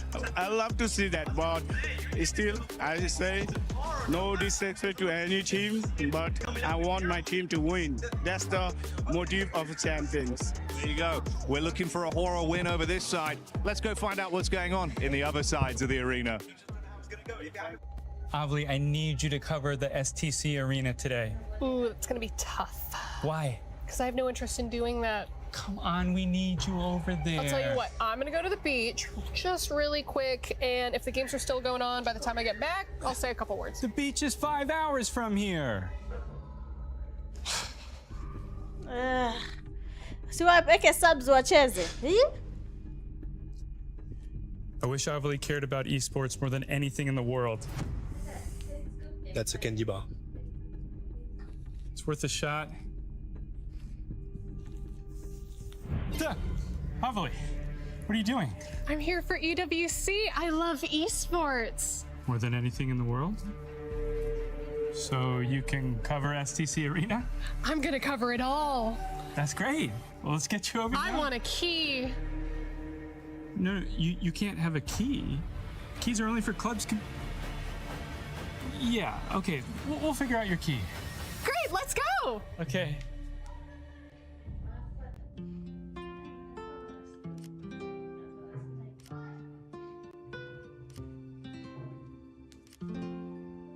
Avli, I just want to say you're doing a phenomenal job. Everyone's really excited about your work.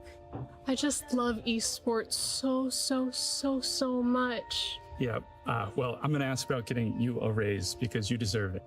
I don't need a raise. I think have my walienda kwa key. team zingine. Kabuza, if I'm not wrong. Maybe they joined other teams or they renamed. Kwanza game nyingine bado. Tunangoja boys moja.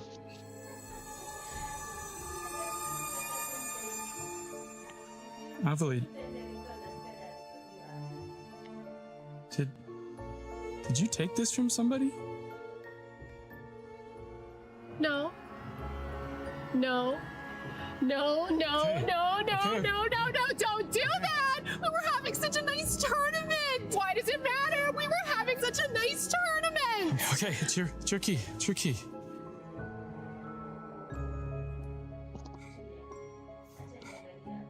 Probably would have got crushed anyway.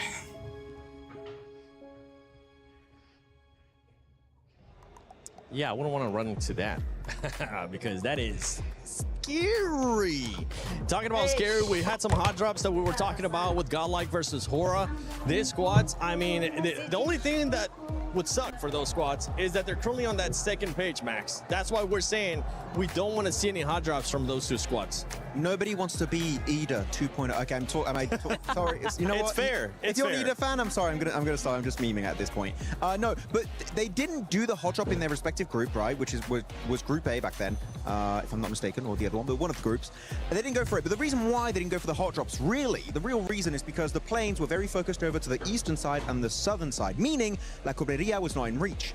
I want to see a plane, right, Niptura, where it goes and reaches La Cobreria, and we see as a fact that Hora and Godlike, and hopefully also Chama, that might drop there, will not commit to the fight because, yeah, right now they're not in a good position. They cannot afford to lose points, and I think they're not going to commit to it, but it could get bad. And for the Godlike, I mean, you don't want to go up against a team that's currently being able to put up even more elims than you, that usually ends up being more aggressive, like you were talking about in the stance of Hora.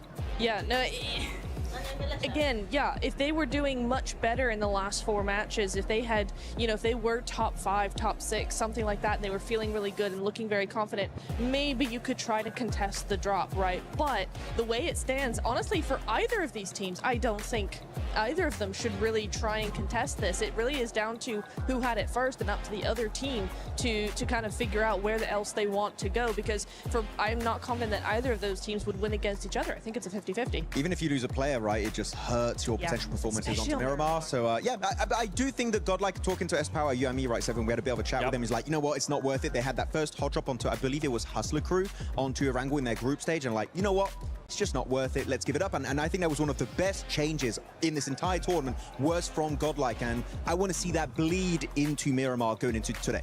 Maturity, honestly, from the first time being at a global event, especially in finals, and well, during group stages, it ended up happening. But maturity out of that player for S-Power, saying we don't want to continue with the hot drops. We want to stop that. We see that it's going to end up hurting our performance. And Lace, I want you to put your mindset into a coach right now, into the biggest hype coach for some of their squads.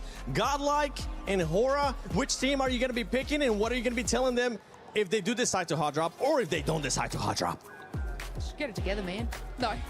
Look, Godlike, and because, we were just saying S-Power, their adaptation to each and every game deserves to get a little bit further. And I just hope that you guys can find that great little key that you need to be able to push through into those final zones and capitalize on those eliminations. They have it in them. You've got it in you, and I believe that you will be able to do that. Obviously, we may need a little bit more time to sort of get that, but I just like the way that this team calculates and puts in a strategy. Might not work out for them, but then they'll try a new strategy that they'll be able to solidify a lot more in this competition. So look, I think they can do it. Yeah, especially for both teams being in the second page. You want to be able to build up the momentum.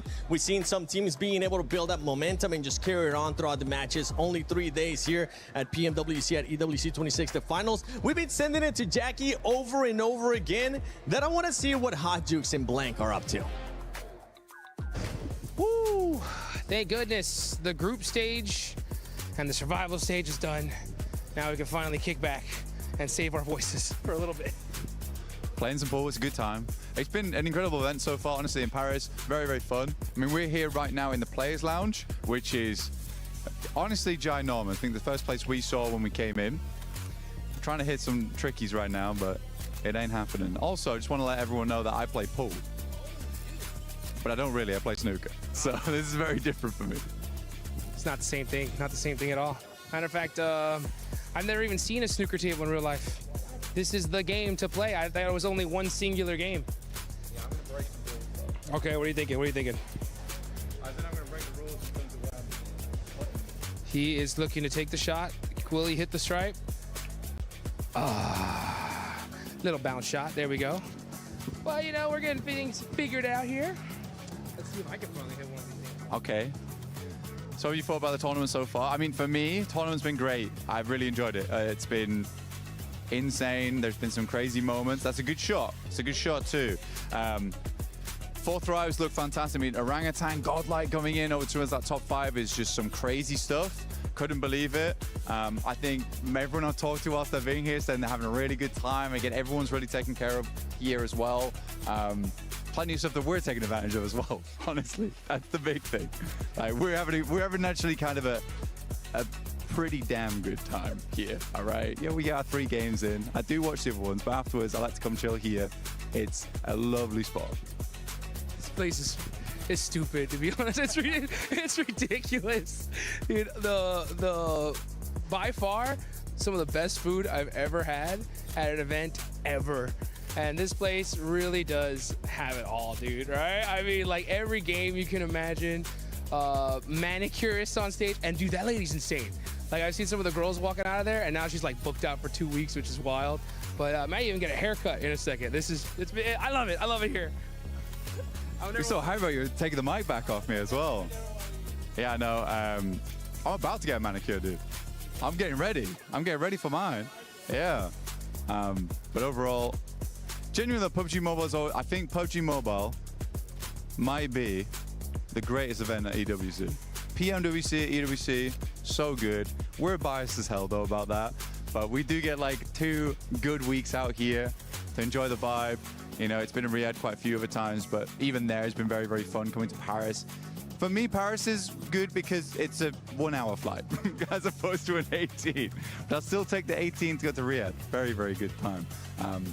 But it does mean I don't have to get a massage whilst I'm here. My back is not ruined. Yeah, I'm in the same dang boat. I mean, when I heard that there was massage therapists actually available, I was like, please, please, where are you at? Because my flight was a whole lot longer than that. But yeah, man, so far this has just been a crazy journey.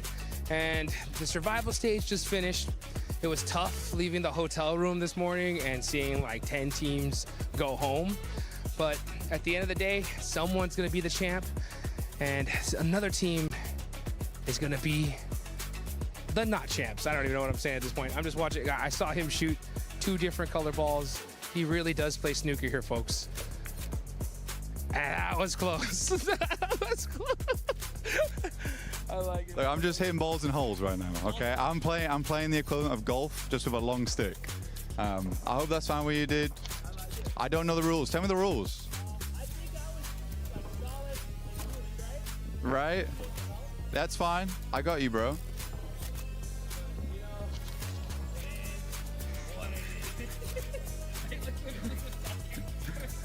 Yeah, I heard you like stop. I heard you stop. You kind of confused what was going on. That's fine.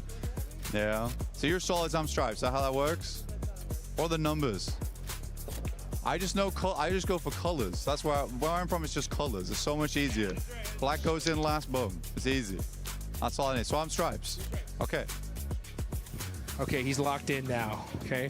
But what's one thing that you really need to make sure whenever you're playing any game is understanding the rules, right? But even if you don't understand the rules, sometimes you just send it, baby, right? You just put it in the work and you might come out on top.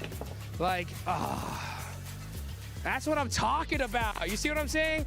This guy is, I like it though. You know what I'm saying? That's how you make the plays, baby. Let's get it. Yeah, sometimes you help other teams. That's kind of rough. Okay, I respect it. Sometimes you gotta make some difficult shots in your life. I trust you. It's a long reach. It was close though. It was that. I thought you were gonna really ruin that. I thought you ruined that. Hey, like, tell me something. 4 thrives. Overrated or not? Hell no, dude. 4 thrives is insane. I mean, they are coming in champions of PMGO Season 1. I didn't think we were going to see a Pakistani team be our champs, not this soon. And this guy's giving me a chance. I really, really appreciate it. And hopefully, we'll see 4 thrives try to give some of these guys a chance, because in Group A, these guys look like they were unstoppable. They look really good. I mean, they were beat out points-wise by Vitality.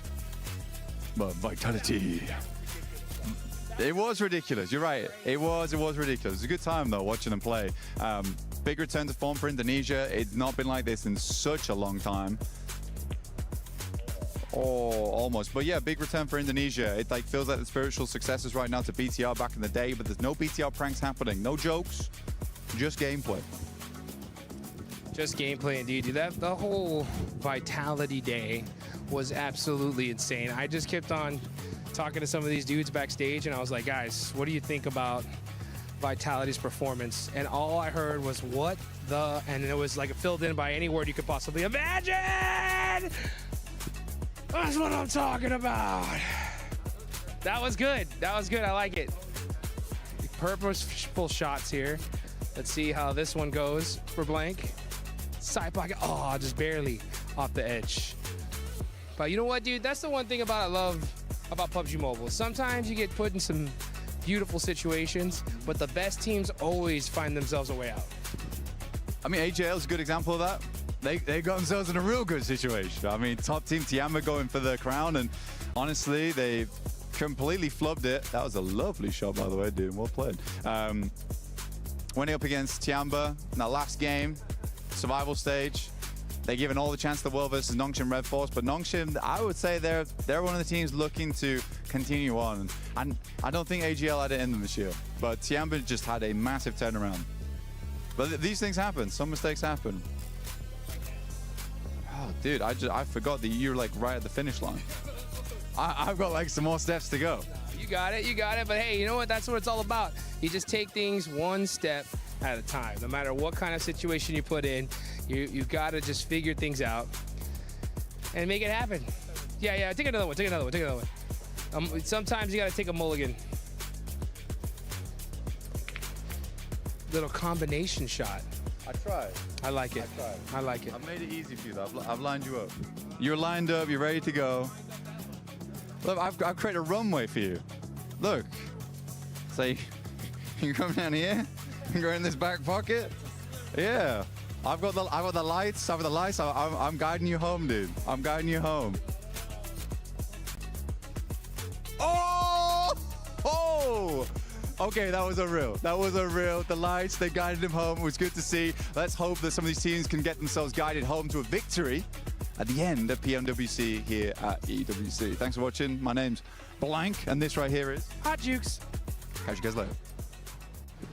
This is probably my best acting performance ever. Man, it's gonna be a crazy finals. I mean, we got 4 Thrives who from Pakistan. They won PMGO season 1. They're a huge favorite. Team Vitality, dude, they had the craziest group stage performance I've ever seen. Godlike. Yeah, we got OG. Yeah, they're insane. Dude, anybody could really do this, you know what I'm saying? Team Furia is a huge favorite of mine. They qualified in through survival stage, but it's one of those things where, like, I feel like this year we're gonna see a team nobody expected win the whole thing. Okay. Which should be fun to see. All right. $5. Who is it? Who could it be, dude? It's gonna be so wild. Honestly, if 4 Thrives wins this, it'll be like the nuttiest thing ever. Badona. It would be crazy. Si kila team ilikuja na backup. What do they do to win? Get a little lucky, obviously. But what else? What can they do to That's the biggest thing, right? Like, Pubgmobile is a game. It's such a team game that even if you don't get those lucky circles, you got to put up consistent points no matter what. You know, I mean, and if you don't, it get a little, just even the slightest bit lazy, you're going home. You know, like one of my personal favorite teams, because they were NA team, was the Wolves. They made just the tiniest little car mistake. They end up losing and went home by 1 point. Wow. And the merge this year, insane. And if you look back at the videos, like there was one play where one of the players accidentally just drove into a wall, and they ended up getting pretty much flushed because of it. And you just think, like, if just any little tiny mistake was avoided, they could have got that extra point and went to the finals. You gotta risk it, dude. Sometimes the wall looks too juicy. There's those coin flip decisions, dude, right? And you can go left, and if it works out, you're a genius, you know? And if it doesn't, you're like an idiot. So, like, I think it's just avoiding as many of those coin flips as possible. But if you do have to make those coin flips, you gotta have enough trust in your team to, like, for them to just send it completely. Yeah. Oh. They're doing great. Oh. I can hear it. The casting has been so tough. So hard. Okay, try that out. Oh, man. This is officially my favorite part of Paris. A little bit to the right. 7, we're live. That's the left. God damn it. Not again. Thanks, Max. That was actually a pretty good massage. That was nice. Hot Jukes enjoying massages out there, being able to play pool, being able to do a bunch of stuff as well. But for some of these other squads, I mean, Natura, I know you've been wanting to talk about S2G. Yeah. They were cruising very nicely on like one game with those hovercrafts, which I'm still very impressed with. I think the momentum, they saw their opportunity and they took it. They absolutely ran with those things. Really, really nice to see. However, and this is what gives me a little bit of an issue here, is it's because of the hovercraft that they gained that momentum, and then in the next couple of games we've not seen the same come from them. So for me, that feels like that ends up being a little bit of a fluke, which I really hope that that is not the case, that we do see them come back in a more normal way and still have that same kind of momentum, because that's what you really want. You can still get that same speed with those vehicles, it's just not the tankiness of a hovercraft, but you can still do it. It's still very doable. So I'm really hoping that actually they'll be able to do something else that doesn't include a hovercraft. Would be nice. I mean, actually, if you're looking at the overall rankings, right, their position actually, I mean, production, 10 out of 10 stuff. Actually, no, they're on the second page, but S2G, they got that one chicken dinner with a hovercraft, as you already stated here, Niptura, but they only have 10 placement points, meaning, and I always love to say this point, which is you take that chicken dinner away, what do you really have? And you can really only judge a team on their bad games. Do you still get 1 or 2 points only, or you're a team that on your bad games get 3, 4, 5 points, a few placement points, a little sprinkled in with a few eliminations? That is the mark of a great team that generally right now, I would say that Team Jamba, I mean, actually look at their 37 points, right? You take away their placements, Niptura, they would still be in, what is that, 4th place? Yeah. Insane stuff from this team in day one. That's so good. S2G, you take away that win, they would have 0 placement points. So going along the lines of what you were talking about, got a chance to talk about non-stream Red Force, just black and white, honestly. I know we keep talking about this team, Max. Black and white in regards to what we saw during groups, during survival as well for this squad. We were talking about how they would end up getting so many placement points, but they just weren't being aggressive. This time they're like, okay, we hear you. How about we just flip it upside down and we end up being more aggressive and end up getting only 1 placement point after 4 matches. This is not the Nongshim Red Force that will crown your PMMI 2026 champions. I'm just going to be brutally honest right now. They look like a shadow of their past selves. We know they can do so much more, and I mentioned it earlier, right, is that especially they got caught on their rotation on that previous game, which was a while ago now.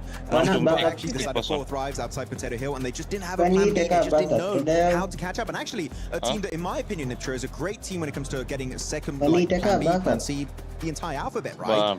Is Jamba, in my opinion, because looking back at that rondo, they were getting chased with Eagle, that recall player, outside in Tinglong Garden. And man, they looked it because they're like, if we lose that solo player, our game is done. Eagle, literally, by doing so, saved the game. I would love to see a similar kind of mindset and approach to the game from Nongshim Red Force and even maybe Team Flash. Yeah, because I think if Nongshim played the way Tiamba are doing, they would be so scary, right? Going back to our previous point of the Smash ruling, right? I watched the last game of PMMI, where Nongshim Red Force won by Smash, right? I watched that game on my couch in my living room, and I was still scared. I was scared and I wasn't even playing because that team, they knew what they had to do, and rather than fall underneath the pressure of like so many other teams do, quite rightly, this team knew exactly how to play this. It was like they weren't worried at all. They were like, yeah, we just have to get a win. That's all we got to do, and easy peasy. So for me, if this team can just move forward, step up, get that momentum going over the next day, basically, then what we could see is a team in the Smash Point, and then good luck to everybody else, because that team is insane. Talking about other teams, Lace, you want to say something? I just want to say I agree, because like the fact that they could have those placement points early on, and the fact that there was one scenario where they absolutely just steamrolled Furia. If they just can add that together, I just have to, I just had to add on that I agree that they would be scary as heck. A team that could be scary as heck as well are the reigning champions of PMGO, and it's none other than 4 Thrives. 4 Thrives, I mean, currently being able to outperform what Nongshim Red Force is doing. Average placement, the exact same. I would love to see 4 Thrives player stats, though, because for this, I want to see who's currently performing, who's currently not performing. We saw who's Sci-Fi earlier on being able to clutch it up for the squad, and I feel like he's currently being the standout player when we usually end up seeing Falak. Yeah, I mean, there was even a scenario where they were sort of bunkering in a building, and it just looks like their communication is not as tight as we're used to seeing. So yeah, if we bring up like player stats behind it, it looks like they're sort of just feeding and funneling into these, I guess, fights one by one, which is obviously catching them out. And generally, they will have sort of like a nice little split hold strategic way of actually pushing a team into the position that they want them to be able to take them out. So I think it was this spot actually here where, you know, they were sort of bursting, and it just was a little bit miscalculated Still a great sort of, I guess, push from them, but it just isn't as fast-paced as for Thrives when we used to see. Yeah, I fully agree with that. And also, we kind of saw that when you were pointing it out. Max, the one we saw where 4 Thrives just decided to coexist with Hora Esports, it ended up hurting them in a big way because we saw, who was it? No Fear that ended up actually clutching up that 1 versus 2. For 4 Thrives, I would have loved to see them being a little bit more aggressive, making them back off and not just waiting the longest time when they actually have to just fight. Usually we tend to see 4 Thrives being a little bit more aggressive as we're looking at the player stats, and it's actually Falak that's still putting up the numbers. Yeah, I mean, he had some crazy good grenades, but actually, I wouldn't fully agree about them being more aggressive. I feel like they're aggressive enough, especially in the early game, right? They love to do it. They were going for it in Pachinki. They even were chasing down Longsham Red Force at some point, clearing out the entirety of Team Flash. I feel like the issue is sometimes they linger too long on their splits, like that a 2-2 split inside Fairy Pit, which I liked it. But then you saw Sleepy from Hora, and Sleepy is a very sleepy, sneaky man, okay? He spots you with a mini 14 or even like ARs that pretty much are just, long-range AR snipers. And he's just gonna tear you down. He did that on Falak. They went to get the reset, but it really goes to show that a split like that, if you're holding on for too long, you are going to be showing a bit of a kink in your armor. I'm not really too scared for 4 Thrives. I feel like they're a team that don't really have a big ego. They're willing to change and iterate when they need to do so. So I feel like it's fine, but it's definitely been a rougher opening day than maybe a lot of people were expecting. No, I do agree that they're not in the woods yet, right? No, it's fine. They're not in the woods. They're okay for now, but yeah, it's just that I know the other teams are going to start really playing a lot harder and a lot faster in the second day, and so for them in particular, they really need a good first day, and so far we just haven't had that from them.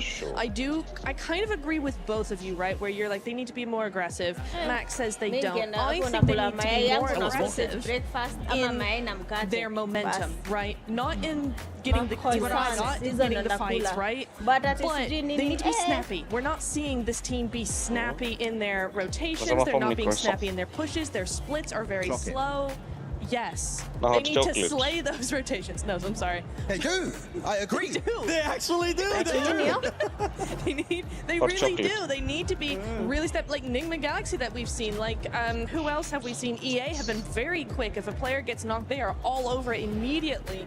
They're very, very good. Al-Ula as well, quick, being very speedy with those pushes out for info to make sure that nobody comes in behind them. Stuff like that I want to see from 4 Thrives. We saw it in the group stage. It worked very well for them, and just now they're starting to be very indecisive, and I kind of feel like they don't know what's going wrong. Just their pacing's off. Their pacing is off. You're indecisive. Trust your gut. Go with it as a group, not one-on-one. Just go with it. Just do it. Just do it. Just survive once again. But for this team, it's spot on. You were talking about the 2-2 splits. I felt like that 2-2 split took a little bit too long. They should have bring it up together, and that's why I wasn't really happy with how long they decided to coexist with Hora. And talking about that too, they've been aggressive when they need to, but I want to see the 4 Thrives that we ended up seeing at PMGO. For everybody that's been watching EWC, you know that the club championship is currently at stake. So why not listen to our amazing reporter that's been keeping track of everything going on with the club championship, Glitter Explosion.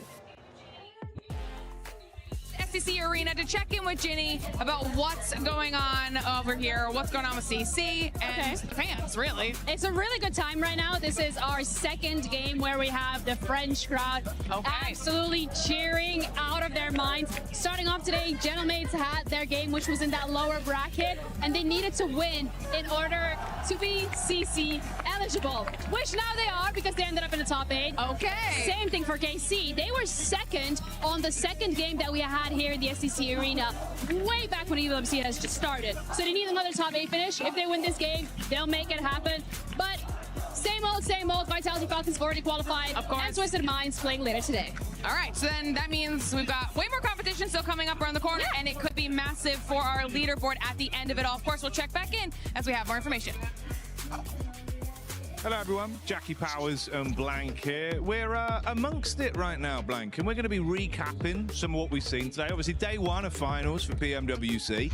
We've had 3 games played, all with a very different sort of aura to them, mate. Yeah, absolutely. I think it's been a good day today. Tiamba's done very, very well so far. Ulf been able to get that win over on match 4, I believe it was, which is very cool to see, because I really like Ulf as a team. Fortunately, it has been a bit of a rocky start for them. Their star player, Eren, hasn't really been stepping up to the plate as much as I might have liked him to. But Scarface, though, he was doing great. Yeah, Scarface came out swinging. Obviously talking to some of the fans as well earlier today. Oh, really? A lot of love, mate. You can see everyone's very excited. There's actually quite a big representation of the old fandom here. Yeah. So that's been kind of cool, getting a different vibe on it. I don't know, it feels like, you know, you got a lot of Godlike fans, very loud, very energetic for them. Yeah. But the old fans are there. It just feels like they've been a bit more reserved. They're kind of waiting. They were saying, we know they're going to do well. We'll just wait until they pop off. We're ramping. Exactly. We're just ramping. We're just ramping it. I do think the loudest fans today, though, of all of them, have been Nigma Galaxy fans. True. They have come out in force. I was surprised by that, but it's good to see them here. They're all giving them a lot of love, which they deserve right now. Coops is doing fantastic. Yeah. I think Ralph's also playing a damn good game. I mean, on that match we watched, I think it was match 2, where he came out with the M249. Great shots over towards Ida. Ida in the bin, by the way, absolutely. I think that one's a cut storyline already. Like, they're just basically throwing themselves at Nigma Galaxy. I think 3 of us at this point from the team here, the talent team, who spoke to Ralph and asked him similar questions. Yeah. And when I asked him about it, you could see that look in his eye where he's just like, I don't know why they're doing it, but it's giving us points and we're going to take it. But you're spot on, mate. Nigma as a team, they've looked great. And honestly, you're right. The fans have been bigging them up and saying, look, I'm pretty confident we're going to win this one. Yeah. He also said himself, I think we're in a good spot. Comms are good. I reckon we can win this year's PMWC. Yeah. You think it's a bit amazing as well, because Coops said it before, he's dodged quite a few events so far with the team. And you really do want to see Coops with the squad. And now they're all together. It does feel like they're a well-oiled squad despite that. So you imagine there's been a lot of scrimming going on in the background, making sure he's been part of the team even when he's not been at events to ensure it's happened. But Coops has just had these awesome moments so far, alongside with Lord a lot, which is great to see. But I will say, one of the teams I've been sort of astonished about, let's put it that way, is Flash. Because we had some really nice moments with Flash, but match 3 today, they're able to get the win. Zeus with the unbelievable quick switch over towards Novia. Yeah. That was fantastic. But again, I wanted to ask you about it because they are the rookie upstarts. When they came through, they qualified to some massive events. Some of them by playing behind a random loot crate out in the open on Miramar. It's so fun to see a team like this, but they were down on your luck. And I mean, my question to you really, throughout all your years in esports, is like, for a team to do so well as a rookie squad, do they tend to have that downtrend, do you think, before they come back up again? You know, I think if anything, it's kind of generally a bit easier in most other games. It seems kind of harder in PUBG Mobile because it's very intimate in the way the teams look into each other. They're always researching, always prepping. So even if you are an underdog or a little bit more unknown, someone knows your drop, someone knows your playstyle, they know what weapons you use, they know the way you approach the game. It feels like it's harder to counter. Yeah. But that was always my theory. Of a team like that, I think if they do start to hit that form, you could go really far, because maybe a few players aren't suspecting the best play from you at times. You can pull it out the bag. Max was saying they'll do well. I think they could have been a little bit better in the early groups. I think now, though, they keep it up with the shots we've seen. Mechanically, they could go really far this finals. Yeah, they're lucky because it's very mirroring the fact of like Tiambo, where you're making these quick snap decisions on the fly. And I think a team like them has certainly come into this with a bit more of a lackadaisical attitude of just, we've just got to get in there, we've got to make it happen. Funnily enough, it was like, I actually was getting my manicure done at the same time. Show him off, there you go. Show him off, there these are cool. At the same time as Kamikaze was getting his haircut. Oh, okay, right, yeah. And he came in, he was asking me, who do you think's going to win? And I was like, well, from what we've seen so far, 4 Thrives looks pretty good. Vitality looks really good as well. Safe bets, safe bets. Safe bets, you know. Didn't want to put it all on the table. And he just went, we're going to win. And I was like, right. But his explanation was quite cool, though. Yeah. He said that we came in groups, we just did not care. Well, they thought that the pressure would get to a lot of teams, which it has. Yeah, definitely has. There's been too much respect. I think we said this on the card. Oh my God, like, yes. During groups, teams were scared to kind of make some big plays out of like, oh God, what if we don't make it? We have to go to survival. End of the day, mate, survival's the safety net. Yeah. If you're struggling, you kind of weirdly want to be there because then you can reset and come out better when we're in finals. And I think they're a team that proved, you know what, we'll just play our own game, give it.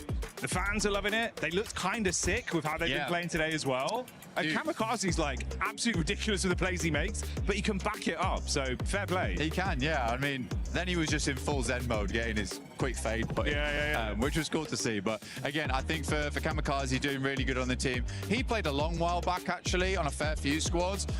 He'd always been like subbing in and out for S2G. And it's finally they believe in him now to really make those moments happen. And he is, because he was sort of the new kid on the block. Because you had your Solaces, you had your Silas, Sol K, Ketch back in the day, Kelsey, Hamzy G, and then he would be like filling in here and there. But I think this must be a great moment for him, having such a fantastic time on the main stage. But yeah, I think S2G's doing well. Ulf, on the other hand, there's still a little bit more to go. They're ramping. They are ramping. They are ramping. But it is funny to me because there is some big Turkish rivalry between those teams. It's not brotherly love between those two squads. No, like organization-wise, you can see everyone's firmly in their own corner of we want this team to win. Yeah. It's kind of fun. It makes it a bit more exciting where it's like, no, I love my team, my players. I think that's cool. I did also like to throw it in there. We had the pop-off moment with Ralph earlier. Oh, bro. The fans loved it. You could see we loved it. It was like, dude, that's what I want to see. There's a lot of personality in PUBG Mobile. And I think PMWC seems like one of the better events for it, where people get into that mindset of like, we are superstars. Yeah. And they absolutely are. Best of the best in the game, biggest stages, most lights on them, and they're living up to it. $3 million prize pool. You've got to bring your best. So we'll find out how it goes here in the finals.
Jamal, oh sorry, nilikuwa naongea na simu ikani distract. Nini? Kuna players wamegonjeka food poisoning.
hi Kylie. I'm so sorry. I'm even doing other things because we're waiting.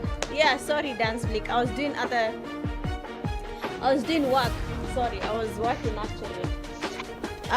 But yeah. Was the match cancelled? No. Some players are ill. I saw some have posted on their stories saying one of their players have food poisoning, stuff like that. So I don't know what they're gonna do. I don't know if they're going to cancel today's matches. I don't know what is the work of subs if the subs cannot play. But let's see. I'm gonna end the live. I have to cook. So you know that.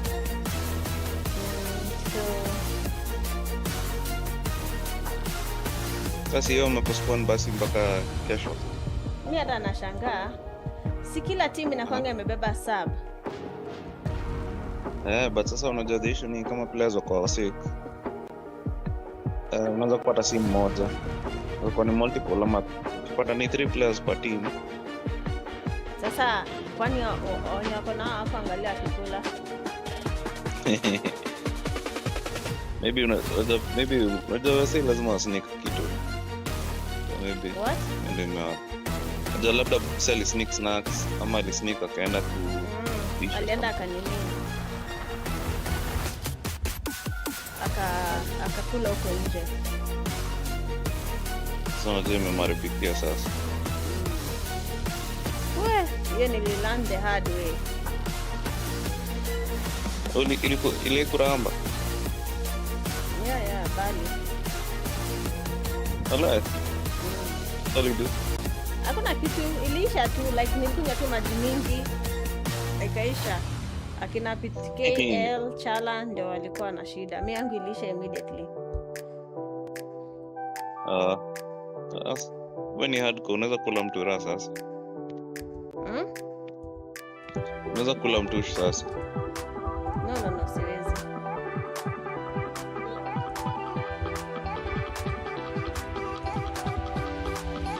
Bede jik from tush like hata ile nimetengeneza like home hata homemade.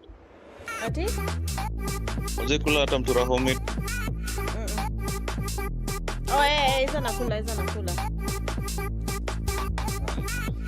Acha mimi niende. Acha nitoke kwa nyumba, acha niende.